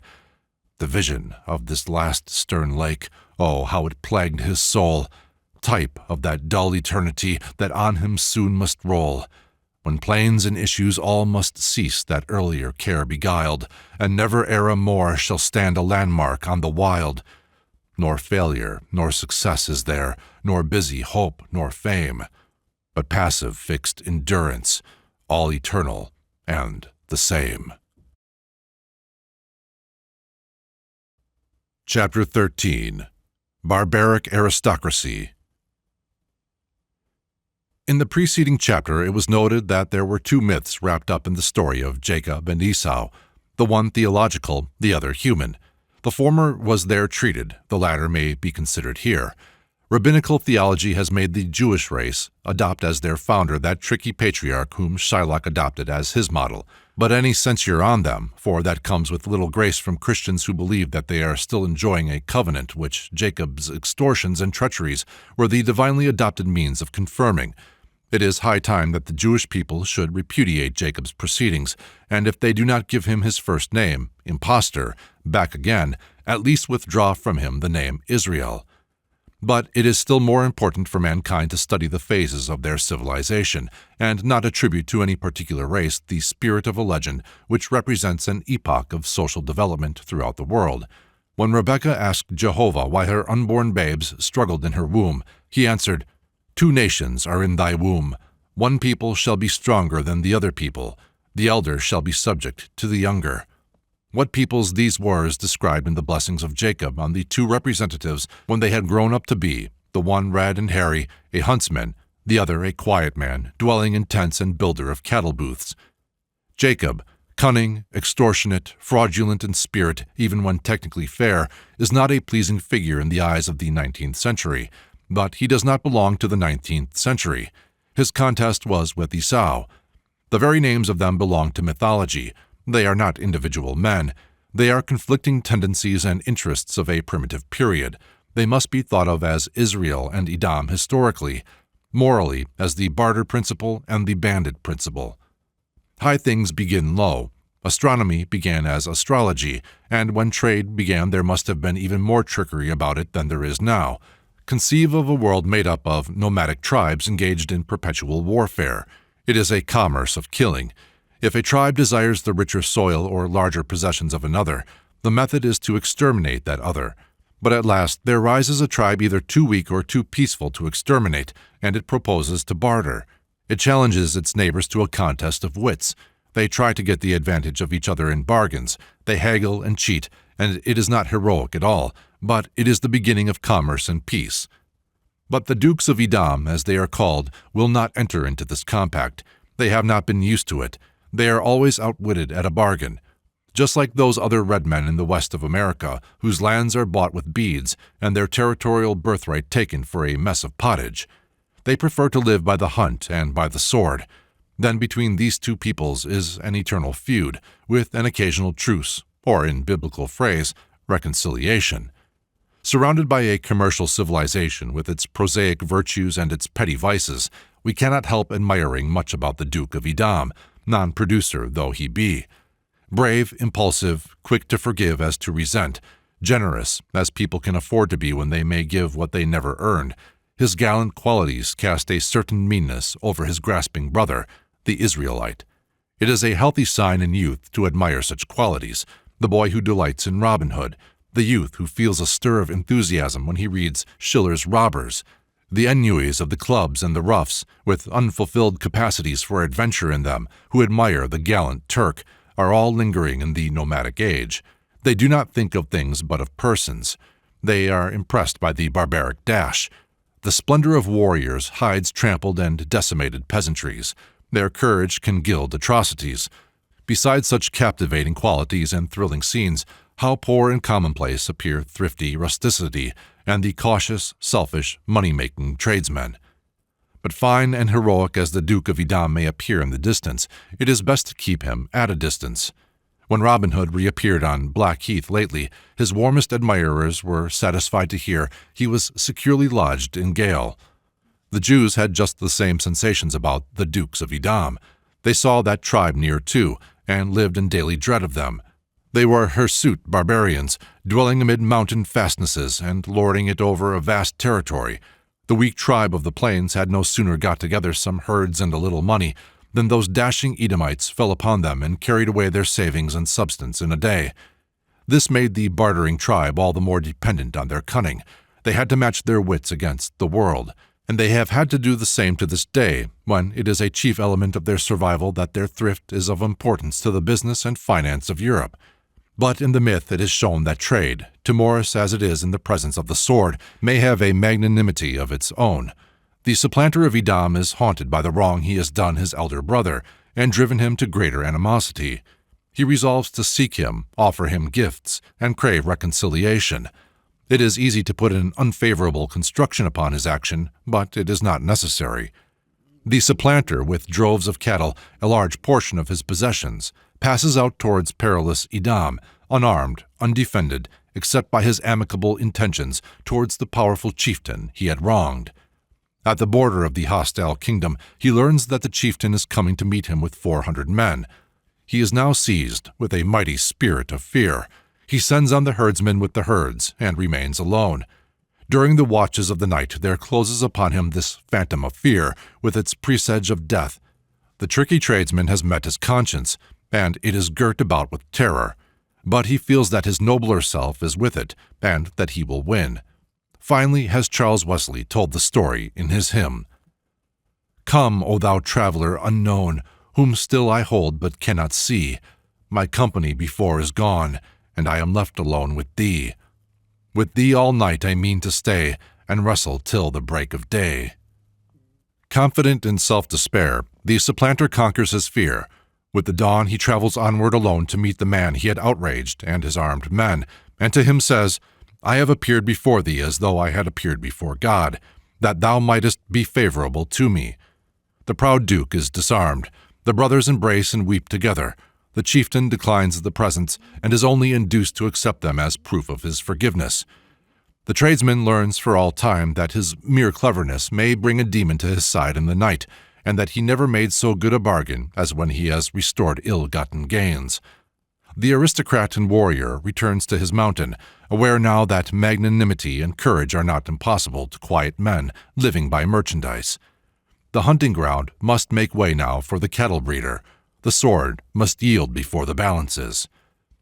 Whatever may have been the tribes which in primitive times had these encounters, and taught each other this lesson, they were long since reconciled. But the ghosts of Israel and Edam, of barter and plunder, fought on through long tribal histories. Israel, represented by the archangel Michael, and Edam by dragon Samael, waged their war. One characteristic of the opposing power has been already considered. Samael embodied Edam as the genius of strife. He was the especial accuser of Israel, their antichrist, so to say, as Michael was their advocate. But the name Edam itself was retained as a kind of personification of the barbaric military and lordly devil. The highwayman in epaulets, the heroic spoiler with his hairy hand which Israel itself had imitated many a time in its gloves, were summed up as Edam. This personification is the more important since it has characterized the more serious idea of Satan which prevails in the world. He is mainly a moral conception and means the pride and pomp of the world, its natural wildness and ferocities, and the glory of them. The Musulman fable relates that when Allah created man and placed him in a garden, he called all the angels to worship this crowning work of his hands. Iblis alone refused to worship Adam. The very idea of a garden is hateful to the spirit of nomadism. Man, the gardener, receives no reverence from the proud leader of the seraphim. God said unto him, Iblis, what hindered thee from worshipping Adam, since I commanded thee? He answered, I am more excellent than he. Thou hast created me of ethereal fire, and hast created him of clay and black mud. God said, Get thee down therefore from paradise, for it is not fit that thou behave thyself proudly therein. The earnestness and self-devotion of the northern pagans in their resistance to Christianity impressed the finest minds in the church profoundly. Some of the fathers even quoted the enthusiasm of those whom they regarded as devotees of the devil to shame the apathy of Christians. The church could show no martyr braver than Rand, down whose throat St. Olaf made a viper creep, which gnawed through his side, and Rand was an example of thousands. This gave many of the early Christians of the North a very serious view of the realm of Satan, and of Satan himself as a great potentate. It was increased by their discovery that the pagan kings, Satan's subjects, had moral codes and law courts and energetically maintained justice. In this way there grew up a more dignified idea of hell. The grotesque imps receded before the array of majestic devils, like Satan and Beelzebub, and these were invested with a certain grandeur and barbaric pride. They were regarded as rival monarchs who had refused to submit themselves to Jehovah, but they were deemed worthy of heroic treatment. The traces of this sentiment found in the ancient frescoes of Russia are of especial importance. Nothing can exceed the grandeur of the hierarchy of hell, as they appear in some of these superb pictures. Satan is generally depicted with similar dignity to the King of Heaven, from whom he is divided by a wall's depth, sometimes even resembling him in all but complexion and hair, which is fire on Satan. There are frequent instances, as in the accompanying figure 4, where, in careful correspondence with the attitude of Christ on the Father's knees, Satan supports the betrayer of Christ. Beside the King of Hell, seated in its mouth are personages of distinction, some probably representing those poets and sages of Greece and Rome, the prospect of whose damnation filled some of the first Christian fathers with such delight. In Spain, when a bishop is about to baptize one of the European dukes of the devil, he asks at the font what has become of his ancestors, naming them all heathen. They are all in hell, replies the bishop. Then there will I follow them, returns the chief, and thereafter by no persuasion can he be induced to fare otherwise than to hell. Gradually the church made up its mind to ally itself with this obstinate barbaric pride and ambition. It was willing to give up anything whatever for a kingdom of this world, and to worship any number of princes of darkness, if they would give unto the bishops such kingdoms, and the glory of them.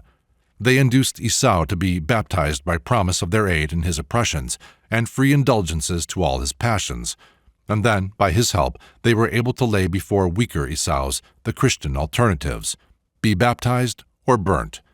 Not to have known how to conquer in bloodless victories the barbaric Esau's of the world by a virtue more pure, a heroism more patient than theirs, and with that sweet reasonableness of Christ, which is the latest epitaph on his tomb among the rich, not to have recognized the true nobility of the dukes and purified their pride to self-reverence, their passion to moral courage, their daring and freedom to a self-reliance at once gentle and manly. This was no doubt the necessary failure of a dogmatic and irrational system, but it is this which has made the Christian Israel more of an impostor than its prototype, in every country to which it came steadily developing to a hypocritical imitator of the Esau whose birthright it stole by baptism. It speedily lost his magnanimity, but never his sword, which, however, it contrived to make at once meaner and more cruel by twisting it into thumbscrews and the like.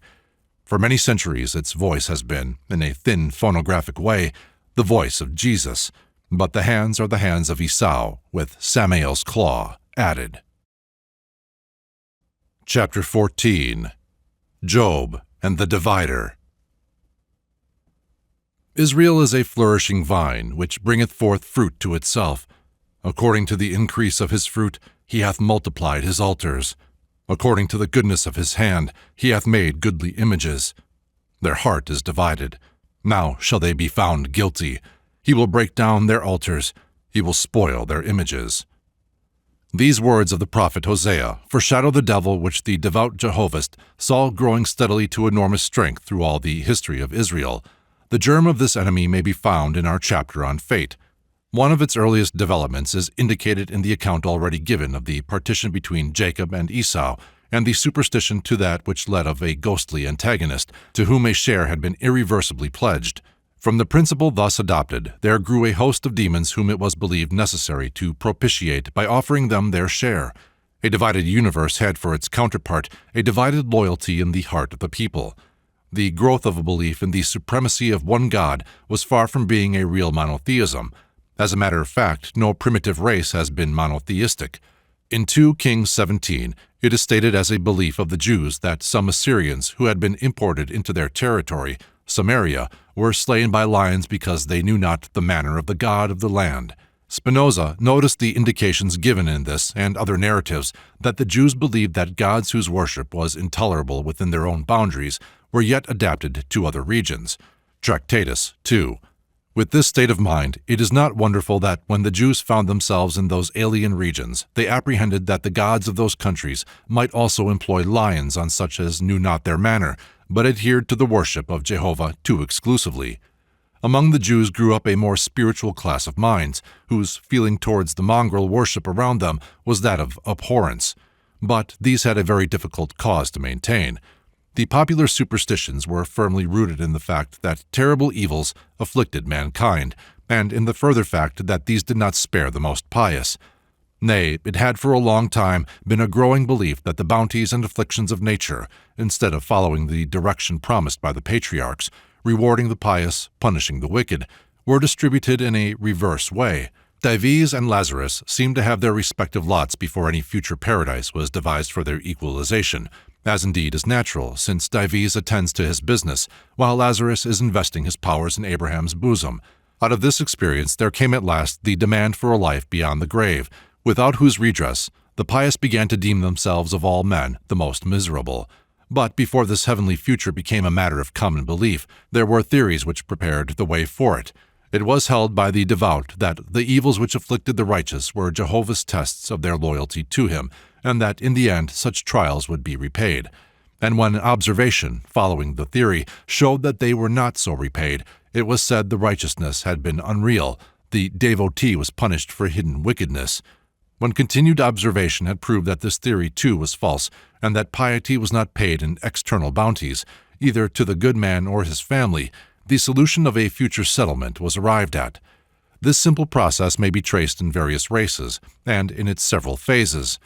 The most impressive presentation of the experiences under which the primitive secular theory of rewards and punishments perished, and that of an adjustment beyond the grave arose, is found in the book of Job. The solution here reached, a future reward in this life, is an impossible one for anything more than an exceptional case. But the book of Job displays how beautiful such an instance would be, showing afflictions to be temporary and destined to be followed by compensations largely outweighing them. It was a tremendous statement of the question, "If a man die, shall he live again?" Jehovah answered, "Yes," out of the whirlwind, and raised Job out of the dust. But for the millions who never rose from the dust, that voice was heard announcing their resurrection from a trial that pressed them even into the grave. It is remarkable that Job's expression of faith that his vindicator would appear on earth should have become the one text of the Old Testament which has been adapted by Christians to express faith in immortality. Job strongly disowns that faith. "There is hope for a tree, if it be cut down, that it will sprout again, and that its tender branches will not fail. Though its root may have grown old in the earth, and though its trunk be dead upon the ground, at the scent of water it will bud, and put forth boughs like a young plant. But man dieth, and is gone forever. Yet I know that my vindicator liveth, and will stand up at length on the earth.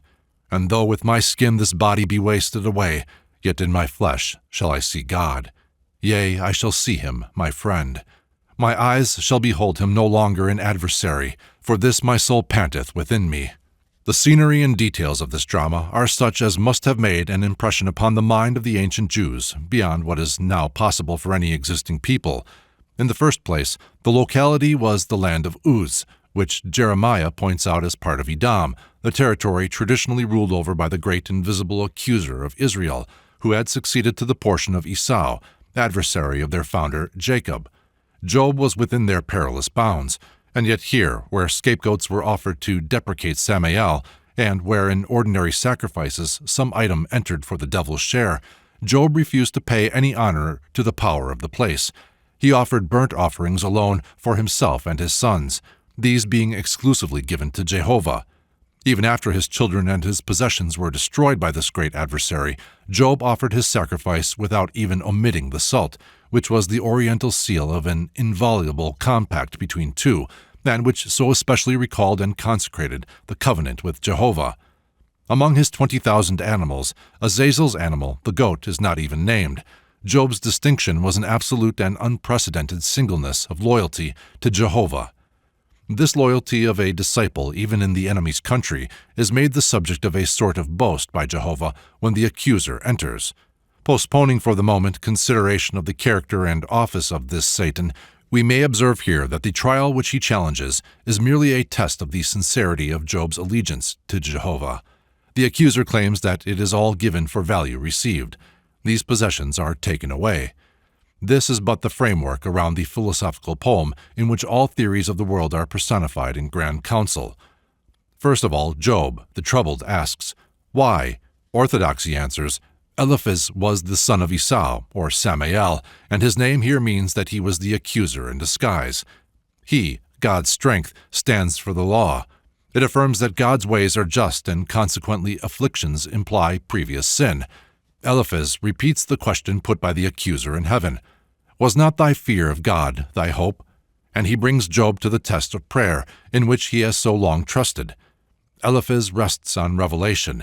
He has had a vision, and if his revelation be not true, he challenges Job to disprove it by calling on God to answer him, or else securing the advocacy of someone of the heavenly host. Eliphaz says, "Trouble does not spring out of the dust." Job's reply is to man and God. "Point out the error. Grant my troubles are divine arrows. What have I done to thee, O watcher of men? Am I a sea monster?" And we imagine Job looking at his wasted limbs, that the Almighty must take precautions and send spies against me.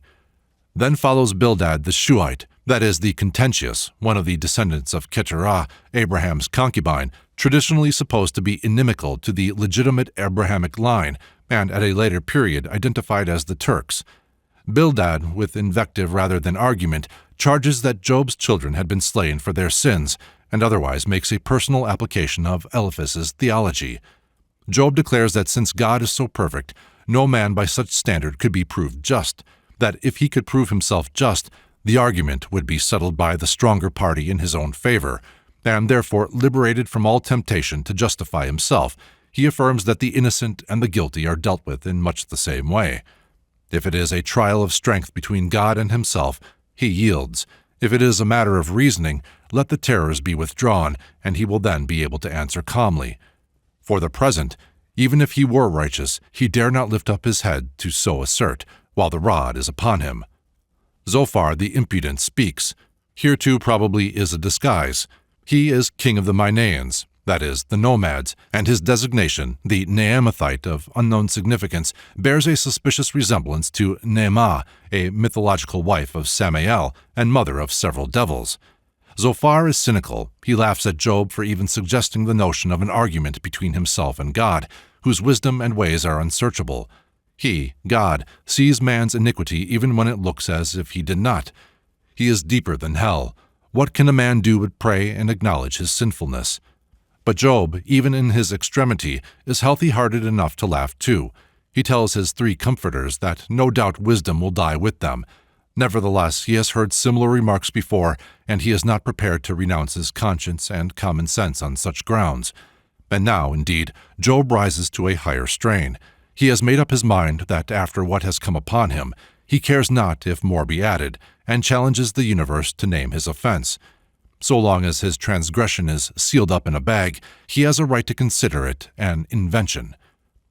Temanite orthodoxy is shocked at all this. Eliphaz declares that Job's assertion that innocent and guilty suffer alike makes the fear of God a vain thing and discourages prayer. With us are the aged and hoary-headed. Job is a neologist. Eliphaz paints human nature in Calvinistic colors. Behold, God putteth no trust in his ministering spirits, and the heavens are not pure in his sight, much less abominable and polluted man, who drinketh iniquity as water. The wise have related, and they got it from the fathers to whom the land was given, and among whom no stranger was allowed to bring his strange doctrines, that affliction is the sign and punishment of wickedness.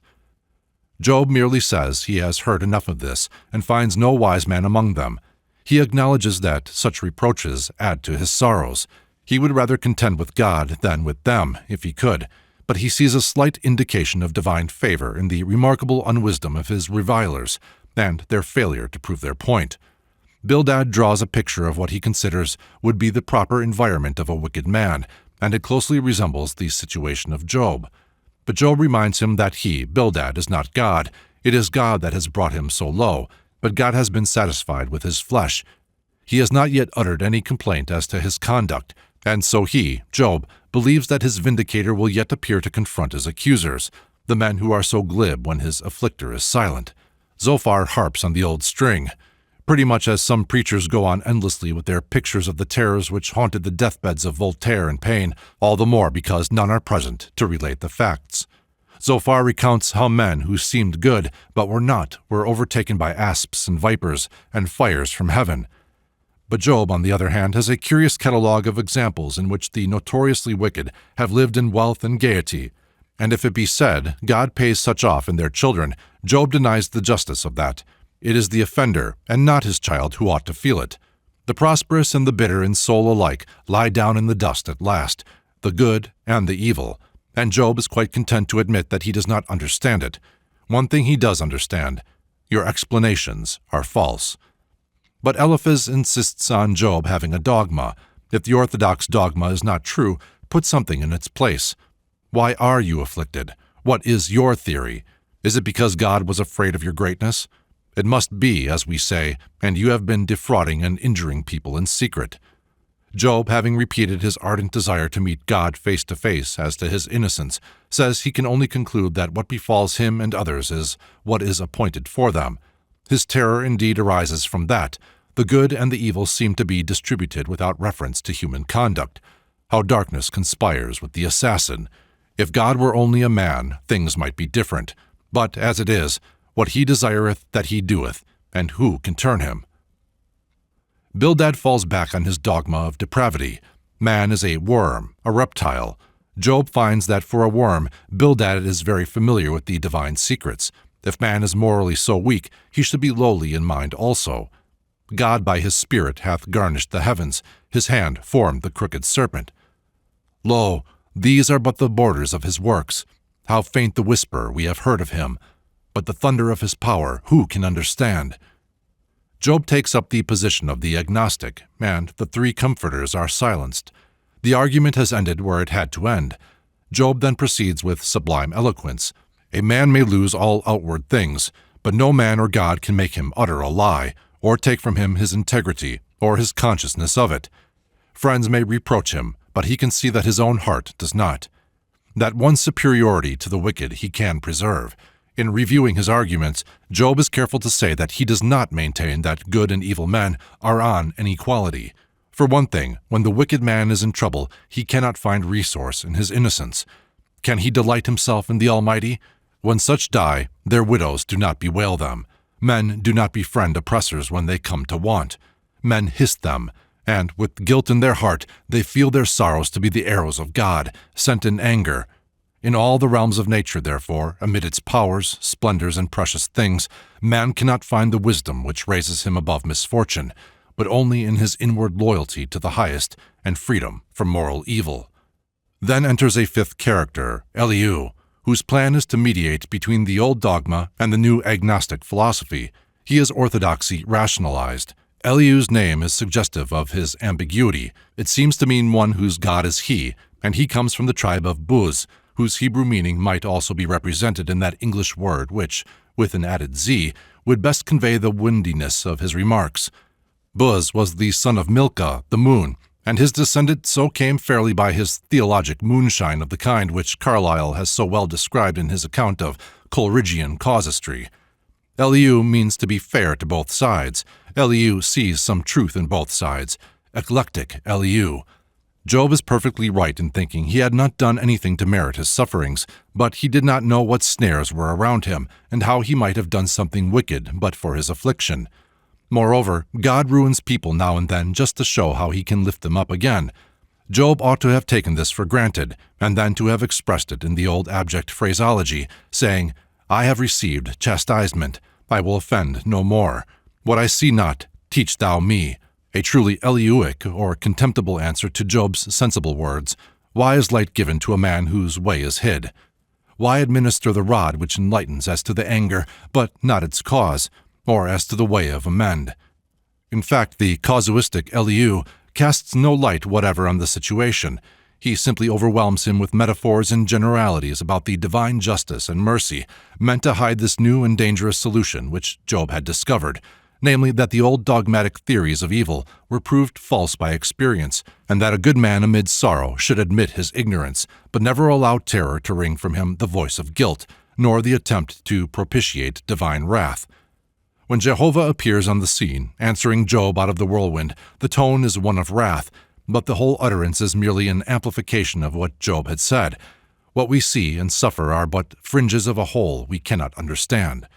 The magnificence and wonder of the universe, celebrated in that voice of the whirlwind, had to be given the lame and impotent conclusion of Job abhorring himself and repenting in dust and ashes. The conventional Cerberus must have his sop, but none the less does the great heart of this poem reveal the soul that was not shaken or divided in prosperity or adversity. The burnt offering of his prosperous days, symbol of a worship which refused to include the supposed powers of mischief, was enjoined on Job's comforters. They must bend to him as nearer God than they, and in his high philosophy Job found what is symbolized in the 3 daughters born to him: Jemima, the dove, the voice of the returning spring; Keziah, or Cassia, the sweet incense; Karen-Hapuk, the horn of beautiful color, or decoration. From the Jewish point of view, this triumph of Job represented a tremendous heresy. The idea that afflictions could befall a man without any reference to his conduct, and consequently not to be influenced by the normal rites and sacrifices, is one fatal to a priesthood. If evil may be referred in one case to what is going on far away among gods in obscurities of the universe, and to some purpose beyond the ken of all sages, it may so be referred in all cases. Then, though burnt offerings may be resorted to formally, they must cease when their powerlessness is proved. Hence the rabbins have taken the side of Job's comforters. They invented a legend that Job had been a great magician in Egypt, and was one of those whose sorceries so long prevented the escape of Israel. He was converted afterwards, but it is hinted that his early wickedness required the retribution he suffered. His name was to them the troubler troubled. Heretical also was the theory that man could get along without any angelolatry or demon worship. Job, in his singleness of service, fearing God alone, defying the seraphim and cherubim from Samael down to their worst, was a perilous figure. The priests got no part of any burnt offering. The sin offering was of almost sumptuary importance. Hence the rabbinical theory, already noticed, that it was through neglect of these expiations to the god of sin that the morally spotless Job came under the power of his plagues.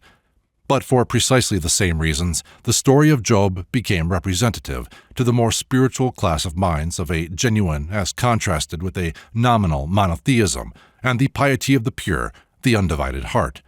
Its meaning is so human that it is not necessary to discuss the question of its connection with the story of Harishandra, or whether its accent was caught from or by the legends of Zoroaster and of Buddha, who passed unscathed through the ordeals of Ahriman and Mara.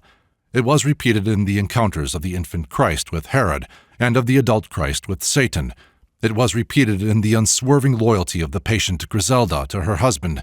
It is indeed the heroic theme of many races and ages, and it everywhere points to a period when the virtues of endurance and patience rose up to match the agonies which fear and weakness had tried to propitiate, when man first learned to suffer and be strong. Chapter 15. Satan. There is nothing about the Satan of the Book of Job to indicate him as a diabolical character.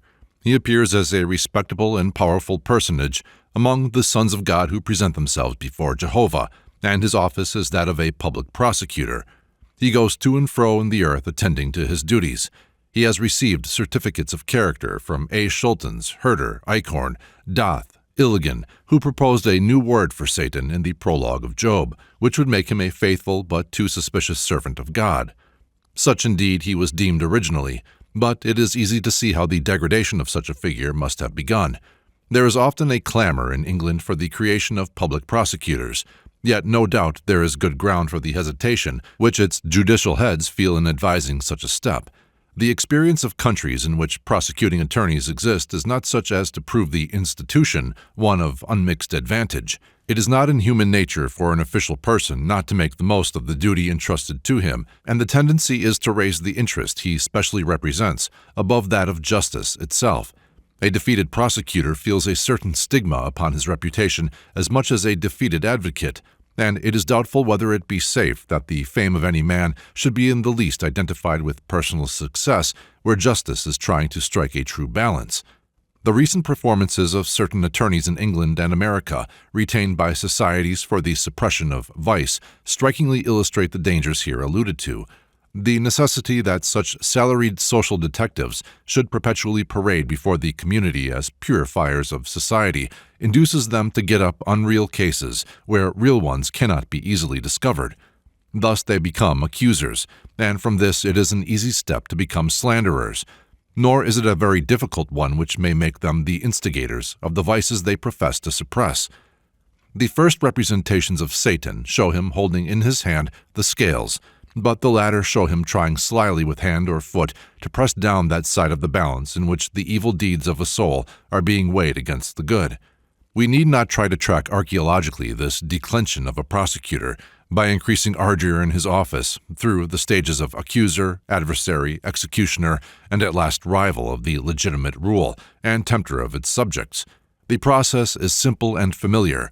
I have before me a little two-penny book, which is said to have a vast circulation, where one may trace the whole mental evolution of Satan.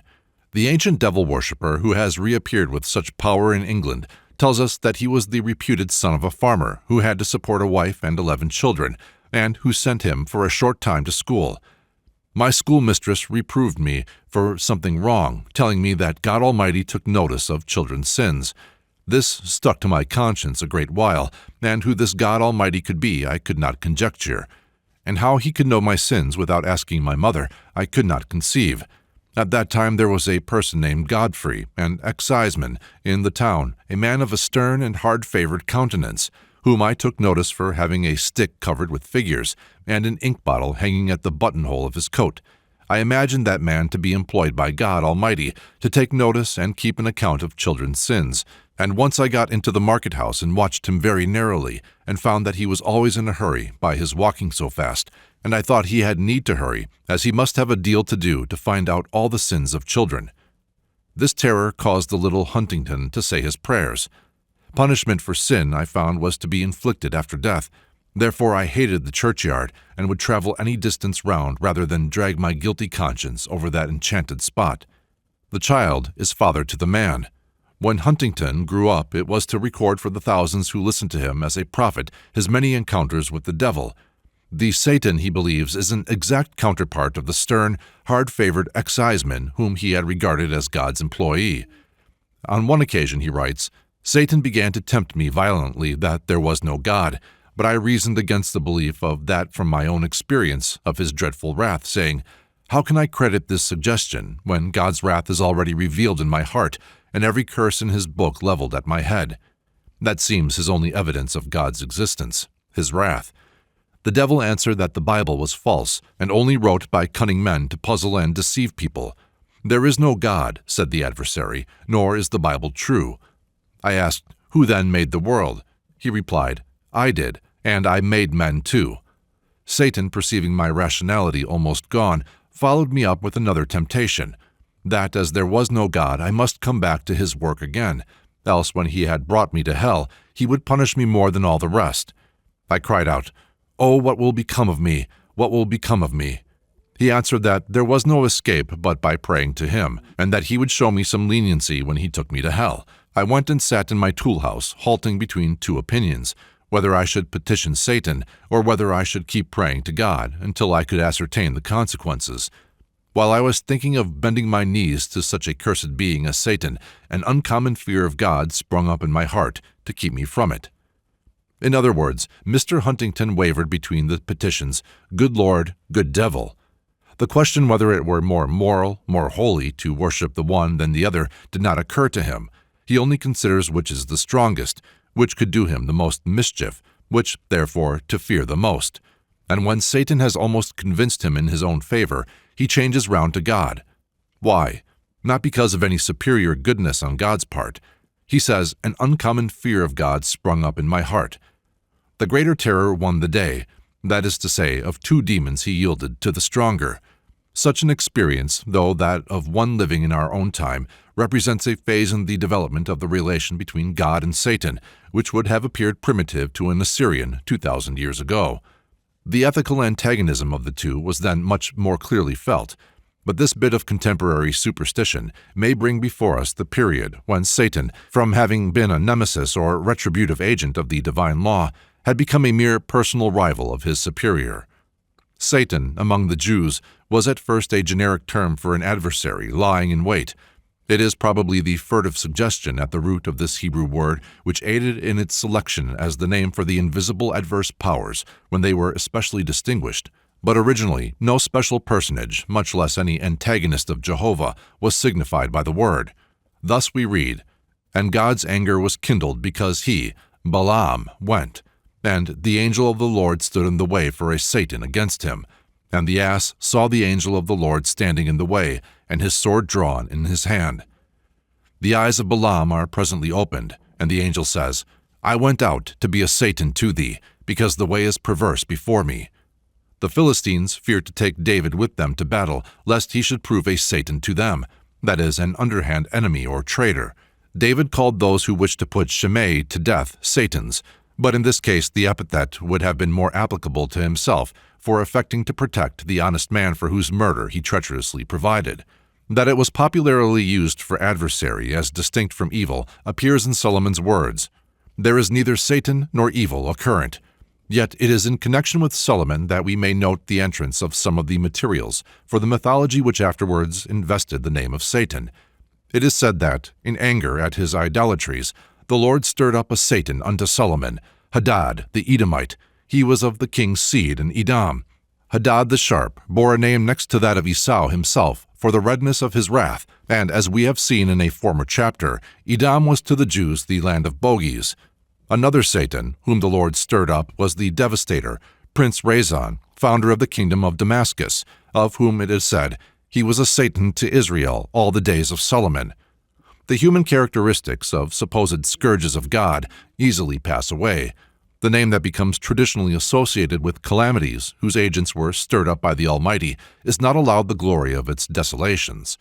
The word Satan, twice used in this chapter concerning Solomon's fall, probably gained here a long step towards distinct personification as an eminent national enemy, though there is no intimation of a power daring to oppose the will of Jehovah. Nor indeed is there any such intimation anywhere in the canonical books of the Old Testament. The writer of Psalm 109, imprecating for his adversaries, says, "Set thou a wicked man over him, and let Satan stand at his right. When he shall be judged, let him be condemned, and let his prayer become sin." In this there is an indication of a special Satan, but he is supposed to be an agent of Jehovah. In the catalogue of the curses invoked of the Lord, we find the evils which were afterwards supposed to proceed only from Satan. The only instance in the Old Testament in which there is even a faint suggestion of hostility towards Satan on the part of Jehovah is in Zechariah. Here we find the following remarkable words, "And he showed me Joshua the high priest standing before the angel of Jehovah, and the Satan standing at his right hand to oppose him. And Jehovah said unto Satan, Jehovah, rebuke thee, O Satan. Even Jehovah that hath chosen Jerusalem, rebuke thee. Is not this a brand plucked out of the fire? Now Joshua was clothed with filthy garments, and stood before the angel. And he answered and spake to those that stood before him, saying, Take away the filthy garments from him. And to him he said, Lo, I have caused thine iniquity to pass from thee, and I will clothe thee with goodly raiment. Here we have a very fair study and sketch of that judicial trial of the soul, for which mainly the dogma of a resurrection after death was invented. The doctrine of future rewards and punishments is not one which a priesthood would invent or care for, so long as they possessed unrestricted power to administer such in this life. It is when an alien power steps in to supersede the priesthood, the Gallio, too indifferent whether the ceremonial laws are carried out to permit the full application of terrestrial cruelties, that the priest requires a tribunal beyond the grave to execute his sentence. In this picture of Zechariah, we have this invisible celestial court. The angel of judgment is in his seat. The angel of accusation is present to prosecute.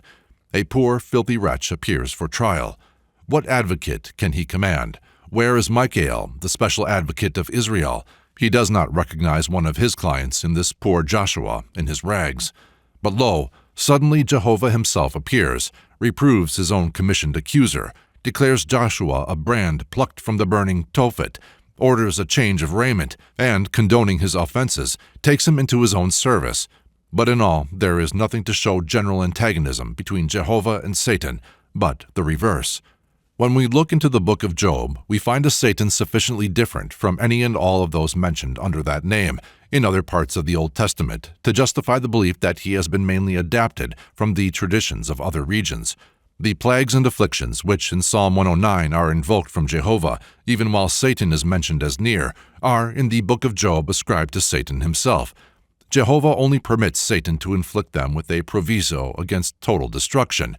Satan is here named as a personality in a way not known elsewhere in the Old Testament, unless it be in 1 Chronicles 21:1, where Satan, the article being in this single case absent, is said to have stood up against Israel and provoked David to number Israel. But in this case the uniformity of the passage with the others, excepting those in Job, is preserved by the same incident being recorded in 2 Samuel 24:1. The anger of Jehovah was kindled against Israel, and he, Jehovah, moved David against them to say, "Go number Israel and Judah." It is clear that in the Old Testament it is in the book of Job alone that we find Satan as the powerful prince of an empire which is distinct from that of Jehovah, an empire of tempest, plague, and fire, though he presents himself before Jehovah and awaits permission to exert his power on a loyal subject of Jehovah. The formality of a trial, so dear to the Semitic heart, is omitted in this case, and these circumstances confirm the many other facts which prove this drama to be largely of non-Semitic origin. It is tolerably clear that the drama of Harishchandra in India and that of Job were both developed from the Sanskrit legends mentioned in our chapter on Viswamitra, and it is certain that Aryan and Semitic elements are both represented in the figure of Satan as he has passed into the theology of Christendom. Nor indeed has Satan, since his importation into Jewish literature in this new aspect, much as the rabbins have made of him, ever been assigned the same character among that people that has been assigned him in Christendom. He has never replaced Samael as their archfiend. Rabbins have indeed in later times associated him with the serpent which seduced Eve in Eden, but the absence of any important reference to that story in the New Testament is significant of the slight place it had in the Jewish mind long after the belief in Satan had become popular. In fact, that essentially Aryan myth little accorded with the ideas of strife and immortality which the Jews had gradually associated with Samael. In the narrative, as it stands in Genesis, it is by no means the serpent that makes the worst appearance. It is Jehovah, whose word, that death shall follow on the day the apple is eaten, is falsified by the result. And while the serpent is seen telling the truth and guiding man to knowledge, Jehovah is represented as animated by jealousy or even fear of man's attainments, all of which is natural enough in an extremely primitive myth of a combat between rival gods, but by no means possesses the moral accent of the time and conditions amid which Jehovism certainly originated. It is in the same unmoral plane as the contest of the Devas and Asuras for the Amrita in Hindu mythology, a contest of physical force and wits. The real development of Satan among the Jews was from an accusing to an opposing spirit, then to an agent of punishment, a hated executioner. The fact that the figure here given, Figure 5, was identified by one so familiar with Semitic demonology as Calmet as a representation of him is extremely interesting. It was found among representations of cherubim, and on the back of one somewhat like it is a formula of invocation against demons. The countenance is that of severe beauty which the Greeks ascribed to Nemesis. Nemesis has at her feet the wheel and rudder, symbols of her power to overtake the evildoer by land or sea. The feet of this figure are winged for pursuit. He has 4 hands. In one he bears the lamp which, like Lucifer, brings light on the deed of darkness. As to others, he answers Baruch's description of the Babylonian god. He hath a scepter in his hand like a man, like a judge of the kingdom. He hath in his hand a sword and an axe. He bears nicely graduated implements of punishment, from the lash that scourges to the axe that slays, and his retributive powers are supplemented by the scorpion tail. At his knees are signets. Whomsoever he seals are sealed. He has the terrible eyes which were believed able to read on every forehead a catalogue of sins invisible to mortals, a power that made women careful of their veils and gave meaning to the formula, "Get thee behind me." Now this figure, which Calmet believed to be Satan, bears on its reverse the everlasting sun. He is a god made up of Egyptian and Magian forms, the head plumes belonging to the one, the multiplied wings to the other. Matter reproduces it and says that it differs so much from all else of the kind as to prove it the work of an impostor. But Professor C.W. King has a, probably 5th century, gem in his collection, evidently a rude copy of this, reproduced in his Gnostics, on the back of which is Light of Lights, and in a note which I have from him, he says that it sufficiently proves matter wrong, and that this form was primitive. In one gem of Professor King's, the lamp is also carried, and means the Light of Lights. The inscription beneath, within a coiled serpent, is in corrupt cuneiform characters, long preserved by the Magi, though without understanding them. There is little doubt, therefore, that the instinct of Calmet was right, and that we have here an early form of the detective and retributive Magian deity, ultimately degraded to an accusing spirit, or Satan. Although the Jews did not identify Satan with their scapegoat, yet he has been veritably the scapegoat among devils for 2,000 years. All the nightmares and phantasms that ever haunted the human imagination have been packed upon him unto this day, when it is almost as common to hear his name in India and China as in Europe and America. In thus passing round the world, he has caught the varying features of many fossilized demons. He has been horned, hoofed, reptilian, quadrupedal, anthropoid, anthropomorphic, beautiful, ugly, male, female. The whites painted him black, and the blacks with more reason painted him white. Thus has Satan been made a miracle of incongruities. Yet through all these protean shapes there has persisted the original characteristic mentioned. He is prosecutor and executioner under the divine government, though his office has been debased by that mental confusion which, in the East, abhors the burner of corpses, and, in the West, regards the public hangman with contempt. The abhorrence, in the case of Satan, being intensified by the supposition of an over-fondness for his work, carried to the extent of instigating the offenses which will bring him victims. In a well-known English Roman Catholic book of recent times, there is this account of St. Francis's visit to hell in company with the angel Gabriel. St. Francis saw that, on the other side of a certain soul, there was another devil to mock at and reproach it. He said, "Remember where you are, and where you will be forever. How short the sin was, how long the punishment. It is your own fault. When you committed that mortal sin, you knew how you would be punished. What a good bargain you made to take the pains of eternity in exchange for the sin of a day, an hour, a moment. You cry now for your sin, but your crying comes too late. You liked bad company. You will find bad company enough here. Your father was a drunkard. Look at him there drinking red-hot fire. You were too idle to go to Mass on Sundays. Be as idle as you like now, for there is no Mass to go to. You disobeyed your father, but you dare not disobey him who is your father in hell." This devil speaks as one carrying out the divine decrees. He preaches. He utters from his chasuble of flame the sermons of Father Furnace, and no doubt whether belief in Satan is theological, this is pretty much the form which he assumes before the mind, or what such believers would call their mind, albeit really the mind of some Syrian dead these 2,000 years. But the Satan popularly personalized was man's effort to imagine an enthusiasm of inhumanity. He is the necessary appendage to a personalized omnipotence, whose thoughts are not as man's thoughts, but claim to coerce these. His degradation reflects the heartlessness and the ingenuity of torture, which must always present personal government with its catalogue of fictitious crimes. Offenses against mere majesty, against iniquities framed in law, must be doubly punished, the thing to be secured being doubly weak. under any theocratic government, law and punishment would become the types of diabolism. Satan thus has a twofold significance. He reports what powerful priesthoods found to be the obstacles to their authority, and he reports the character of the priestly despotisms which aimed to obstruct human development. Chapter 16. Religious Despotism.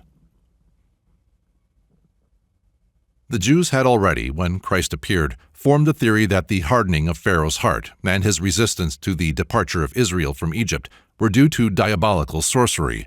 The belief afterwards matured that Edom, Esau or Samael, was the instigator of Roman aggression was steadily forming. The mental conditions were therefore favorable to the growth of a belief in the Jewish followers of Christ that the hostility to the religious movement of their time was another effort on the part of Samael to crush the kingdom of God. Herod was not indeed called Satan or Samael, nor was Pharaoh, but the splendor and grandeur of this Idumean, the realm of Esau, notwithstanding his oppressions and crimes, had made him a fair representative to the people of the supernatural power they dreaded. Under these circumstances, it was a powerful appeal to the sympathies of the Jewish people to invent in connection with Herod a myth exactly similar to that associated with Pharaoh, namely a conspiracy with sorcerers and consequent massacre of all newborn children. The myths which tell of divine babes supernaturally saved from royal hostility are veritable myths, even where they occur so late in time that historic names and places are given. For, of course, it is impossible that by any natural means either Pharaoh or Herod should be aware of the peculiar nature of any particular infant born in their dominions. Such traditions, when thus presented in historical guise, can only be explained by reference to corresponding fables written out in simpler mythic form, while it is especially necessary to remember that such corresponding narratives may be of independent ethnical origin, and that the later in time may be more primitive spiritually.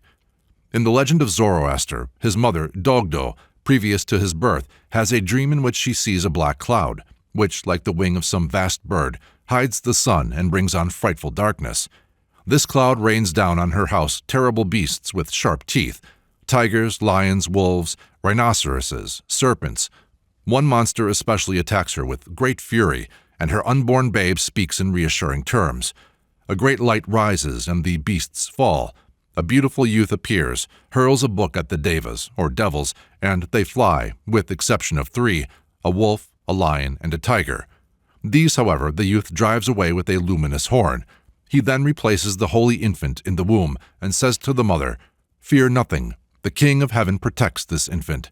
The earth waits for him. He is the prophet who Ormuzd sends to his people.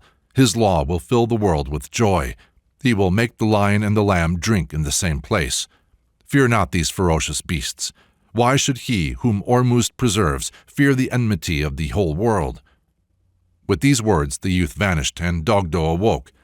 Repairing to an interpreter, she was told that the horn meant the grandeur of Ormuzd, the book was the Avesta, the 3 beasts betokened 3 powerful enemies. Zoroaster was born laughing. This prodigy being noised abroad, the magicians became alarmed and sought to slay the child. One of them raised a sword to strike him, but his arm fell to the ground. The magicians bore the child to the desert, kindled a fire and threw him into it, but his mother afterwards found him sleeping tranquilly and unharmed in the flames. Next he was thrown in front of a drove of cows and bulls, but the fiercest of the bulls stood carefully over the child and protected him. The magicians killed all the young of a pack of wolves, and then cast the infant Zoroaster to them, that they might vent their rage upon him.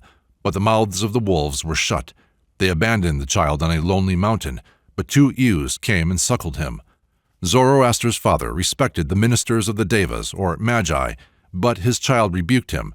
Zoroaster walked on the water, crossing a great river where was no bridge, on his way to Mount Iran, where he was to receive the law.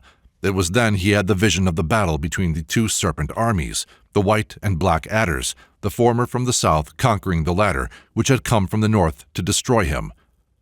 The legend of the infant Krishna is as follows. The tyrant Kansa, having given his sister Devaki in marriage to Vasudeva as he was returning from the wedding, heard a voice declared, "The 8th son of Devaki is destined to be thy destroyer." Alarmed at this, Kansa cast his sister and her husband into a prison with 7 iron doors, and whenever a son was born, he caused it to be instantly destroyed.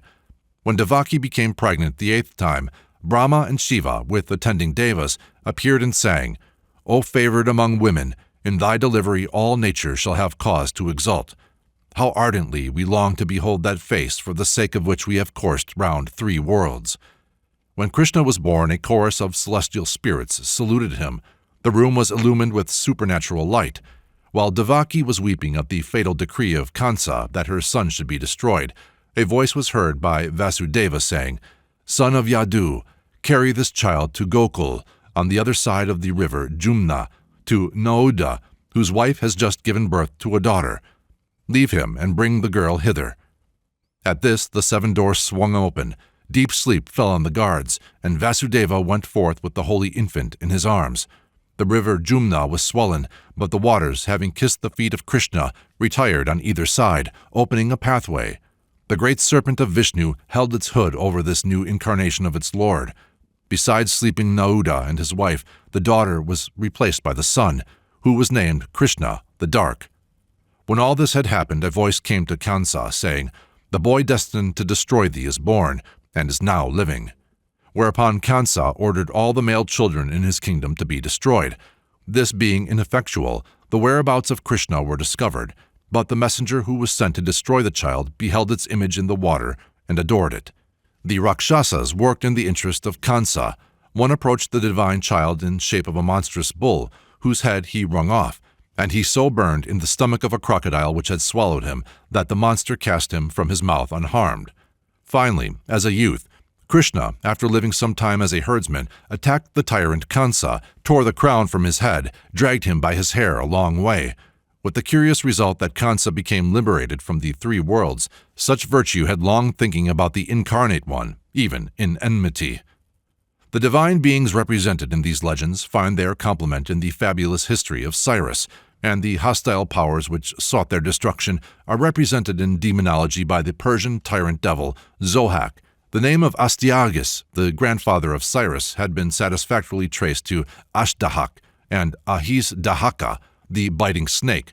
The word thus connects him with Vedic Ahi and with Iranian Zohak, the tyrant out of whose shoulders a magician evoked 2 serpents, which adhered to him and became at once his familiars and the arms of his cruelty. As Astyages, the last king of Media, he had a dream that the offspring of his daughter Mandane would reign over Asia. He gave her in marriage to Cambyses, and when she bore a child, Cyrus, committed it to his minister Harpagus to be slain. Harpagus, however, moved with pity, gave it to a herdsman of Astyages, who substituted for it a stillborn child, and having so satisfied the tyrant of its death, reared Cyrus as his own. The luminous horn of the Zoroastrian legend and the diabolism of Zohak are both recalled in the book of Daniel, in the terrific struggle of the ram and the he-goat. The he-goat, ancient symbol of hairy Esau, long idealized into the invisible foe of Israel, had become associated also with Babylon and with Nimrod, its founder, the Semitic Zohak. But Bel, conqueror of the dragon, was the founder of Babylon, and to Jewish eyes the dragon was his familiar. To the Jews he represented the tyranny and idolatry of Nimrod, the 2 serpents of Zohak. When Cyrus supplanted Astyages, this was the idol he found the Babylonians worshipping until Daniel destroyed it. And so, it would appear, came about the fact that, to the Jews, the power of Christendom came to be represented as the reign of Bel. One can hardly wonder at that. If ever there were cruelty and oppression passing beyond the limit of mere human capacities, it has been recorded in the tragical history of Jewish sufferings. The disbeliever in preternatural powers of evil can no less than others recognize in this Bel and the Christian, which the Jews substituted for Bel and the dragon, the real archfiend. Superstition, turning human hearts to stone, when to stony gods they sacrificed their own humanity and the welfare of mankind. Chapter 17. The Prince of this World. The devil, having shown Jesus all the kingdoms of this world, said, "All this power will I give thee, and the glory of them, for that is delivered unto me, and to whomsoever I will give it." The theory thus announced is a vast formation underlying many religions. As every religion begins as an ideal, it must find itself in antagonism to the world at large, and since the social and political world are themselves, so long as they last, the outcome of nature, it is inevitable that in primitive times the earth should be regarded as a satanic realm, and the divine world pictured elsewhere. A legitimate result of this conclusion is asceticism and belief in the wickedness of earthly enjoyments. To men of great intellectual powers, generally accompanied as they are with keen susceptibilities of enjoyment and strong sympathies, the renunciation of this world must be as a living burial. To men who, amid the corruptions of the world, feel within them the power to strike in with effect, or who, seeing with how little wisdom the world is governed, are stirred by the sense of power, the struggle against the temptation to lead in the kingdoms of this world is necessarily severe. Thus simple is the sense of those temptations which make the almost invariable ordeal of the traditional founders of religions. As in earlier times, the god won his spurs, so to say, by conquering some monstrous beast, the saint or savior must have overcome some potent many-headed world, with gems for scales and double tongue, coiling round the earth, and thence, like Lilith's golden hair, round the heart of all surrendered to its seductions. It is remarkable to note the contrast between the visible and invisible worlds which surrounded the spiritual pilgrimage of Sakya Muni to Buddhahood or enlightenment. At his birth there is no trace of political hostility. The cruel Kansa, Harad, magicians seeking to destroy are replaced by the affectionate force of a king trying to retain his son. The universal traditions reach their happy height in the ecstatic gospels of these Siamese. The universe was illumined. All jewels shone with unwonted luster. The air was full of music. All pain ceased. The blind saw, the deaf heard. The birds paused in their flight. All trees and plants burst into bloom, and lotus flowers appeared in every place. Not under the dominion of Mara was this beautiful world, but by turning from all its youth, health, and life to think only of its decrepitude, illness, and death, the prince Sakya Muni surrounded himself with another world in which Mara had his share of power. I condense here the accounts of his encounters with the prince, who was on his way to be a hermit. When the prince passed out at the palace gates, the king Mara, knowing that the youth was passing beyond his evil power, determined to prevent him. Descending from his abode and floating in the air, Mara cried, "Lord, thou art capable of such vast endurance. Go not forth to adopt a religious life, but return to thy kingdom, and in 7 days thou shalt become an emperor of the world, ruling over the 4 great continents." "Take heed, O Mara," replied the prince. "I also know that in 7 days I might gain universal empire, but I have no desire for such possessions. I know that the pursuit of religion is better than the empire of the world. See how the world is moved and quakes with praise of this my entry on a religious life. I shall attain the glorious omniscience, and shall teach the wheel of the law, that all teachable beings may free themselves from transmigratory existence. You, thinking only of the lusts of the flesh, would force me to leave all beings to wander without guide into your power. Avaunt, get thee away from me." Mara withdrew, but only to watch for another opportunity. It came when the prince had reduced himself to emaciation and agony by the severest austerities. Then Mara presented himself, and pretending compassion said, "Beware, O grand being, your state is pitiable to look on. You are attenuated beyond measure, and your skin, that was of the color of gold, is dark and discolored. You are practicing this mortification in vain. I can see that you will not live through it. You who are a grand being had better give up this course, for be assured you will derive much more advantage from sacrifices of fire and flowers." Him being the grand being indignantly answered, "Hearken, thou vile and wicked Mara, thy words suit not the time. Think not to deceive me, for I heed thee not. Thou mayest mislead those who have no understanding, but I, who have virtue, endurance, and intelligence, who know what is good and what is evil, cannot be so misled. Thou, O Mara, hast 8 generals. Thy first is delight in the 5 lusts of the flesh, which are the pleasures of appearance, sound, scent, flavor, and touch. Thy second general is wrath, who takes the form of vexation, indignation, and desire to injure. Thy third is concupiscence. Thy fourth is desire. Thy fifth is impudence. Thy sixth is arrogance. Thy seventh is doubt. And thine eighth is ingratitude. These are thy generals who cannot be escaped by those whose hearts are set on honor and wealth. But I know that he who can contend with these thy generals shall escape beyond all sorrow and enjoy the most glorious happiness. Therefore I have not ceased to practice mortification, knowing that even were I to die whilst thus engaged, it would be a most excellent thing." It is added that Mara fled in confusion, But the next incident seems to show that his suggestion was not unheeded, for after he had departed, the grand being had his vision of the three-stringed guitar, one string drawn too tightly, the second too loosely, the third moderately, which last, somewhat in defiance of his orchestral ideas, alone gave sweet music and taught him that moderation was better than excess or laxity. By eating enough he gained that pristine strength and beauty which offended the 5 Brahmins, so that they left him. The third and final effort of Mara immediately preceded the prince's attainment of the order of Buddha under the Bo tree. He now sent his 3 daughters, Raka, love, Arati, anger, Tanha, desire. Beautifully bedecked they approached him, and Raka said, "Lord, fearest thou not death?" But he drove her away. The 2 others also he drove away, as they had no charm of sufficient power to entice him. Then Mara assembled his generals and said, "Listen ye, Maras, that know not sorrow. Now shall I make war on the prince, that man without equal. I dare not attack him in face, but I will circumvent him by approaching on the north side. Assume then all manner of shapes, and use your mightiest powers, that he may flee in terror." Having taken on fearful shapes, raising awful sounds, headed by Mara himself, who had assumed immense size, and mounted his elephant, Giramaga, 1,000 miles in height, they advanced. But they dare not enter beneath the shade of the holy Bo tree. They frightened away, however, the Lord's guardian angels, and he was left alone. Then, seeing the army approaching from the north, he reflected, "Long have I devoted myself to a life of mortification, and now I am alone, without a friend to aid me in this contest. Yet may I escape the Maras, for the virtue of my transcendent merits will be my army. Help me," he cried, "ye 30 Barami, ye powers of accumulated merit, ye powers of almsgiving, morality, relinquishment, wisdom, fortitude, patience, truth, determination, charity, and equanimity. Help me in my fight with Mara."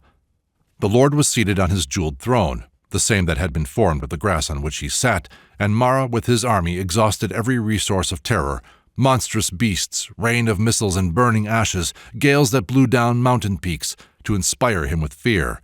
But all in vain. Nay, the burning ashes were changed to flowers as they fell. "Come down from thy throne," shouted the evil-formed one. "Come down, or I will cut thine heart into atoms." The Lord replied, "This jeweled throne was created by the power of my merits, for I am he who will teach all men the remedy for death, who will redeem all beings and set them free from the sorrows of circling existence." Mara then claimed that the throne belonged to himself, and had been created by his own merits, and on this armed himself with the chakra, the irresistible weapon of Indra and wheel of the law. Yet Buddha answered, "By the 30 virtues of transcendent merits and the 5 alms, I have obtained the throne.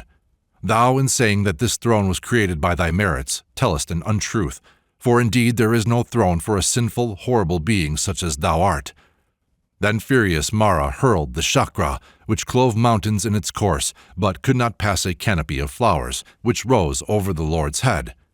And now the great being asked Mara for the witness of his acts of merit, by virtue of which he claimed the throne. In response, Mara's generals all bore him witness. Then Mara challenged him, "Tell me now, where is the man that can bear witness for thee?" The Lord reflected, "Truly here is no man to bear me witness, but I will call on the earth itself, though it has neither spirit nor understanding, and it shall be my witness." Stretching forth his hand, he thus invoked the earth, "O holy earth, I who have attained the 30 powers of virtue and performed the 5 great alms, each time that I have performed a great act, have not failed to pour water on thee. Now that I have no other witness, I call upon thee to give thy testimony." The angel of the earth appeared in shape of a lovely woman, and answered, "O being more excellent than angels or men, it is true that, when you performed your great works, you ever poured water on my hair." And with these words she wrung her long hair, and from it issued a stream, a torrent, a flood, in which Mara and his hosts were overturned, their insignia destroyed, and King Mara put to flight amid the loud rejoicings of angels. Then the evil one and his generals were conquered, not only in power, but in heart, and Mara, raising his 1,000 arms, paid reverence, saying, "Homage to the Lord, who has subdued his body, even as a charioteer breaks his horses to his use. The Lord will become the omniscient Buddha, the teacher of angels and Brahmas, and Yakas, and demons and men. He will confound all Maras and rescue men from the whirl of transmigration. The menacing powers depicted as assailing Sakya Muni appear only around the infancy of Zoroaster. The interview of the latter with Ahriman hardly amounts to a severe trial, but still the accent of the chief temptation both of Buddha and Christ is in it, namely the promise of worldly empire. It was on one of those midnight journeys through heaven and hell that Zoroaster saw Ahriman and delivered from his power one who had done both good and evil. When Ahriman met Zoroaster's gaze, he cried, "Quit thou the pure law, cast it to the ground. Thou wilt then be in the world all that thou canst desire. Be not anxious about thy end. At least do not destroy my subjects, O pure Zoroaster, son of Purusharp, who art born of her thou hast born." Zoroaster answered, "Wicked Majesty, it is for thee and thy worshippers that hell is prepared, but by the mercy of God I shall bury your work with shame and ignominy."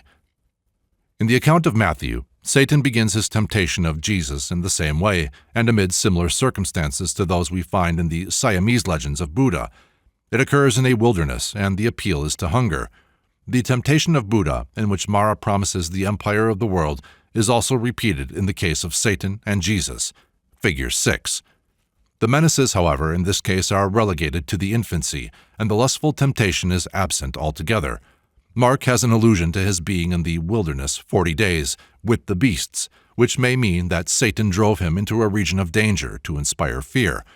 In Luke, we have the remarkable claim of Satan that the authority over the world has been delivered to himself, and he gives it to whom he will, which Jesus does not deny, as Buddha did the similar claim of Mara. As in the case of Buddha, the temptation of Jesus ends his fasting. Angels bring him food, and thenceforth he eats and drinks to the scandal of the ascetics. The essential addition to the case of Jesus is the notable temptation to try and perform a crucial act. Satan quotes an accredited messianic prophecy and invites Jesus to test his claim to be the predicted deliverer by casting himself upon the pinnacle of the temple and testing the promise that angels should protect the true Son of God. Strauss, as it appears to me, has not considered the importance of this in connection with the general situation. Assent, he says, cannot be withheld from the canon that, to be credible, the narrative must ascribe nothing to the devil inconsistent with his established cunning. Now, the first temptation, appealing to hunger, we grant is not ill-conceived. If this were ineffectual, the devil, as an artful tactician, should have had a yet more alluring temptation at hand. But instead of this, we find him in Matthew proposing to Jesus the neck-breaking feat of casting himself down from the pinnacle of the temple, a far less inviting miracle than the metamorphosis of the stones.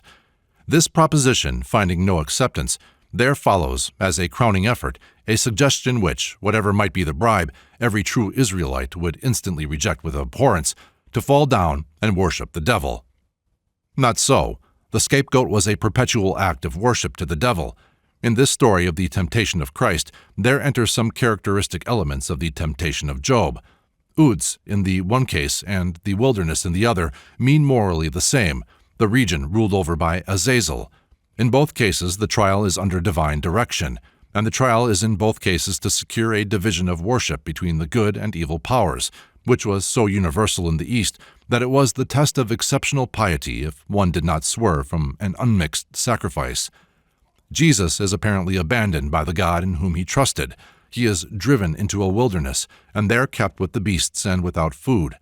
The devil alone comes to him, exhibits his own miraculous power by bearing him through the air to his own Mount Seir, and showing him the whole world in a moment of time, and now says to him, as it were, "Try your God. See if he will even turn stones into bread to save his own son, to whom I offer the kingdoms of the world." Then, bearing him into the holy hill of his own God, the pinnacle of the temple, says, "Try now a leap, and see if he saves from being dashed to pieces, even in his own precincts, his so trustful devotee, whom I have borne aloft so safely. Which then has the greater power to protect, enrich, advance you, he who has left you out here to starve, so that you dare not trust yourself to him, or I? Fall down then and worship me as your God, and all the world is yours. It is the world you are to reign over. Rule it in my name."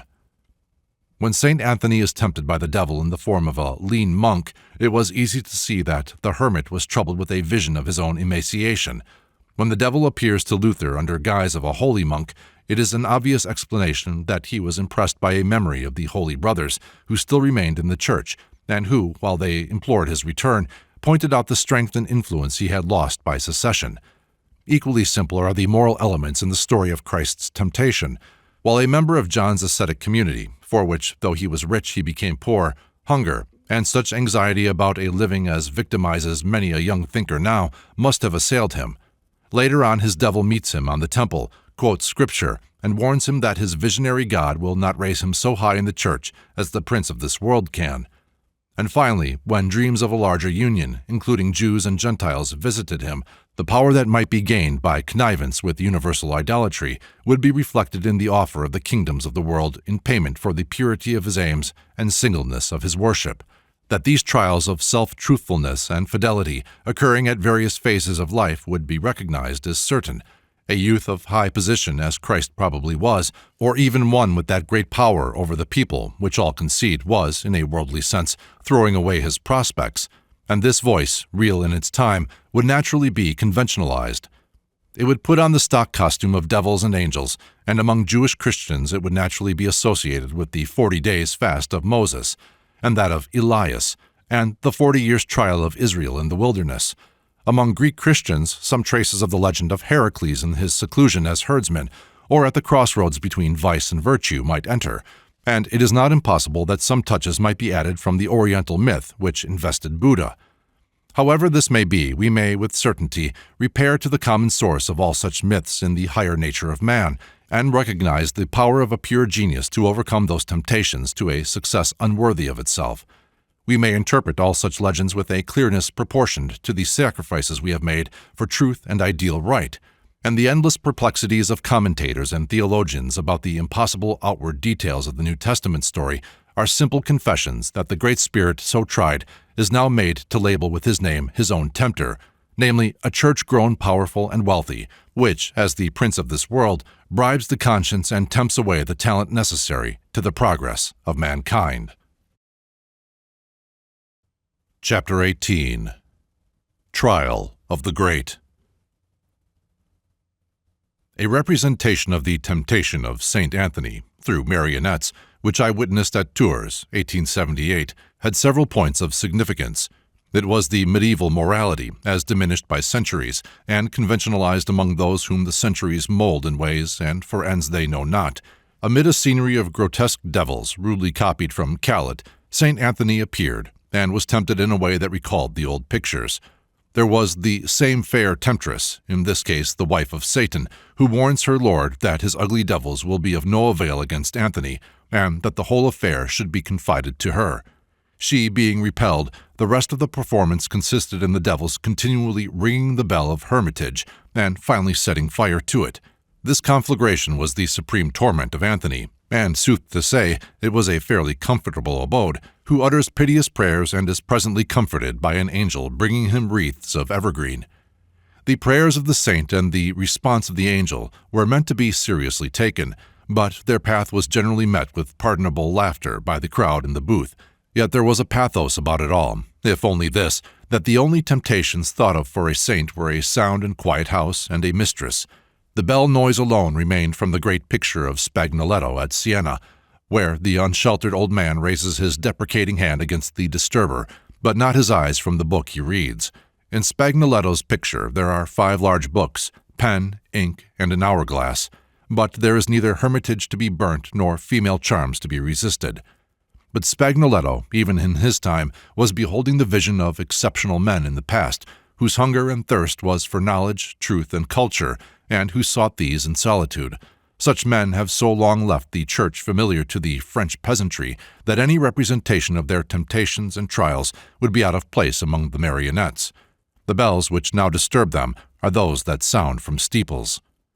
Another picture loomed up before my eyes over the puppet performance at Tours, that which for Bunyan frescoed the walls of Bedford Gaol. There, too, the old demons, giants, and devils took on grave and vast forms, and reflected the trials of the great hearts who withstood the popes and pagans, the armed political Apollyon, and the giant despairs, who could make prisons the hermitages of men born to be saviors of the people. Such were the temptations that Milton knew, From his own heart came the pigments with which he painted the trial of Christ in the wilderness. "Set women in his eye," said Belial.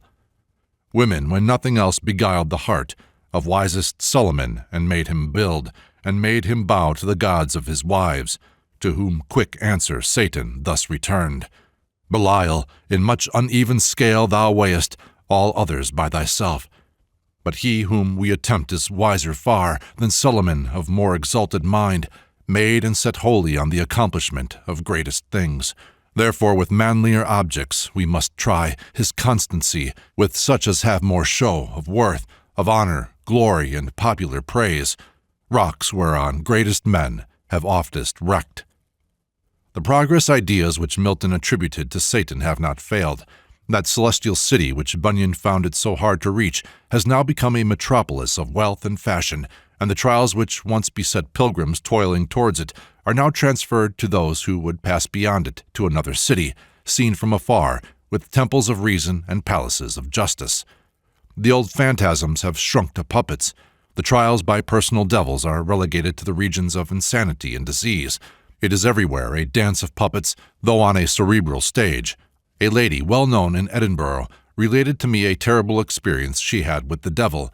She had invited some of her relations to visit her for some days, but these relatives were Unitarians, and after they had gone, having entered the room which they had occupied, she was seized by the devil, thrown on the floor, and her back so strained that she had to keep to her bed for some time.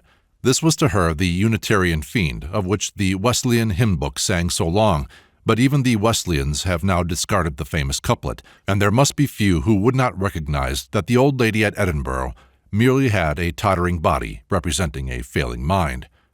I have just read a book in which a lady in America relates her trial by the devil. This lady, in her girlhood, was of a Christian family, but she married a rabbi and was baptized into Judaism. After some years of happy life, a terrible compunction seized her. She imagined herself lost forever. She became ill. A Christian Baptist minister and his wife were the evil stars in her case, and with what terrors they surrounded the poor Jewess may be gathered from the following extract. "She then left me.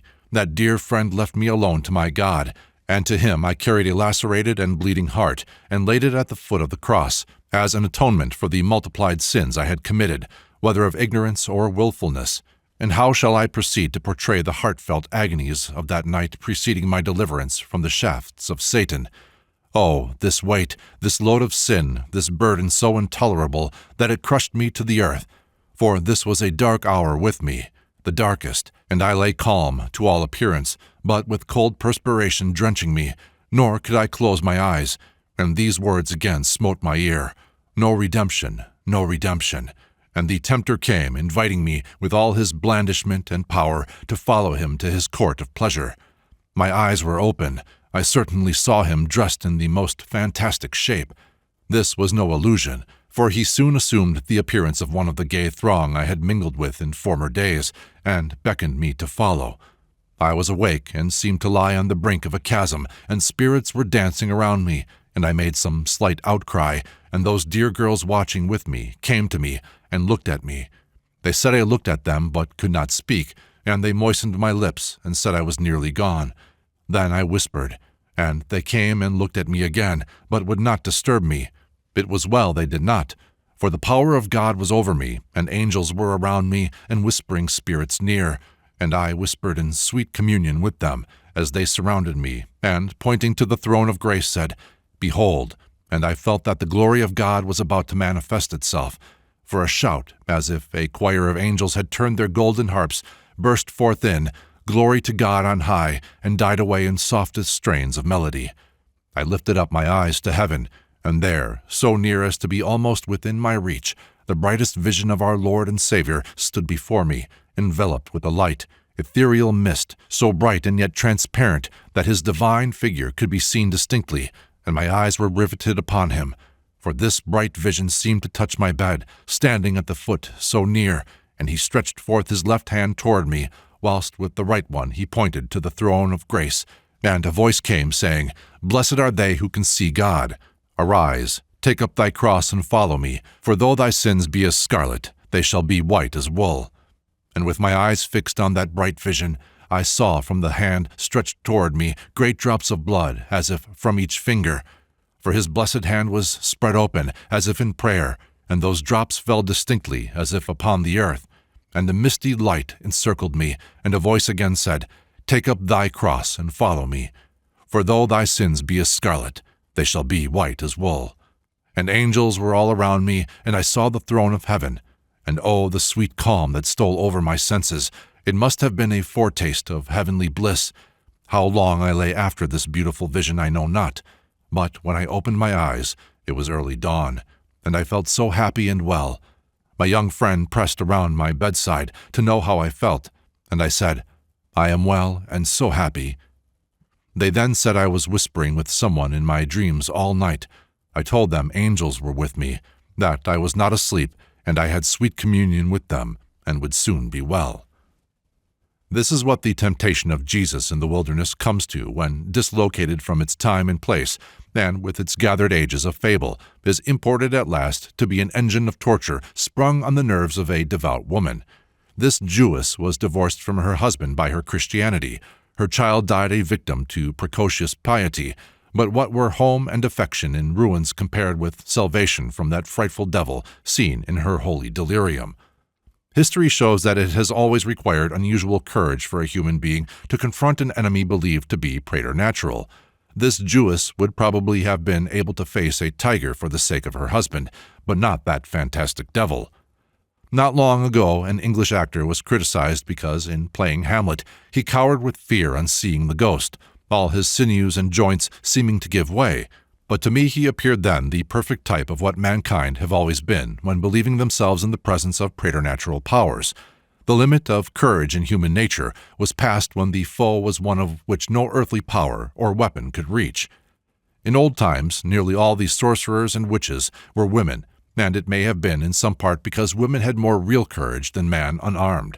Sorcery and witchcraft were but the so-called pagan rites in their last degradation, and women were the last to abandon the declining religion, just as they are the last to leave the superstition which has followed it. Their sentiment and affection were intertwined with it, and the threats of eternal torture by devils which frightened men from the old faith to the new were less powerful to shake the faith of women. When pagan priests became Christians, priestesses remained, to become sorceresses. The new faith had gradually to win the love of the sex too used to martyrdom on earth to fear it much in hell. And now again, when knowledge clears away the old terrors and many men are growing indifferent to all religion, because no longer frightened by it, we may expect the churches to be increasingly kept up by women alone, simply because they went into them more by attraction of saintly ideals than fear of diabolical menaces. Thomas Carlyle has selected Luther's boldness in the presence of what he believed the devil to illustrate his valor. His defiance of the devils and worms, says Carlyle, was not a mere boast, as the like might be if spoken now. It was a faith of Luther's that there were devils, spiritual denizens of the pit, continually besetting men. Many times in his writings this turns up, and a most small sneer has been grounded on it by some. In the room of the Wartburg, where he sat translating the Bible, they still show you a black spot on the wall, the strange memorial of one of these conflicts. Luther sat translating one of the Psalms. He was worn down with long labor, with sickness, abstinence from food. There rose before him some hideous, indefinable image, which he took for the evil one, to forbid his work. Luther started up with fiend defiance, flung his inkstand at the spectre, and it disappeared. The spot still remains there, a curious monument of several things. Any apothecary's apprentice can now tell us what we are to think of this apparition, in a scientific sense, but the man's heart that dare rise defiant, face to face against hell itself, can give no higher proof of fearlessness. The thing he will quail before exists not on this earth nor under it, fearless enough. The devil is aware, writes he on one occasion, that this does not proceed out of fear in me. I have seen and defied innumerable devils. Duke George, of Leipzig, a great enemy of his, Duke George is not equal to one devil, far short of a devil. If I had business at Leipzig, I would ride into Leipzig, though it rained Duke Georges for 9 days running. What a reservoir of dukes to ride into! Although Luther's courage certainly appears in this, it is plain that his devil was much humanized as compared with the fearful phantoms of an earlier time. Nobody would have ever tried an inkstand on Gorgons, Furies, Lucifers of ancient belief. In Luther's Bible, the devil is pictured as a monk, a lean monk, such as he himself was only too likely to become if he continued his rebellion against the Church. Figure 17. It was against a devil liable to resistance by physical force that he hurled his inkstand, and against whom he also hurled the contents of his inkstand in those words which Richter said were half battles. Luther's devil, in fact, represents one of the last phases in the reduction of the evil power from a personified phantom, with which no man could cope, to that impersonal but all the more real moral obstruction with which every man can cope, if only with an inkstand. The horned monster with cowl, beads, and cross is a mere transparency through which every brave heart may recognize the practical power of wrong around him, the established error, disguised as religion, which is able to tempt and threaten him. The temptations with menace described, those which, coming upon the weak nerves of women, vanquish their reason and heart, that which, in a healthy man, raised valor and power, may be taken as sidelights for a corresponding experience in the life of a great man now living, Carlyle himself. It was at a period of youth when, amid the lonely hills of Scotland, he wandered out of harmony with the world in which he lived. Consecrated by pious parents to the ministry, he had inwardly renounced every dogma of the Church. With genius and culture for high work, the world demanded of him low work. Friendless, alone, poor, he sat eating his heart, probably with little else to eat. Every Scotch parson he met unconsciously propounded to that youth the question whether he could convert his heretical stone into bread, or precipitate himself from the pinnacle of the Scotch kirk without bruises. Then it was he roamed in his mystical wilderness until he found himself in the gayest capital of the world, which, however, on him had little to bestow but a further sense of loneliness. Now, when I look back, it was a strange isolation I then lived in. The men and women around me, even speaking with me, were but figures. I had practically forgotten that they were alive, that they were not merely automatic. In the midst of their crowded streets and assemblages, I walked solitary, and except as it was my own heart, not another's, that I kept devouring, savage also, as is the tiger in his jungle. Some comfort it would have been, could I, like a Faust, have fancied myself tempted and tormented of a devil. For a hell, as I imagine, without life, though only diabolic life, were more frightful. But in our age of down-pulling and disbelief, the very devil has been pulled down. You cannot so much as believe in a devil. To me, the universe was all void of life, of purpose, of volition, even of hostility. It was one huge, dead, immeasurable steam engine rolling on in its dead indifference to grind me limb from limb. Oh, the vast, gloomy, solitary Golgotha and mill of death! Why was the living banished thither, companionless, conscious? Why, if there is no devil? Nay, unless the devil is your God. From suicide a certain aftershine of Christianity withheld me. So had it lasted, as in bitter, protracted death agony through long years. The heart within me, unvisited by any heavenly dewdrop, was smoldering in sulphurous, slow-consuming fire. Almost since earliest memory I had shed no tear, or once only when I, murmuring half-audibly, recited Faust's death song, that wild Selig der den im Siegesglanz findet, happy whom he finds in battle's splendor, and thought that of this last friend even I was not forsaken, that destiny itself could not doom me not to die. Having no hope, neither had I any definite fear, were it of man or of devil. Nay, I often felt as if might be solacing could the archdevil himself, though in Tartary and terrors, rise to me that I might tell him a little of my mind. And yet, strangely enough, I lived in a continual, indefinite, pining fear, tremulous, pusillanimous, apprehensive of I knew not what. It seemed as if all things in the heavens above and the earth beneath would hurt me, as if the heavens and the earth were but boundless jaws of a devouring monster, wherein I, palpitating, waited to be devoured. Full of such humor, and perhaps the miserablest man in the whole French capital or suburbs, was I, one sultry dog day, after much perambulation, toiling along the dirty little Rue Saint-Thomas de l'Enfer, among civic rubbish enough, in a close atmosphere, and over pavement hot as Nebuchadnezzar's furnace, whereby doubtless my spirits were little cheered, when all at once there rose a thought in me, and I asked myself, "What art thou afraid of?" Wherefore, like a coward, dost thou forever pip and whimper, and go cowering and trembling? Despicable biped, what is the sum total of the worst that lies before thee? Death? Well, death, and say the pangs of Tophet too, and all that the devil or man may, will, or can do against thee. Hast thou not a heart? Canst thou not suffer whatsoever it be? And, as a child of freedom, thou outcast, trample Tophet itself under thy feet, while it consumes thee. Let it come, then. I will meet it and defy it. And as I so thought, there rushed like a stream of fire over my whole soul, and I shook base fear away from me forever. I was strong, of unknown strength, a spirit, almost a god. Ever from that time the tempter of my misery was changed. Not fear or whining sorrow was it, but indignation and grim, fire-eyed defiance. Thus the everlasting no pealed authoritatively through all the recesses of my being, of my me. And then was it that my whole me stood up, in native God-created majesty, and with emphasis recorded its protest. Such a protest, the most important transaction in life, may that same indignation and defiance, in a psychological point of view, be fitly called. The everlasting no had said, Behold, thou art fatherless, outcast, and the universe is mine, the devil's. To which my whole me now made answer, I am not thine, but free, and forever hate thee. It is from this hour that I decline to date my spiritual new birth, or Baphometic fire baptism.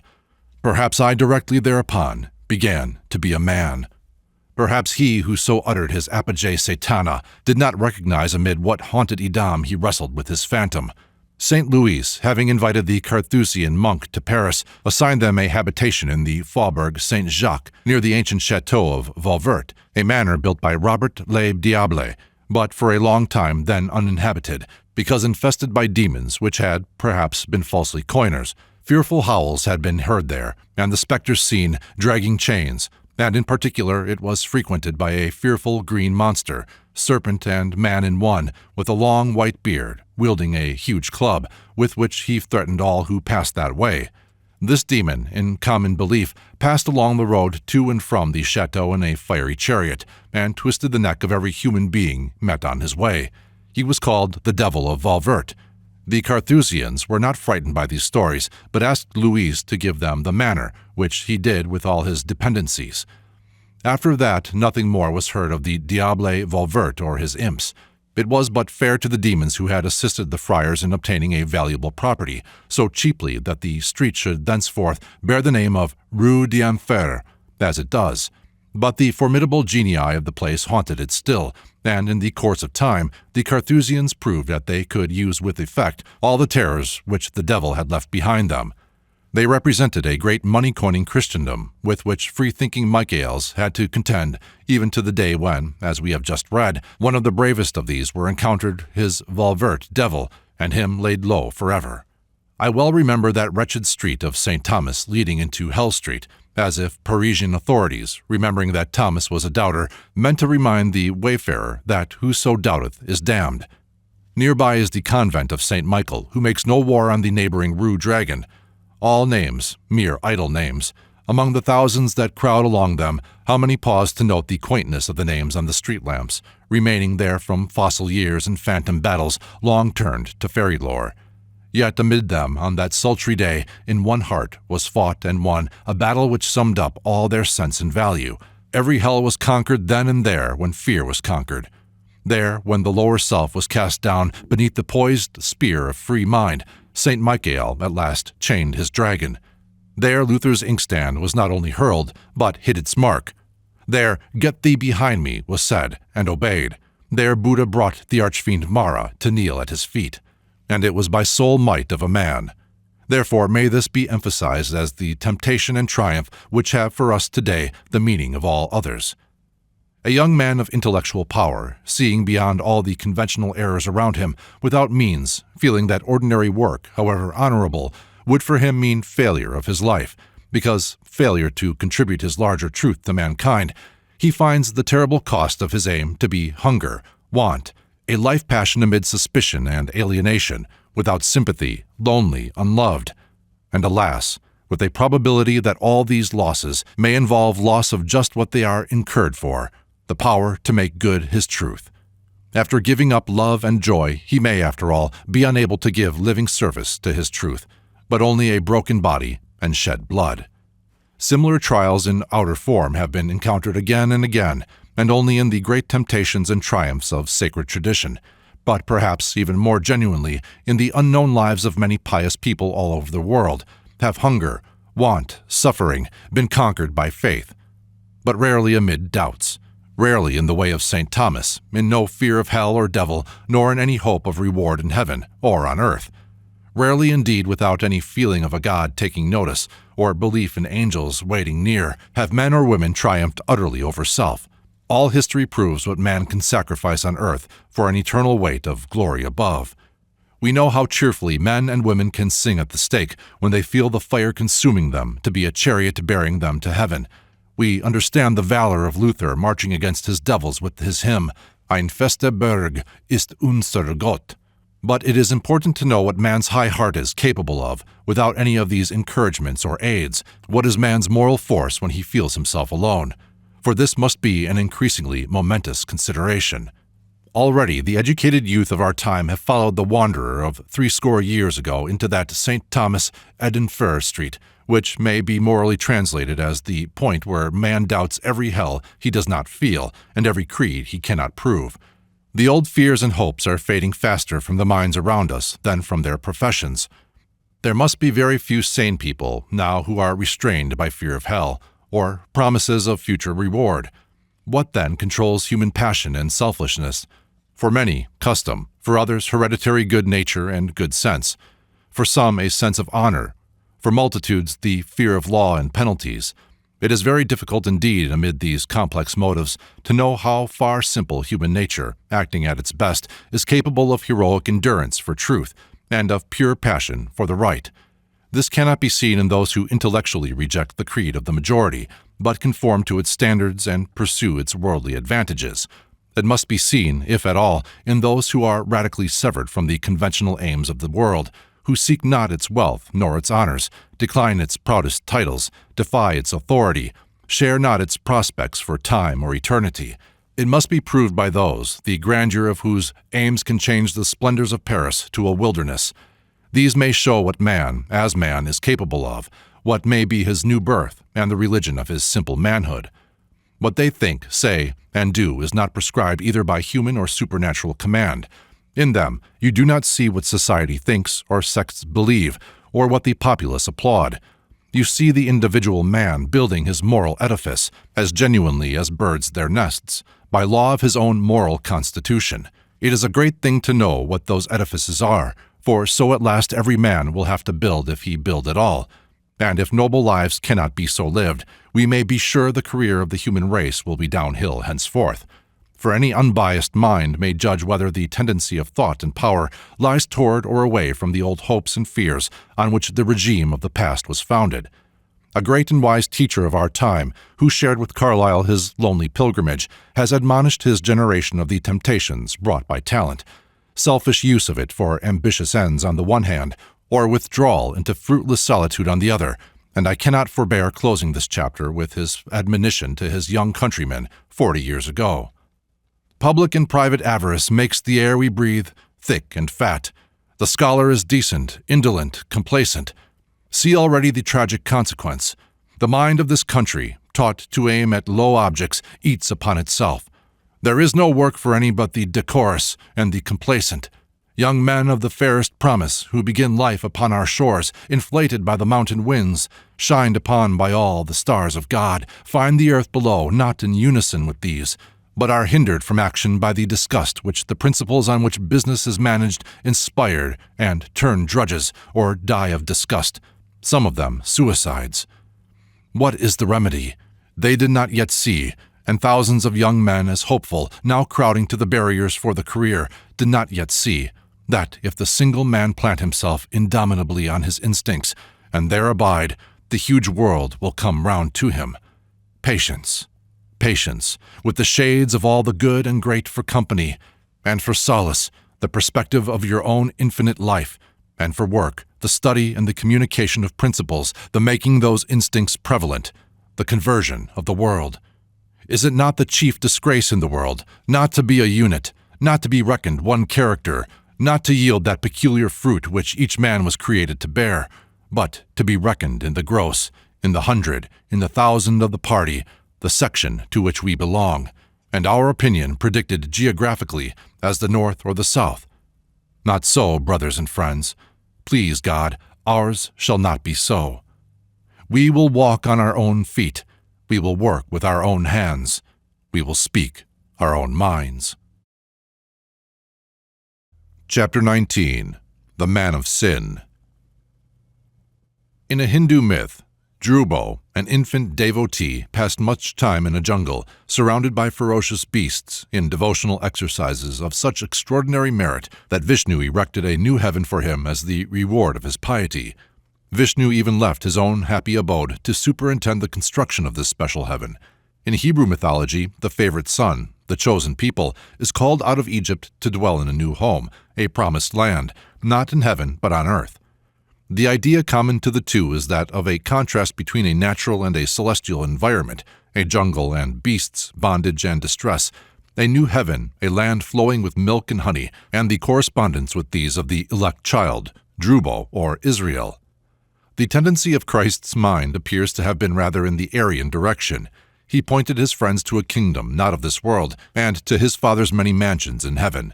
But the Hebrew faith in a messianic reign in this world was too strong for his dream. A new earth was appended to the new heaven, and became gradually paramount.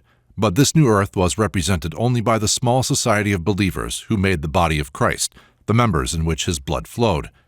That great cauldron of confused superstitions and mysticisms which the Roman Empire became after the overthrow of Jerusalem formed a thick scum which has passed under the vague name of Gnosticism. The primitive notions of all races were contained in it, however, and they gathered in the 2nd and 3rd centuries a certain consistency in the system of the Ophites.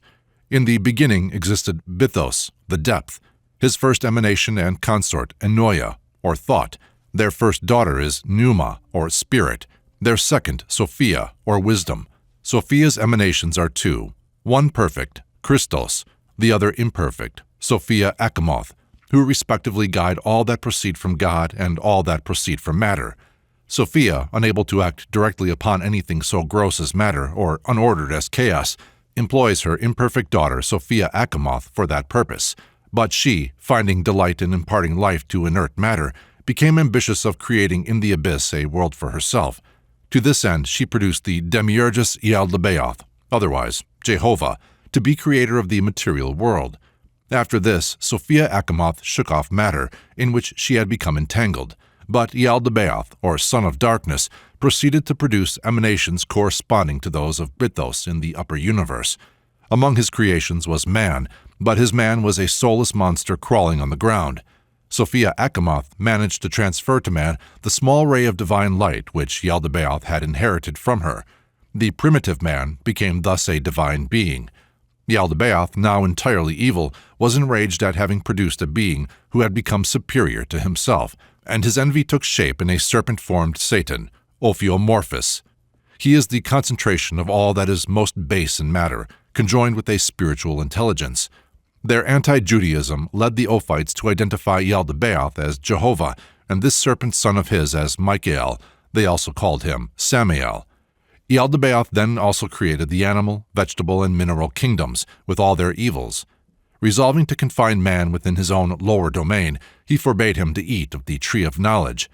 To defeat his scheme, which had all been evolved out of her own temporary fall, Sophia Achamoth sent her own genius, also in the form of a serpent, Ophis, to induce man to transgress the tyrant's command.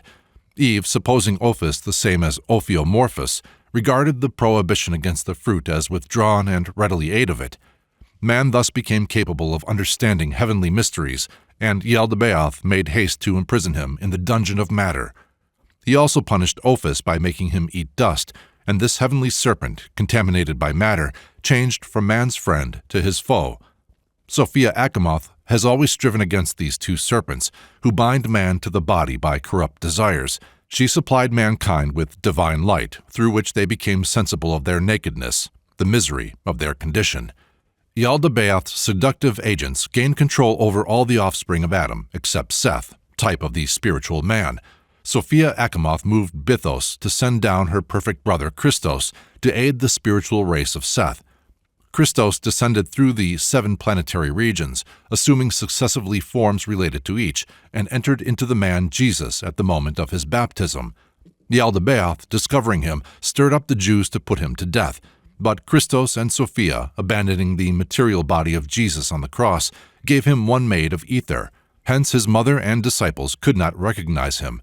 He ascended to the middle space where he sits by the right hand of Yaldabaoth, though unperceived by the latter, and putting forth efforts for purification of mankind, corresponding to those put forth by Yaldabaoth for evil. He is collecting all the spiritual elements of the world into the kingdom which is to overthrow that of the enemy. Notwithstanding the animosity shown by the Ophites towards the Jews, most of the elements in their system are plagiarized from the Jews. According to ancient rabbinical traditions, Adam and Eve, by eating the fruit of the lowest region, fell through the 6 regions to the 7th and lowest.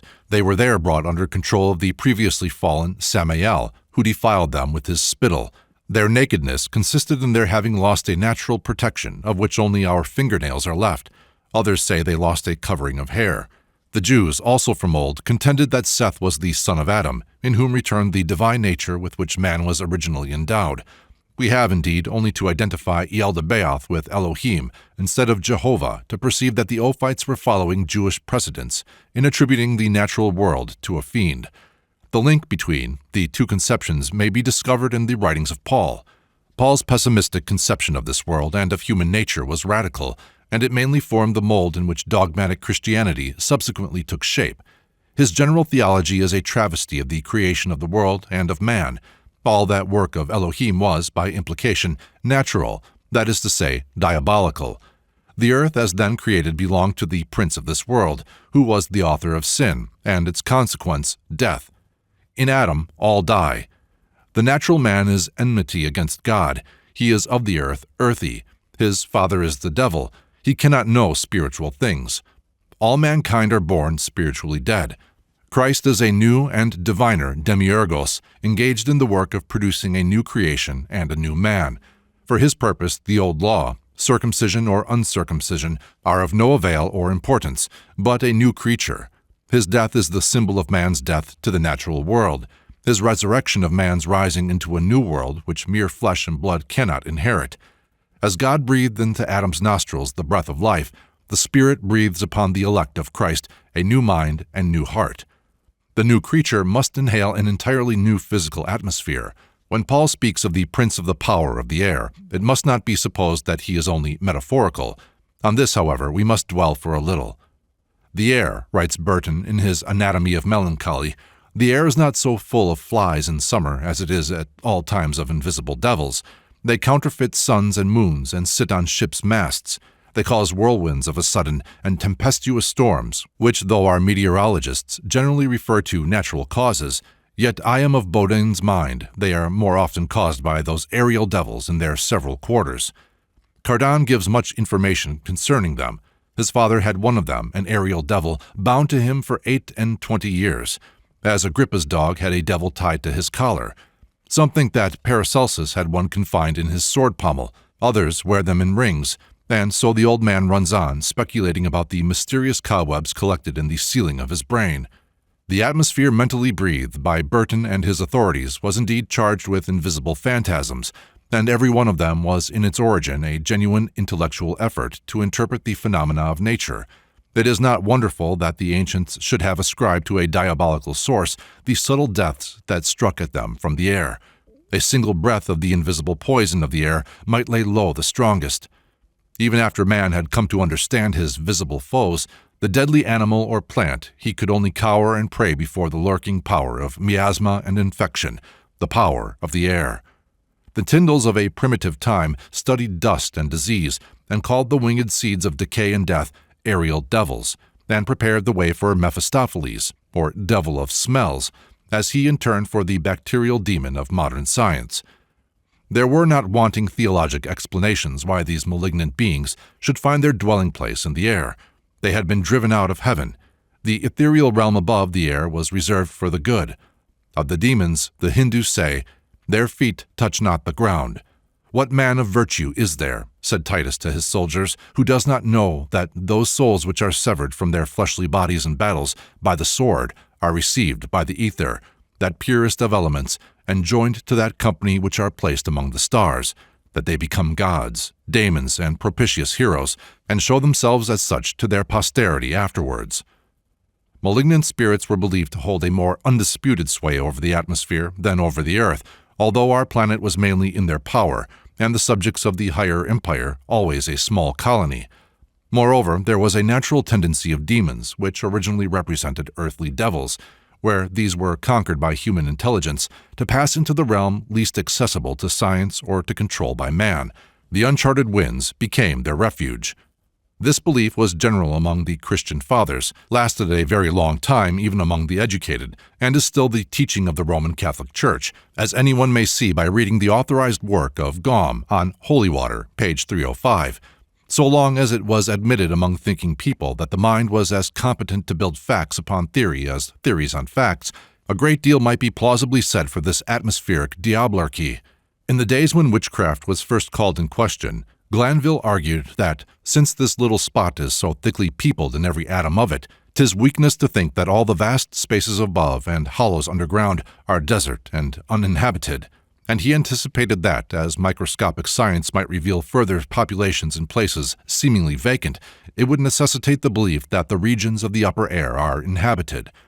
Other learned men concluded that the spirits that lodge there are such as are clogged with earthly elements, the baser sort. Dwelling in cold air, they would like to inhabit the more sheltered earth. In repayment for broth and various dietetic horrors proffered them by witches, they enabled them to pass freely through their realm, the air. Out of such intellectual atmosphere came Paul's sentence about the prince of the power of the air. It was a spiritualization of the existing aerial demonology. When Paul and his companions carried their religious agitation into the centers of learning and wealth, and brought the teachings of a Jew to confront the temples of Greece and Rome, they found themselves unrelated to that great world. It had another habit of mind and feeling, and the idea grew in him that it was the spirits of the satanic world counteracting the spirits sent on earth from the divine world. This animated its fashions, philosophy, science, and literature. He warns the church at Ephesus that they will need the whole armor of God because they are wrestling not with mere flesh and blood, but against the rulers of the world's darkness, the evil spirits in high places, that is, in the air. As heirs of this new nature and new world, with its new atmosphere, purchased and endowed by Christ, the Pauline theory further presupposes that the natural man, having died, is buried with Christ in baptism, rises with him, and is then sealed to him by the Holy Ghost. For a little time such must still bear about them their fleshly bodies, but soon Christ shall come, and these vile bodies shall be changed into his likeness. Meanwhile, they must keep their bodies in subjection, even as Paul did, by beating it black and blue, and await their deliverance from the body of the dead world they have left, but which so far is permitted to adhere to them. This conception had to work itself out in myths and dogmas of which Paul knew nothing. "If any man came after me and hate not his father and mother, and his own natural life also, he cannot be my disciple." The new race with which the new creation was in travail was logically discovered to need a new mother as well as a new father. Every natural mother was subjected to a stain that it might be affirmed that only one mother was immaculate, she whose conception was supernatural, not of the flesh. Marriage became an indulgence to sin, whose purchase money survives still in the marriage fee. The monastery and the nunnery represented this new ascetic kingdom. That perilous word, worldliness, was transmitted to be the source of insanity and hypocrisy. Happily, the common sense and sentiment of mankind have so steadily and successfully won back the outlawed interests of life and the world that it requires some research into the ecclesiastical archaeology to comprehend the original significance of the symbols in which it survives. The ancient rabbins limited the number of souls which hang on Adam to 600,000, but the Christian theologians extended the figures to include the human race. Probably even some Orthodox people may be scandalized at the idea of the fathers, Irenaeus, for example, that at the fall the human race became Satan's rightful property. Did they see it in the picture copied by Buslev from an ancient Russian Bible, in possession of Count Uvarov? Adam gives Satan a written contract for himself and his descendants, figure 7. And yet, according to a recent statement, the Reverend Mr. Samion recently preached a sermon in the Church of St. Augustine, Kilburn, London, to prove that the ruler of this world is the devil. He stated that the creator of the world had given the control of the world to one of his chief angels, Lucifer, who, however, had gone to grief and done his utmost to ruin the world. Since then, the creator and Lucifer had been continually striving to checkmate each other. As Lucifer is still the prince of this world, it would seem that it is not he who has been beaten yet. A popular preacher in America, Reverend Dr. Talmage, states the case as follows. I turn to the same old book, and I find out that the Son of Mary, who was the Son of God, the darling of heaven, the champion of the ages, by some called Lord, by some called Jesus, by others called Christ, but this morning by us called the three blessed titles, Lord Jesus Christ, by one magnificent stroke, made it possible for us all to be saved. He not only told us that there was a hell, but he went into it. He walked down the fiery steeps. He stepped off the bottom rung of the long ladder of despair. He descended into hell. He put his bare foot on the hottest coal of the fiercest furnace. He explored the darkest den of eternal midnight, and then he came forth lacerated and scarified, and bleeding and mauled by the hands of infernal excruciation, to cry out to all the ages, I have paid the price for all those who would make me their substitute. By my piled-up groans, by my omnipotent agony, I demand the rescue of all those who will give up sin and trust in me. Mercy, mercy, mercy. But how am I to get it? Cheap. It will not cost you as much as a loaf of bread. Only a penny? No, no. Escape from hell and all the harps and mansions and thrones and sunlit fields of heaven besides in the bargain, without money and without price. These preachers are only stating with creditable candor the original significance of the sacraments and ceremonies which were the physiognomy of that theory of a new creature. Following various ancient traditions, that life was produced out of water, that water escaped the primal curse on nature, that devils hate and fear it because of this and the saltness of so much of it. Many religions have used water for purification and exorcism. Baptism is based on the notion that every child is offspring of the devil and possessed of his demon. The fathers agreed that all unbaptized babes, even the stillborn, are lost, and up to the year 1550, every infant was subjected at baptism to the exorcism, I command thee, unclean spirit, in the name of the Father, of the Son, and of the Holy Ghost, that thou come out and depart from these infants whom our Lord Jesus Christ has vouchsafed to call to his holy baptism, to be made members of his body and of his holy congregation, etc. A clergyman informed me that he knew of a case in which a man, receiving back his child after christening, kissed it and said, I never kissed it before because I knew it was not a child of God, but now that it is, I love it dearly. But why not? Some even now teach that a white angel follows the baptized, a black demon the unbaptized. The belief was widespread that unbaptized children were turned into elves at death. In Iceland, it is still told as a bit of folklore that when God visited Eve, she kept a large number of her children out of sight because they had not been washed, and these children were turned into elves and became the progenitors of that uncanny race. The Greek Church made so much of baptism that there has been developed an Eastern sect which claims John the Baptist as its founder, making little of Christ, who baptized none. And to this day in Russia, the peasant regards it almost as essential to a right reception of the benedictions of Sunday to have been under the water on the previous day, soap being sagaciously added. The Roman Catholic Church, following the provision of the Council of Carthage, still sets a high value on baptismal exorcism, and Calvin refers to a theological debate at the Sorbonne in Paris, whether it would not be justifiable for a priest to throw a child into a well rather than have it die unbaptized. Luther preserved the Catholic form of exorcism, and in some districts of Germany, Protestants have still such faith in it that when either a child or a domestic animal is suspected of being possessed, they will send for the Romish priest to perform the rite of exorcism. Mr. Herbert Spencer has described the class of superstitions out of which the sacrament of the Eucharist has grown. In some cases, he says, parts of the dead are swallowed by the living, who seek thus to inspire themselves with good qualities of the dead, and we saw that the dead are supposed to be honored by this act.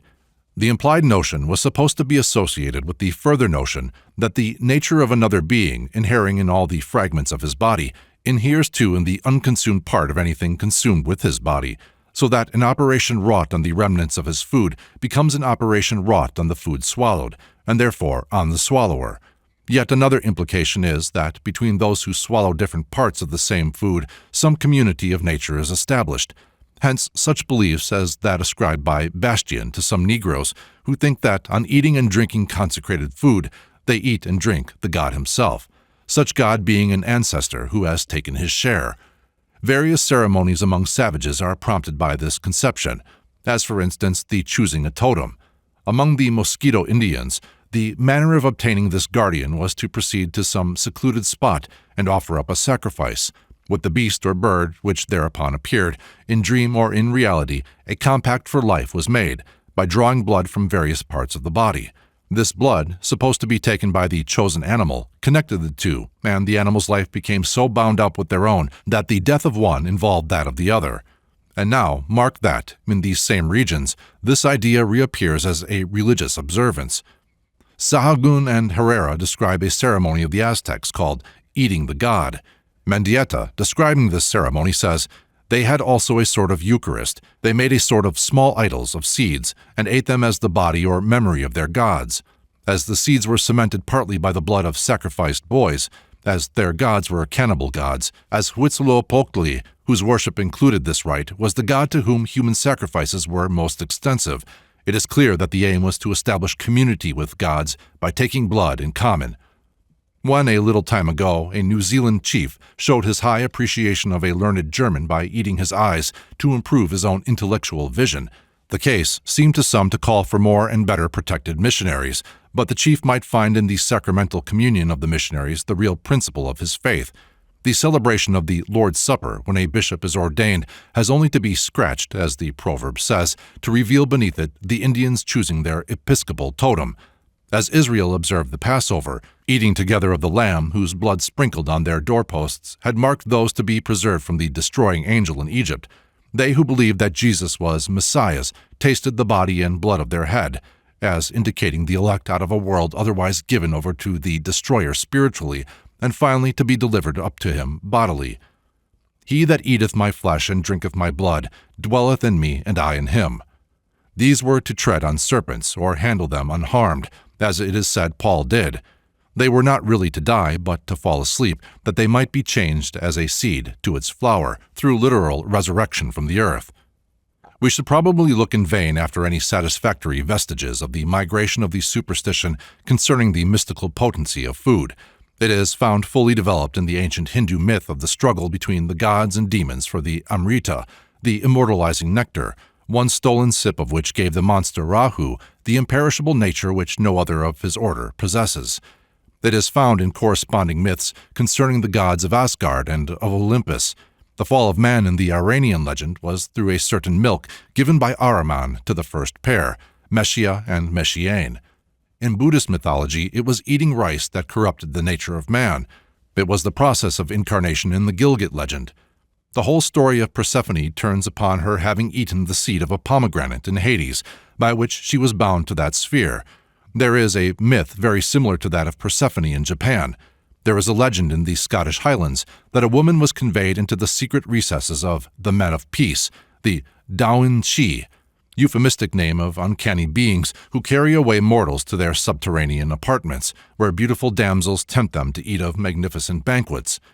This woman, on her arrival, was recognized by a former acquaintance, who, still retaining some portion of human benevolence, warned her that, if she tasted anything whatsoever for a certain space of time, she would be doomed to remain in that underworld forever. The woman, having taken this counsel, was ultimately restored to the society of mortals. It was added that, when the period named by her unfortunate friend had elapsed, a disenchantment of this woman's eyes took place, and the viands which had before seemed so tempting, she now discovered to consist only of the refuse of the earth. The difficulty of tracing the ethnical origin of such legends as these is much greater than that of tracing their common natural origin. The effect of certain kinds of food upon the human system is very marked, even apart from the notorious effects of the drinks made from the vegetative world. The effects of mandrake, opium, tobacco, various semi-poisonous fungi, the simplicity with which differences of race might be explained by their vegetarian or carnivorous customs, would be enough to suggest theories of the potency of food over the body and soul of man, such as even now have their value in scientific speculation. The Jewish opinion that Seth was the offspring of the divine part of Adam was the germ of a remarkable Christian myth. Adam, when dying, desired Seth to procure the oil of mercy for his extreme unction from the angels guarding paradise. Michael informs Seth that it can only be obtained after the lapse of the ages, intervening the fall and the atonement. Seth received, however, a small branch of the tree of knowledge, and was told that when it should bear fruit, Adam would recover. Returning, Seth found Adam dead and planted the branch in his grave. It grew to a tree which Solomon had hewn down for building the temple, but the workmen could not adapt it, threw it aside, and it was used as a bridge over a lake. The Queen of Sheba, about to cross this lake, beheld a vision of Christ on the cross, and informed Solomon that when a certain person had been suspended on that tree, the fall of the Jewish nation would be near. Solomon, in alarm, buried the wood deep in the earth, and the spot was covered by the pool of Bethesda. Shortly before the crucifixion, the tree floated on that water, and ultimately, as the cross, bore its fruit. In our old Russian picture, Figure 8, Seth is shown offering a branch of the tree of knowledge to his father Adam. That it should spring up to the tree of life is simply obedience to Magian and Gnostic theories, which generally turn on some scheme by which the good turns against the evil mind, the point of his own weapon. These were the influences which gave to Christian doctrines on the subject their perilous precision. The universal tradition was that Adam was the first person liberated by Christ from hell, and this corresponded with an equally wide belief that all who were saved by the death of Christ and his descent into hell were at once raised into the moral condition of Adam and Eve before the fall, to eat the food and breathe the holy air of paradise. An honest mirror was held up before this theology by the Christian Adamites. Their movement, 2nd and 3rd centuries, was a most legitimate outcome of the Pauline and Johannine gospel. The author of this so-called heresy, Prodicus, really anticipated the Methodist doctrine of sanctification, and he was only consistent in admonishing his followers that clothing was, in the Bible, the original badge of carnal guilt and shame, and was no longer necessary for those whom Christ had redeemed from the fall and raised to the original innocence of Adam and Eve. These believers, in the appropriate climate of northern Africa, had no difficulty in carrying out their doctrine practically, and having named their churches paradises, assembled in them quite naked. There is still a superstition in the East that a snake will never attack one who is naked. The same Adamite doctrine, a prelapsarian perfection symbolized by nudity, was taught by John Picard in Bohemia, and a flourishing sect of Adamites arose there in the 15th century. The Slavonian Adamites of the last century, and they are known to carry on their services still in secret, not only dispense with clothing, but also with sacraments and ceremonies, which are for the imperfect, not for the perfected. Again and again has this logical result of the popular theology appeared, and with increasingly gross circumstances, as the refined and intelligent abandon, except in name, the corresponding dogmas. It is an impressive fact that Paul's central doctrine of a new creature is now adopted with most realistic orthodoxy by the Mormons of Utah, whose initiation consists of a dramatic performance on each candidate of molding the body out of clay, breathing in the nostrils, the deep sleep presentation of an Eve to each Adam, the temptation, fall, and redemption. The saints thus made, unfortunately, seem to have equally realistic ideas that the Gentiles are adherents of the prince of this world, and their sacramental bands have shown some striking imitations of those events of history which, when not labeled Christian, are pronounced barbarous. Now that the old dogmatic system is being left more and more to the ignorant and vulgar to make over into their own image and likeness, it may be hoped that elsewhere also the error that libels and outrages nature will run to seed, for error, like the aloe, has its period when it shoots up a high stem and dies.